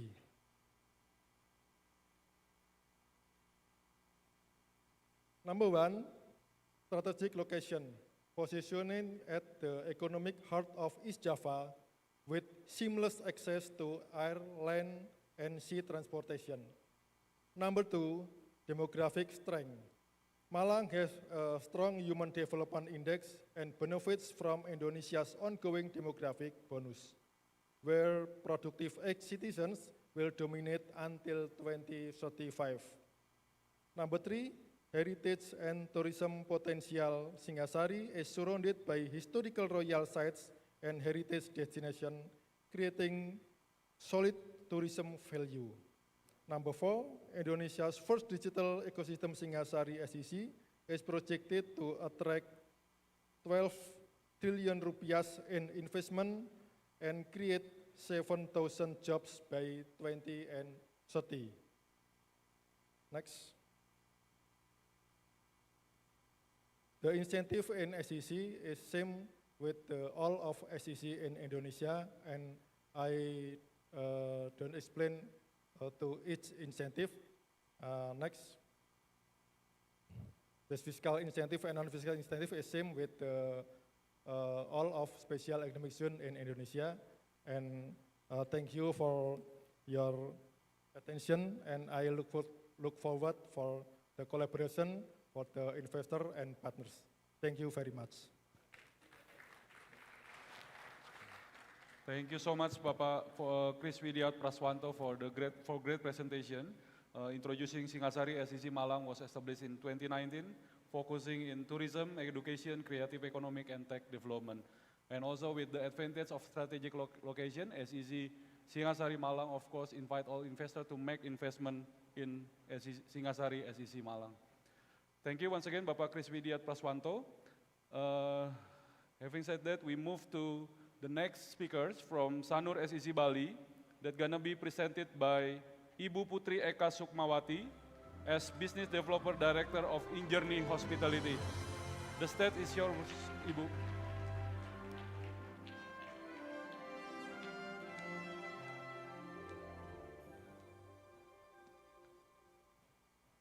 Hello, everyone. Good afternoon, ladies and gentlemen. I want to say the warmest regards to the National Council for SEZ and colleagues, and of course to distinguished guests, and also for the rest of friends that have still decided to stay at this hour. So we appreciate that and appreciate the opportunity to present to you all about the Sanur SEZ. Next. So the background a little bit of Sanur SEZ, why we developed this area, is mainly because each year there's about 2 million Indonesians that have seek medical treatment abroad. And while they go outside of the country nearby and also a little bit far away, we see that we are losing about 150 trillion rupiahs each year, which almost equals to about $9 billion. So how do we make sure we mitigate this risk even further and we keep those Indonesians in our own country while they also seek treatment? So with this, we basically have developed what we call the Sanur SEZ, where it becomes the first international health and wellness destination. So obviously this is located in the beautiful Sanur, Bali, Bali is already well known for its international destination for leisure. So now we want to incorporate that into a complete ecosystem where basically people can seek treatment, health, wellness all in one spot, which is in Bali Sanur, in Sanur, Bali. And of course, Sanur is also already well known for its famous sunrise in the Sanur area. Next. So in the Sanur SEZ, for us, as Injourney Hospitality, where we have already our capabilities in running the hospitality business in hotels. Now we focus in the SEZ for the Sanur area, where we're trying to create a full curated ecosystem within the health and wellness destination itself. So here in this area, in this zone, we focus on healthcare, wellness, tourism, and also conference. So part of the sections that we have developed is obviously we focus on creating hospitals and clinics. We also will offer what we call the lungs of this zone itself, which is the ethnobotanical garden, where about 5 hectares of land is spread out for garden area where it could be utilized by whoever come into the Sanur SEZ. And of course, we also offer hotel and resorts. Here we have revived the iconic Bali Beach Hotel, which was built in the 1960, and then we have added on Demeru as the 5-star resort to complete part of that resort aspect of the wellness. And then soon we'll be building new facilities for villas and 4-star hotels as well to accommodate the guests and the patients that will be coming into the zone where they seek for health treatments. And here also we have commercial space where we focus on the local retail, that we want to make sure that we still offer our social responsibility to the local public. And we also will offer a sports center area as well. And obviously here, last but not least, is the beach itself, the Sanur Beach, where we have a span of about 1 kilometer of beach area in front of the hotel, in front of the zone, that could be enjoyed by everyone. Next. So as a framework that supports the Sanur SEZ itself, we know that us as the developer, the landowner, and also the operator of the zoning itself, we obviously need support from the regulatory aspect from the government, where we were established to be the special economic zone in 2022. And then here, for us in Journey Hospitality, which is going to be where we are the developer of the land, we obviously work very closely with the Special Economic Zone Council and obviously with the administrator, which are a great support and help for us in order to make sure that our partners are coming into making sure that the infrastructure and also the investment and also the licensing for the foreign doctors to be able to come into reality so they can actually practice medicine inside the zone for the Sanur. Here as well, we have the involvement of the Ministry of Health regulation that establish what those regulations are for the hospital and clinics. And obviously here we have Ministry of Finance that needs to have part of the regulation. And this is just 2 out of the total 17 ministries that's being involved in this particular zone. So we do have a lot of government support, which essentially, these are the benefits that are going to be available for investors, which is part of it would be exemption of medical equipment, the licensing for foreign doctors to practice in our zone, in our hospital and clinics, and also making sure there's a granting approval for foreign investments. And then in the end, what we try to aim is truly offer an end-to-end journey from all of our ecosystem that is part of the in-journey tourism and aviation. So here in the Sanur, we want to make sure that we offer the top-notch brands, best technology and medicine, medical and wellness expertise, and the seamless experience, which is what our most vision and mission that we try to achieve in the zone. Next. As you can see, there's a lot of progress has been made in the Sanur SEZ itself, starting in 2023 when we started the investment aspect. With basically the launching of the SEZ itself, which was done by the president of Indonesia, Pak Prabowo, which is done in June 25th. So from there, as you can see, as far as the investment value that we have had since 2023 have accumulated up to almost 5 trillion rupiah. And right now, our occupancy rate for our lot, for our land, which is about almost 88% fulfilled, as we stand on about 41.2 hectares of land. So we are pretty close and fulfilling a lot of our lots itself for other clinics and also the sports center that we're actually looking for investors. Next. This is more of a master plan of the Sanur SEZ itself. As you can see, we aim to partners with international brand, well-known brands where we can bring in the top-notch medical diagnosis, top-notch brands. As you can see, we have the Bali International Hospital. We have the Solitaire, where they offer 20 specialties clinics in cosmetic surgery, hair transplant, cosmetic dentistry. We also have Fountain Vital, where they would offer stem cell. They partner up with a partner from US. We also have Ulster Lake Clinic, which is the German-based stem cell clinic. We also have the eye hospital and clinics. We're partnering up with Moorfields from the UK. Then we have Alpha IVF Fertility Center from Malaysia. Then we also have other supporting facilities such as the hotels, the resorts, and ethnobotanical garden, which I have mentioned earlier. Next. So this is the available lot that we have available currently for the SEZ. For Sanur, as you can see, that we have a lot that's available for a clinic, specifically for the intention of sport medicine or rehabilitation center or maybe traditional medicine. So we have about close to 9,000 square meters. And then we also have a commercial or sports center area that's about close to 14,000 square meters that's available, and we can continue the discussion one-on-one after this session. Next. And that would be part of Sanur SEZ. Thank you very much. Thank you so much, Ibu Putri Eka Sukmawati. Sanur SEC as the part of InJourney Group, actually focusing more in the healthcare and wellness tourism for integrated medical services. Round of applause once again for Ibu Putri Eka Sukmawati. So for the next one, last but not least, I will invite from Industropolis Batang SEZ from Jawa Tengah, Middle Java Province, Ibu Erma Sefrinta, Industrial Sales Manager of PT Kawasan Industri Terpadu Batang.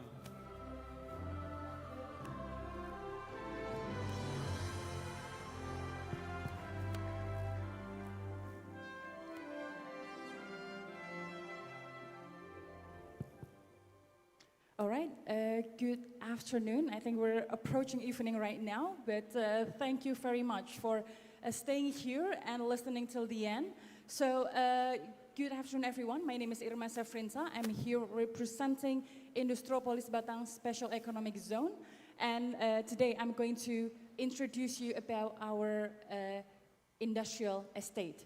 So there is a saying in Bahasa Indonesia, tak kenal maka tak sayang. You cannot love what you don't know. So that's why I'm here today as the youngest special economic zone in Indonesia to present our industrial park. Okay, next slide. All right, just to give you a bit of an idea of who we are. So we are part of a larger corporation. As you probably have heard, there is a Danantara that's now establishing a super holding for all of the state-owned enterprises in Indonesia. So us, Industropolis Batang Special Economic Zone, which is located in Central Java, we're also part of a Danareksa Industrial Park. So as you can see, there are a lot of industrial parks scattered around Indonesia, and we are one of them, and we are located in Indonesia. So which is why, if you're joining us, then it means that you're part of a bigger ecosystem in Indonesia. Next. So as I said, we are the youngest special economic zone here, but that doesn't mean we cannot perform. I think why we are here today is also because we're one of the most a fast-growing industrial park, because as you can see here, our achievement in the last 5 years, we are managed to having investment from various countries from around the world, not only from Asia, but also from Europe and even the US, and also as far as Latin America by having investors coming from Chile. And on top of that, because we are in Central Java, we have a lot of potential in terms of labor workforce. Projected workers of our existing tenant right now, there are more than 40,000, and later in 2040, it's projected to be around 200,000 people who will be working in Central Java, especially in our location in Industropolis Batang Special Economic Zone. And next. So knowing about our special economic zone is a bit special, because we have not just one or two, but we have 3 themes in our industrial park. So the name itself, maybe I will just let you know a little bit more. So the name Industropolis Batang is actually a mix of 2 things. One is about the industry, and second is about the metropolis. So we want to build practically a city that very strong in its industry, but we also want to be strong in our metropolis area. That's why not only we have industry and processing with more than 2,000 hectares, we also have logistic and distribution, and with our dry port as our biggest project with 60 hectares. And we also have tourism, which will take around 250 hectares of our location. Next. So this is our master plan. As you can see, there's a bit of different color here, but it practically shows you what we want to do in our industrial park. We have a vision, and we know we can make it happen because a lot of the support that's given by the government and also the vision of what we have. So as you can see, the green part in the middle, it's practically the industrial area. And starting from this year, we're moving to the east to open up more land to invite even more foreign investors to come to our industrial park. And also, not only in the land itself, we're also planning forward. We're looking into the future to build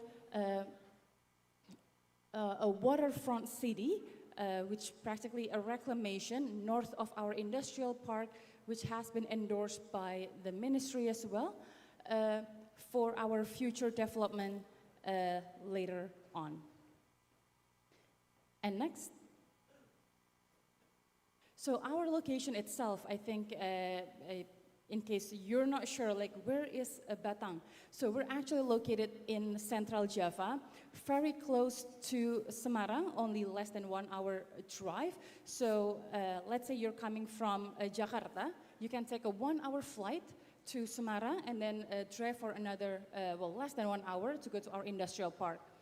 But we also have a direct connection to the highway and also to Pantura, or the national roads. So if you would like to try, you're more than welcome to try the direct access from Jakarta to our industrial park. And that probably just takes around 4 to 5 hours. So it's a very convenient and very good in terms of logistic. Next.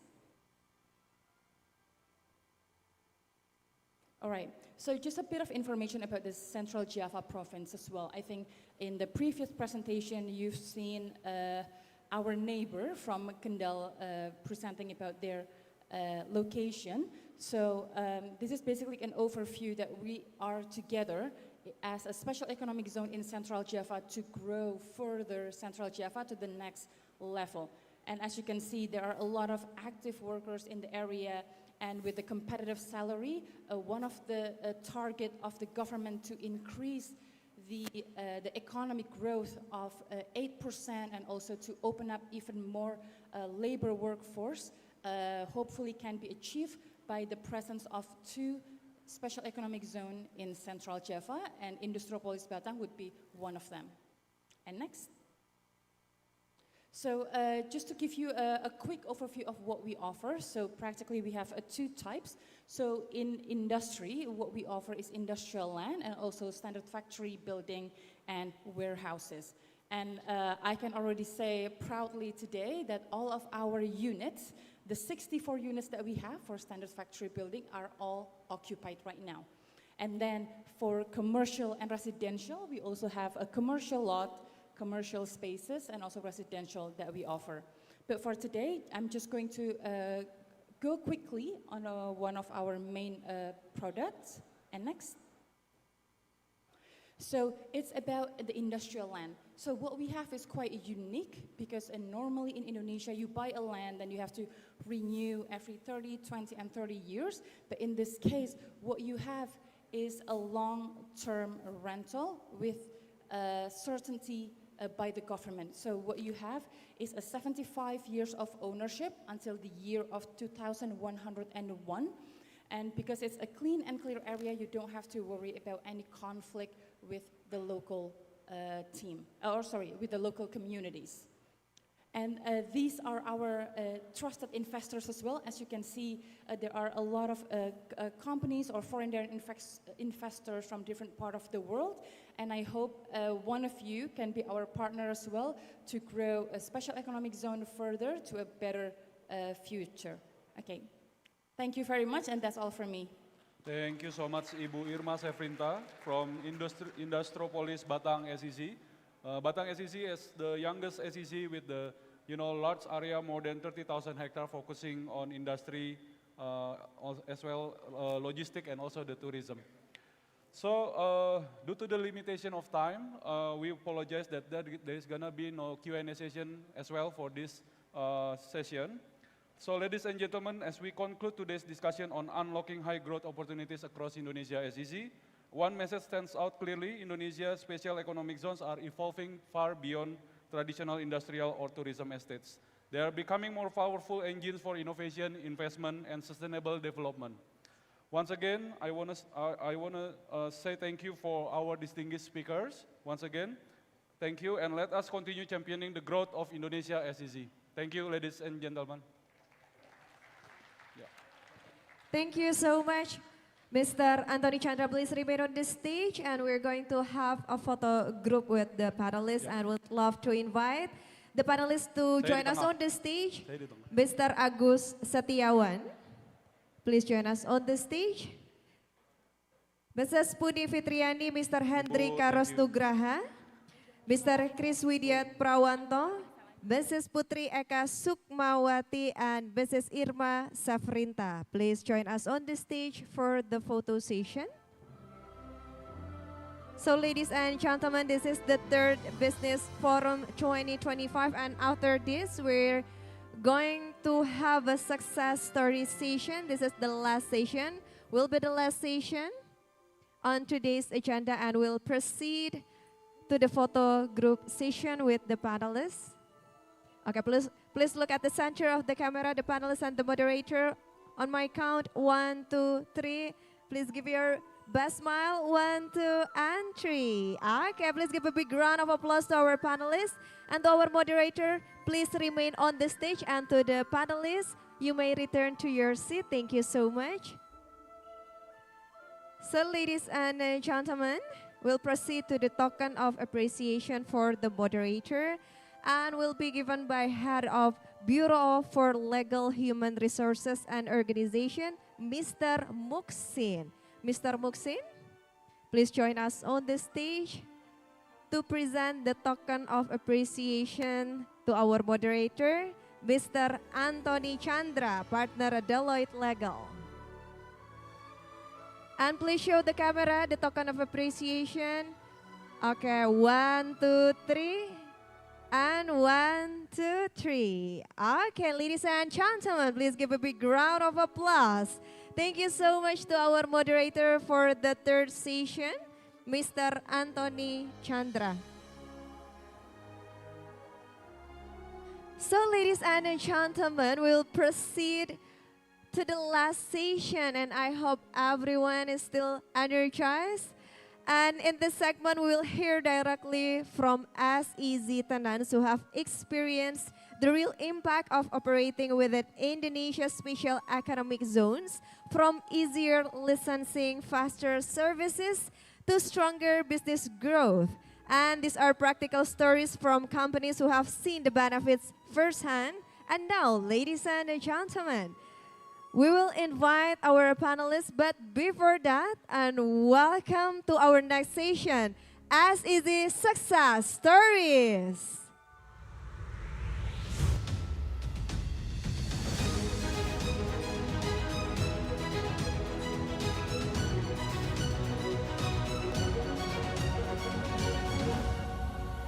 And first of all, I would like to invite the panelists, and then last, I will invite the moderator to join us on the stage. And the first panelist would love to invite Finance and Risk Management Director of ITDC, Mr. Ahmad Fajar.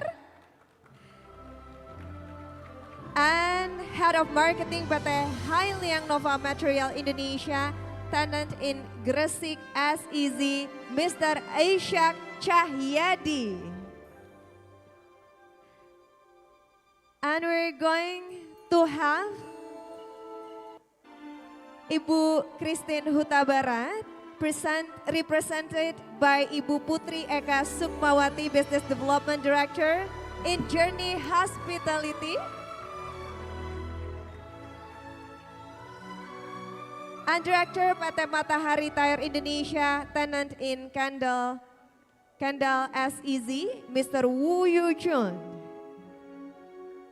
Please give a big round of applause, ladies and gentlemen, so we know that you guys are still excited for this session. And last but not least, I would love to invite our moderator to lead this discussion for success stories by SEZ tenant, Mr. Jeffrey Johari, board member of Breed Charm and managing director and president director of OCS Indonesia. And to our moderator, the stage is yours. Halo Bapak Ibu, good evening everyone. So this is actually the last session, and then people say save the best for last.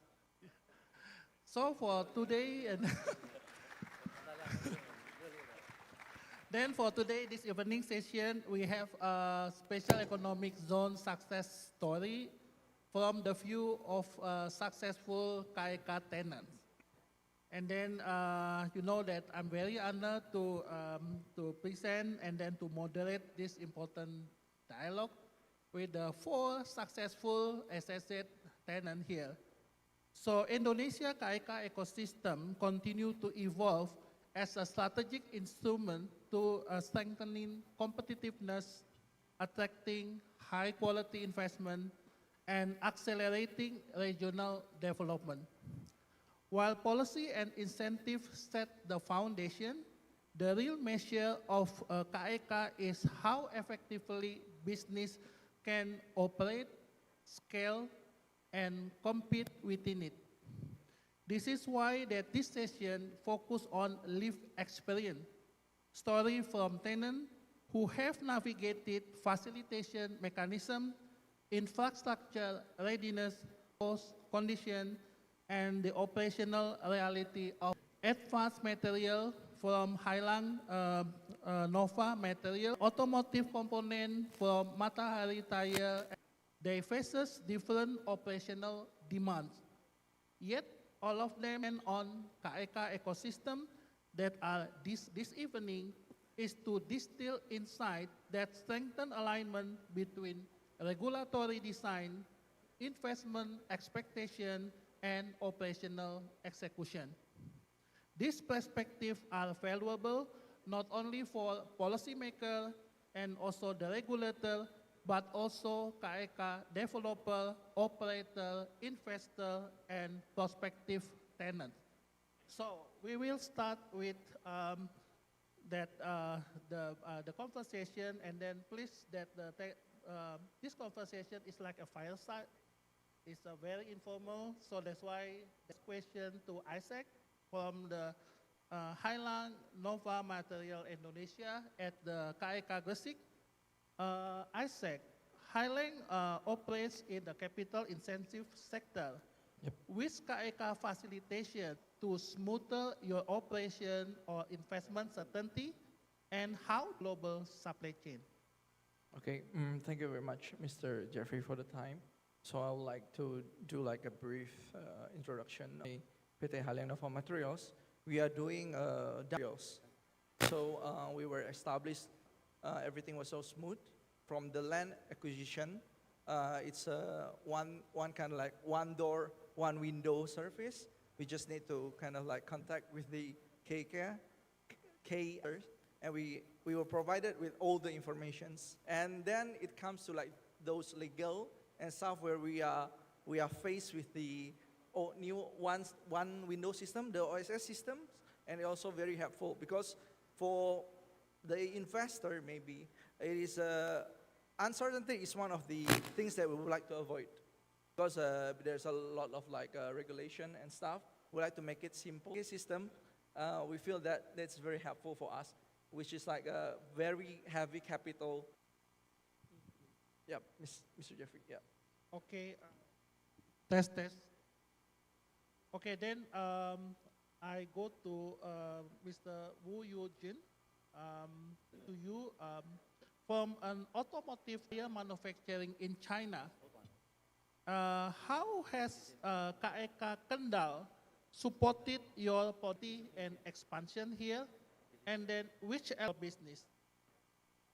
OK，目前在经济特区里面，对我们公司影响，或者说我们获得的收益呢，主要有下几个方面。在该园区，我们获得了一种发展机会，比如说 Greek、Master List、Baby Tax Holiday 的这个，包括园区的安全管理，对我们公司的生产和运行产生了巨大的管理。第二个呢，在该园区呢，丰富的劳动力资源，就说我们有更多的工人实行全产业链的发展。第四个呢，就是说我们的港口资源是需要后续的整待发展的。第五个呢，就是我们的真正的销售目的国的税率政策对我们企业影响是比较大的，所以说营商环境和外部环境对我们是最大的。谢谢。Kendal special economic stability environment such as clean tax holiday, safe environment, industrial park, quick support and assistance from KIK and KEK. Number two, ample human resources, guaranteed port resource, more our upstream and downstream enterprises to settle in to enhance the overall supply chain ecosystem. Okay, thank you, Mr. Wu. Pak Fajar, based on your expertise as a Director of Finance, Strategy and Risk Management at ITDC, how has the KEK Mandalika status strengthened ITDC ability to attract investors and accelerate development, and which aspect of the facilitation of the infrastructure readiness have been most critical to Mandalika progress? Okay, thank you, Pak Jeffrey. First of all, I would like to tell you a little story. In the past, whenever I went abroad and somebody asked me, where are you from? Oh, Indonesia. And they will tell about, oh, that's Bali. Yeah, you're right. And secondly, now, whenever people ask me about that, they ask me about, where are you from? No, I'm from Indonesia. Oh, Mandalika. It already changed because maybe I should prepare two passport for Indonesia, Bali and Mandalika as well. Thank you to MotoGP. Yeah, this is because of MotoGP. Yeah, as a traffic puller, we were and we are successful to attract people to come there.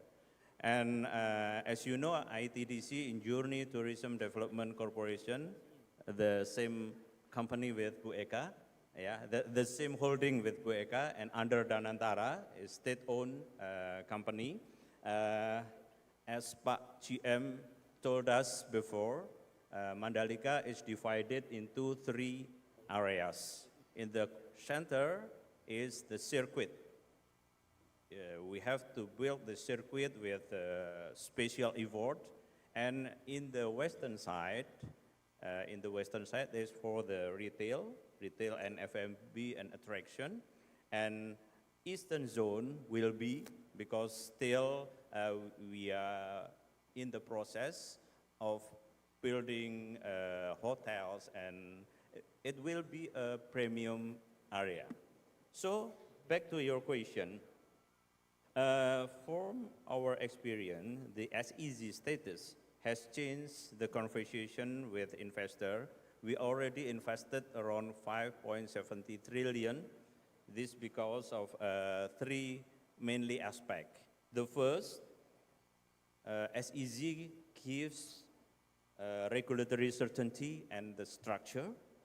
As an SEZ, Mandarita operate a clear framework, estate regulation, and also so many easiness regulation that we can conduct the business and investors are coming. Secondly, SEZ incentive make Mandalika competitive at a regional level. Of course, we are not only competing with the SEZ in Indonesia, but also in Thailand, Vietnam, Malaysia, and other areas. So the incentives from the SEZ is very important for us. So that's why how to strengthen our Mandalika, as you can see now. The third, SEZ status has unlocked the stronger government alignment and support. Mandalika didn't start from comfortable financial position. Actually, when I came in 2022, together with Pak Troy here, we were in the problem, in the financial problem. But thank God, because of the SEZ, we can obtain the loan backed by the government. From Exim Bank Indonesia, we got the loans to build Pullman Hotel. Secondly, with the backup from the government, we can get the loan from AIIB, China. So that's the opportunity for us. So in short, SEZ status gives us a stronger story and a more bankable framework. That's Pak Jeffrey. Thank you, Pak Fajar. It's very comprehensive explanation. Now that we are going to Ibu Putri Eka Sukmawati from Injourney Hospitality, but before I address the question to you, I think is it better to see that the video prepared by Injourney Hospitality about the last visit of the President Prabowo Subianto, ya Bu, ya? Maybe that the I think the team can open the video, please.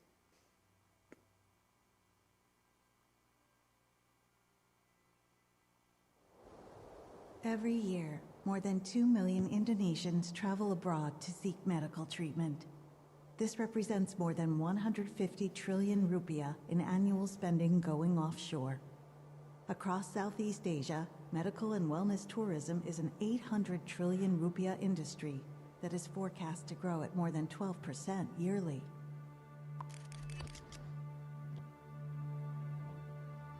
Today, we will seize this opportunity with the launch of Indonesia's first ever special economic zone dedicated to health. The Sanur, Indonesia's first international health and wellness destination, set to be the largest integrated medical tourism destination in Southeast Asia. The Sanur will house Bali International Hospital, offering world-class services in oncology, cardiology, neurology, health screening, and more. We work together with global partners to bring the best centers of excellence to Indonesia in areas such as stem cell, aesthetic surgery, eye specialists, and IVF.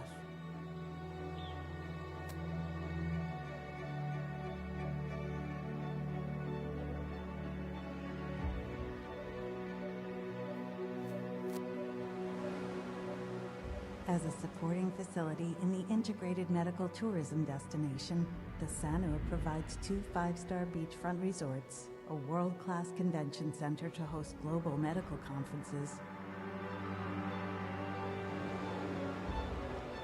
a variety of wellness facilities, as well as Indonesia's first ethnobotanical garden with hundreds of Indonesian plant species, showcasing Indonesia's rich ethnomedicinal heritage.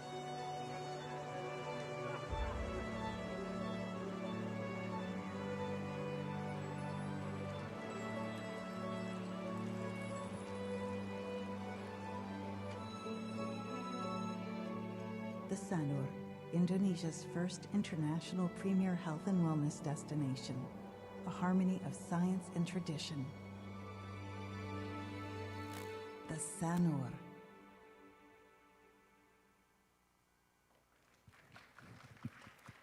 Okay, now question to Ibu Eka. Yeah. Kak Eka Sanur creates a unique health and hospitality mandate. How has Kak Eka framework supported your efforts to elevate operational standard? And what lesson from Kak Eka Sanur could inform future service-based or health-focused zone? Thank you, Pak Jeffrey. So I think I'd like to continue part of what I had mentioned earlier in the previous session. So really the framework that has made us quite successful at this point is the focus, where first is we want to make sure we partner up with the top-notch brand. Because one of the reasons why people go abroad is because they look for a specific correct diagnostic. That's first. And then they go look for the brand. So in KAEK, in Sanur, one of the reasons why it's so important for us to elevate the health tourism for Indonesia is the fact that we are allowing foreign doctors that are carrying these top-notch brands and the expertise to be able to come and practice. That's probably the most important one. But we also know the longevity and the sustainability to make sure this follows through for years to come is also the transfers of knowledge to the local doctors. So that's why we want to make sure that the partners that we are joining hand with and collaborate truly focus of that top-notch brand. For instance, one of them is the Ulster Lake Clinic for stem cell. That is from Germany, and we know the founder, which also so happens to be treating our #1 president right now, President Prabowo. So with that, when we look at the amount of availability to make sure that Indonesian stays in the country and also able to attract foreigners to come in, first for that wellness aspect, for the leisure aspect, but now we're able to make sure that they can also stay for medical treatment. But surely the government support has been tremendous for this whole collaboration and framework, because we also are working with the council itself, was very helpful, and having the knowledgeable administrator that is assigned to our location, which I'm sure all of the owners here can relate to, who's very knowledgeable as far as the health ministry is huge, because that is the #1 reason. And then also having a team on the ground, and also a team here in our main office that collaborates on the daily basis. And even for us ourselves as the developer, continually visiting, making sure that this whole aspect of infrastructure, the building, and even the licensing process is carried on through. So it's a lot of hands-on from everybody to make sure this happens. Thank you, Bu Eka. Now that I address the question back to Isaac, yeah. Across your different industry, which KAEK facilitation has delivered the most meaningful operational impact to highlight Nova material? Okay, right. So, because the nature of my industry itself, it's a very a very new one in Indonesia, especially when we are talking about the renewable energy industry. We are one of the copper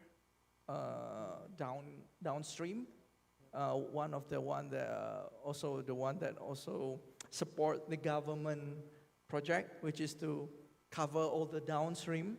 One of it, us being there as the downstream, with the government support, it has been a very a good collaboration. There's a good collaboration there, and with the government support of giving SEZ a special license to have their own ports, which mostly export heavy industry like us.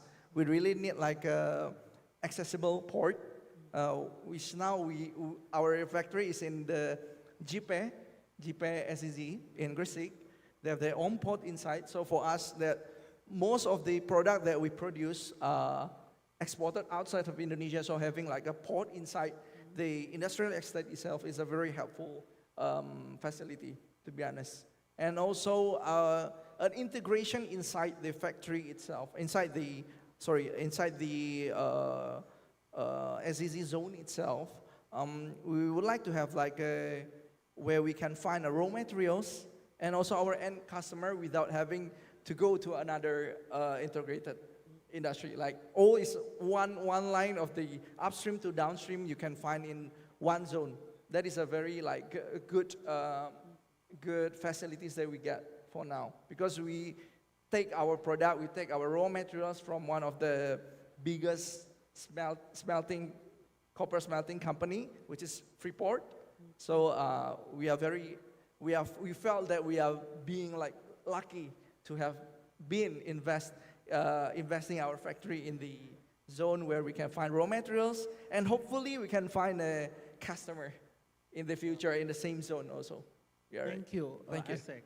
And then if I ask the same question to Pak Fajal, is there any meaningful KIK facilitation for ITDC when operate at Mandalika? Maybe you can share. Yeah. Yes, actually, there are, before answering your question, I just realized, Pak Jeffrey, we have 3 areas in Indonesia that developed by ITDC. You know, Nusa Dua since 1973 and now becoming the premium destination. It is located in the south of Bali. And then Mandalika in the south of Lombok.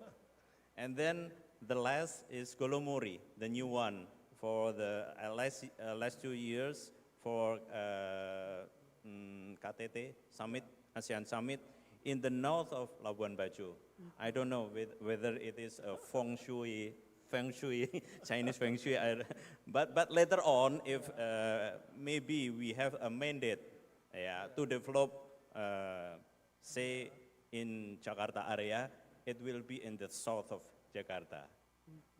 Okay, I would highlight 3 aspects that have been the most critical because you said that the support from SEZ, how is the support? The first, SEZ is very important for us because whenever we came, firstly, ITDC to develop, it was, the name was LTDC, and then becoming ITDC because joining with Bali Tourism Development Corporation at that time. And then we have 3 critical things, starting from how to build the hard infrastructure, number 1. We have to build, as Pak GM Mandalika told us, that infrastructure, the road, 17 kilometers road long, because the area is 1,200 kilometers, and then for the next, we have to build also water tank, utility duct, and others. So this is very important. Secondly, whenever the number 1 is important because whenever the investor coming, it is the infrastructure must be there. Secondly, the second presence of anchor asset. What we have is the circuit. The circuit is very critical and important to get Mandalika, because as we know, Mandalika was the most poverty area at that time. And then, so that's why the name is NTB, right? Nanti Tuhan bantu. NTT for Golomori, nanti Tuhan tolong. So, yeah, this is just a joke, but so what we call a traffic puller must be there. We built the circuit. And then the third, this is coordinated facilitation across ministries, agencies. So staying together with SEZ and also the SEZ Council, Pak Edwin, Manangsang, and others, so we can sit together with them. If I summarize, infrastructure readiness, strong anchor asset, and coordinated facilitation is very important. And then we as a government-owned company must be doing 2. The first is IRR should be positive. Secondly, as the agent of development. So every event that held in all our area should be IRR positive.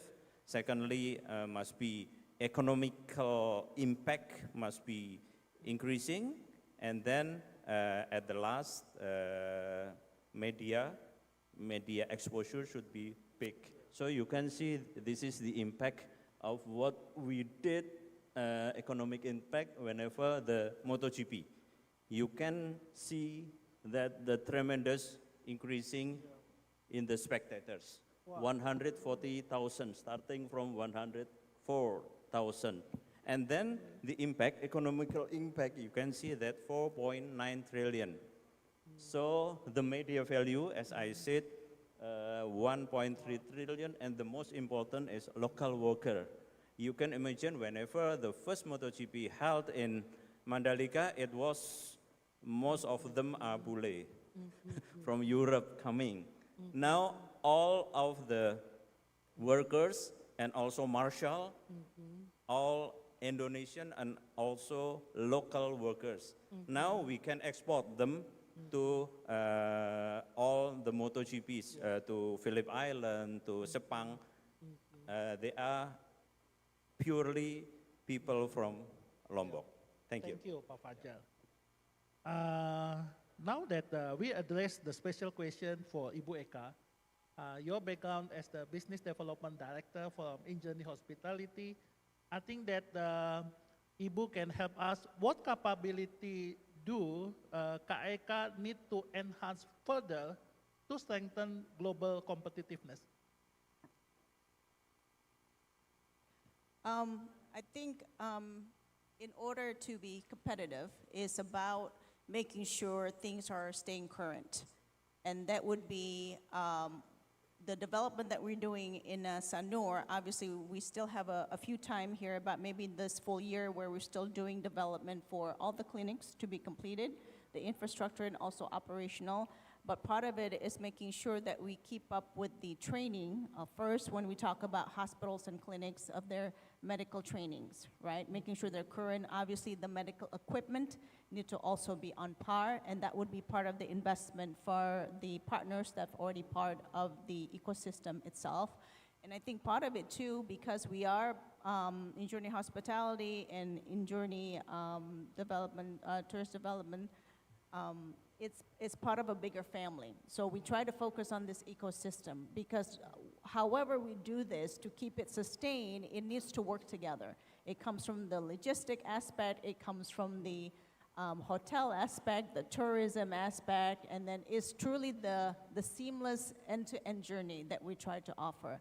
But also we look at the quality of what we offer as well, which is why the selecting of the partners that we work with, it has to start with that.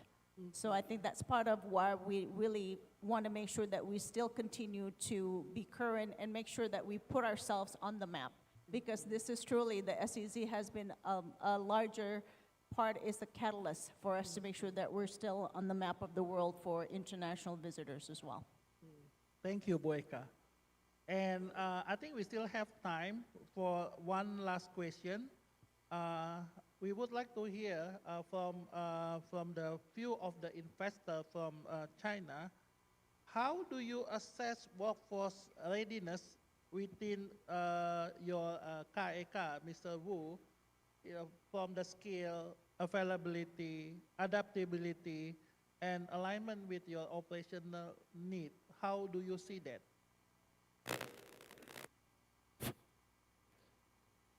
MTI 公司呢，目前呢运行1年以来，我们公司招聘了3000个我们的印尼本土员工。在真正的实际工作过程中呢，我们发现就是说我们的现有的劳动力资源能够满足我们企业最基本的运行，目前是可以的。但是在专业性和适配性上会存在一个问题。所以说，针对这些问题呢，我们公司以及和园区共同启动了我们的校企合作，建立我们的大学生的实习基地，给他们提供足够的奖学金，然后建立我们的学习班，来培养我们当地的大学生，来实现专业化的生产。在这个过程中，就说既给我们当地培养了更多的专业技术人才，同时呢，也给我们 MTI 公司呢培养更多的骨干力量，这样可以实现印尼和我们 MTI 公司共同发展。谢谢。MTI currently has 3,000 local employees. The workforce in our location is highly adaptable to company operations, while the supply of skilled or specific workers remains insufficient. We need to work closely with educational institutions and relevant government departments in Kendal and also the Central Java government to conduct more collaborations and training programs to meet our short and long-term needs. Okay, time's up. So I hope that everyone that can learn the insight and then knowledge sharing from each KEK tenant. Thank you Pak Ahmad Fajar, Pak Ishak Cahyadi, Ibu Putri Eka Sukmawati, and Mr. Bu Yuajin and Pak Ade. Please give a clap to all speakers here. And then if we try to connect with the presentation from Pak Edwin Manansang, mentioned that the role of KEK is industrialization, tourism growth, domestic economy integration, and then the development of science, technology, and innovation. So basically that this KEK provide facilitation and also like the service. And then what we heard from all the panel here, the KEK will create value when facilitation, estate governance, operational capability, and regulatory predictability work in cohesion. So thank you very much Pak Rizal Edwin Manansang and Ibu Neti Herawati. I think that Ibu Neti that will retire next week. Please give a clap to Ibu Neti. Yeah. and then by then I give it back to MC. Thank you so much, Mr. Jeffrey Johari. We're going to have a group photo session with the panelists and the moderator. Please come forward and step forward. And the documentation team, please place your position. Okay, thank you so much. And this is our amazing panelists that have shared their success story. And this is the last session. And after this, we'll proceed to listen to the closing remarks. So ladies and gentlemen, please remain on the ballroom. Okay, we're going to have a photo session first. Okay, be ready. And on my count, 1, 2, 3. And 1, 2, 3. Okay, Mr. Jeffrey, please remain on the stage for the token of appreciation. And to all the panelists, you may return to your seat. Please give a big round of applause once again. And would love to invite Bapak Edwin. And to our panelists, you may return to your seat. Thank you so much. Thank you so much for your participation and for sharing the valuable insights and stories. And Bapak Edwin, kindly present the token of appreciation to our moderator, Mr. Jeffrey Johari. Okay, 1, 2, 3, and 1, 2, 3. Please give a big round of applause, ladies and gentlemen. And to Mr. Edwin, Bapak Edwin, please remain on the stage. And thank you so much once again to our moderator, Mr. Jeffrey Johari. And ladies and gentlemen, we will hear the closing remarks by Mr. Rizal Edwin Manansang. Thank you, Mbak Suci. Ladies and gentlemen, on behalf of the organizers, I would like to express our deep gratitude to all panelists, moderators, and speakers for their thoughtful contributions, and to all participants of your active engagement and enthusiasm. Your presence and collaboration underscore our shared ambitions to unlock even greater investment potential. And I hope that today's forum has facilitated a fruitful dialogue, strengthened cooperation, and opened new pathways for future collaboration.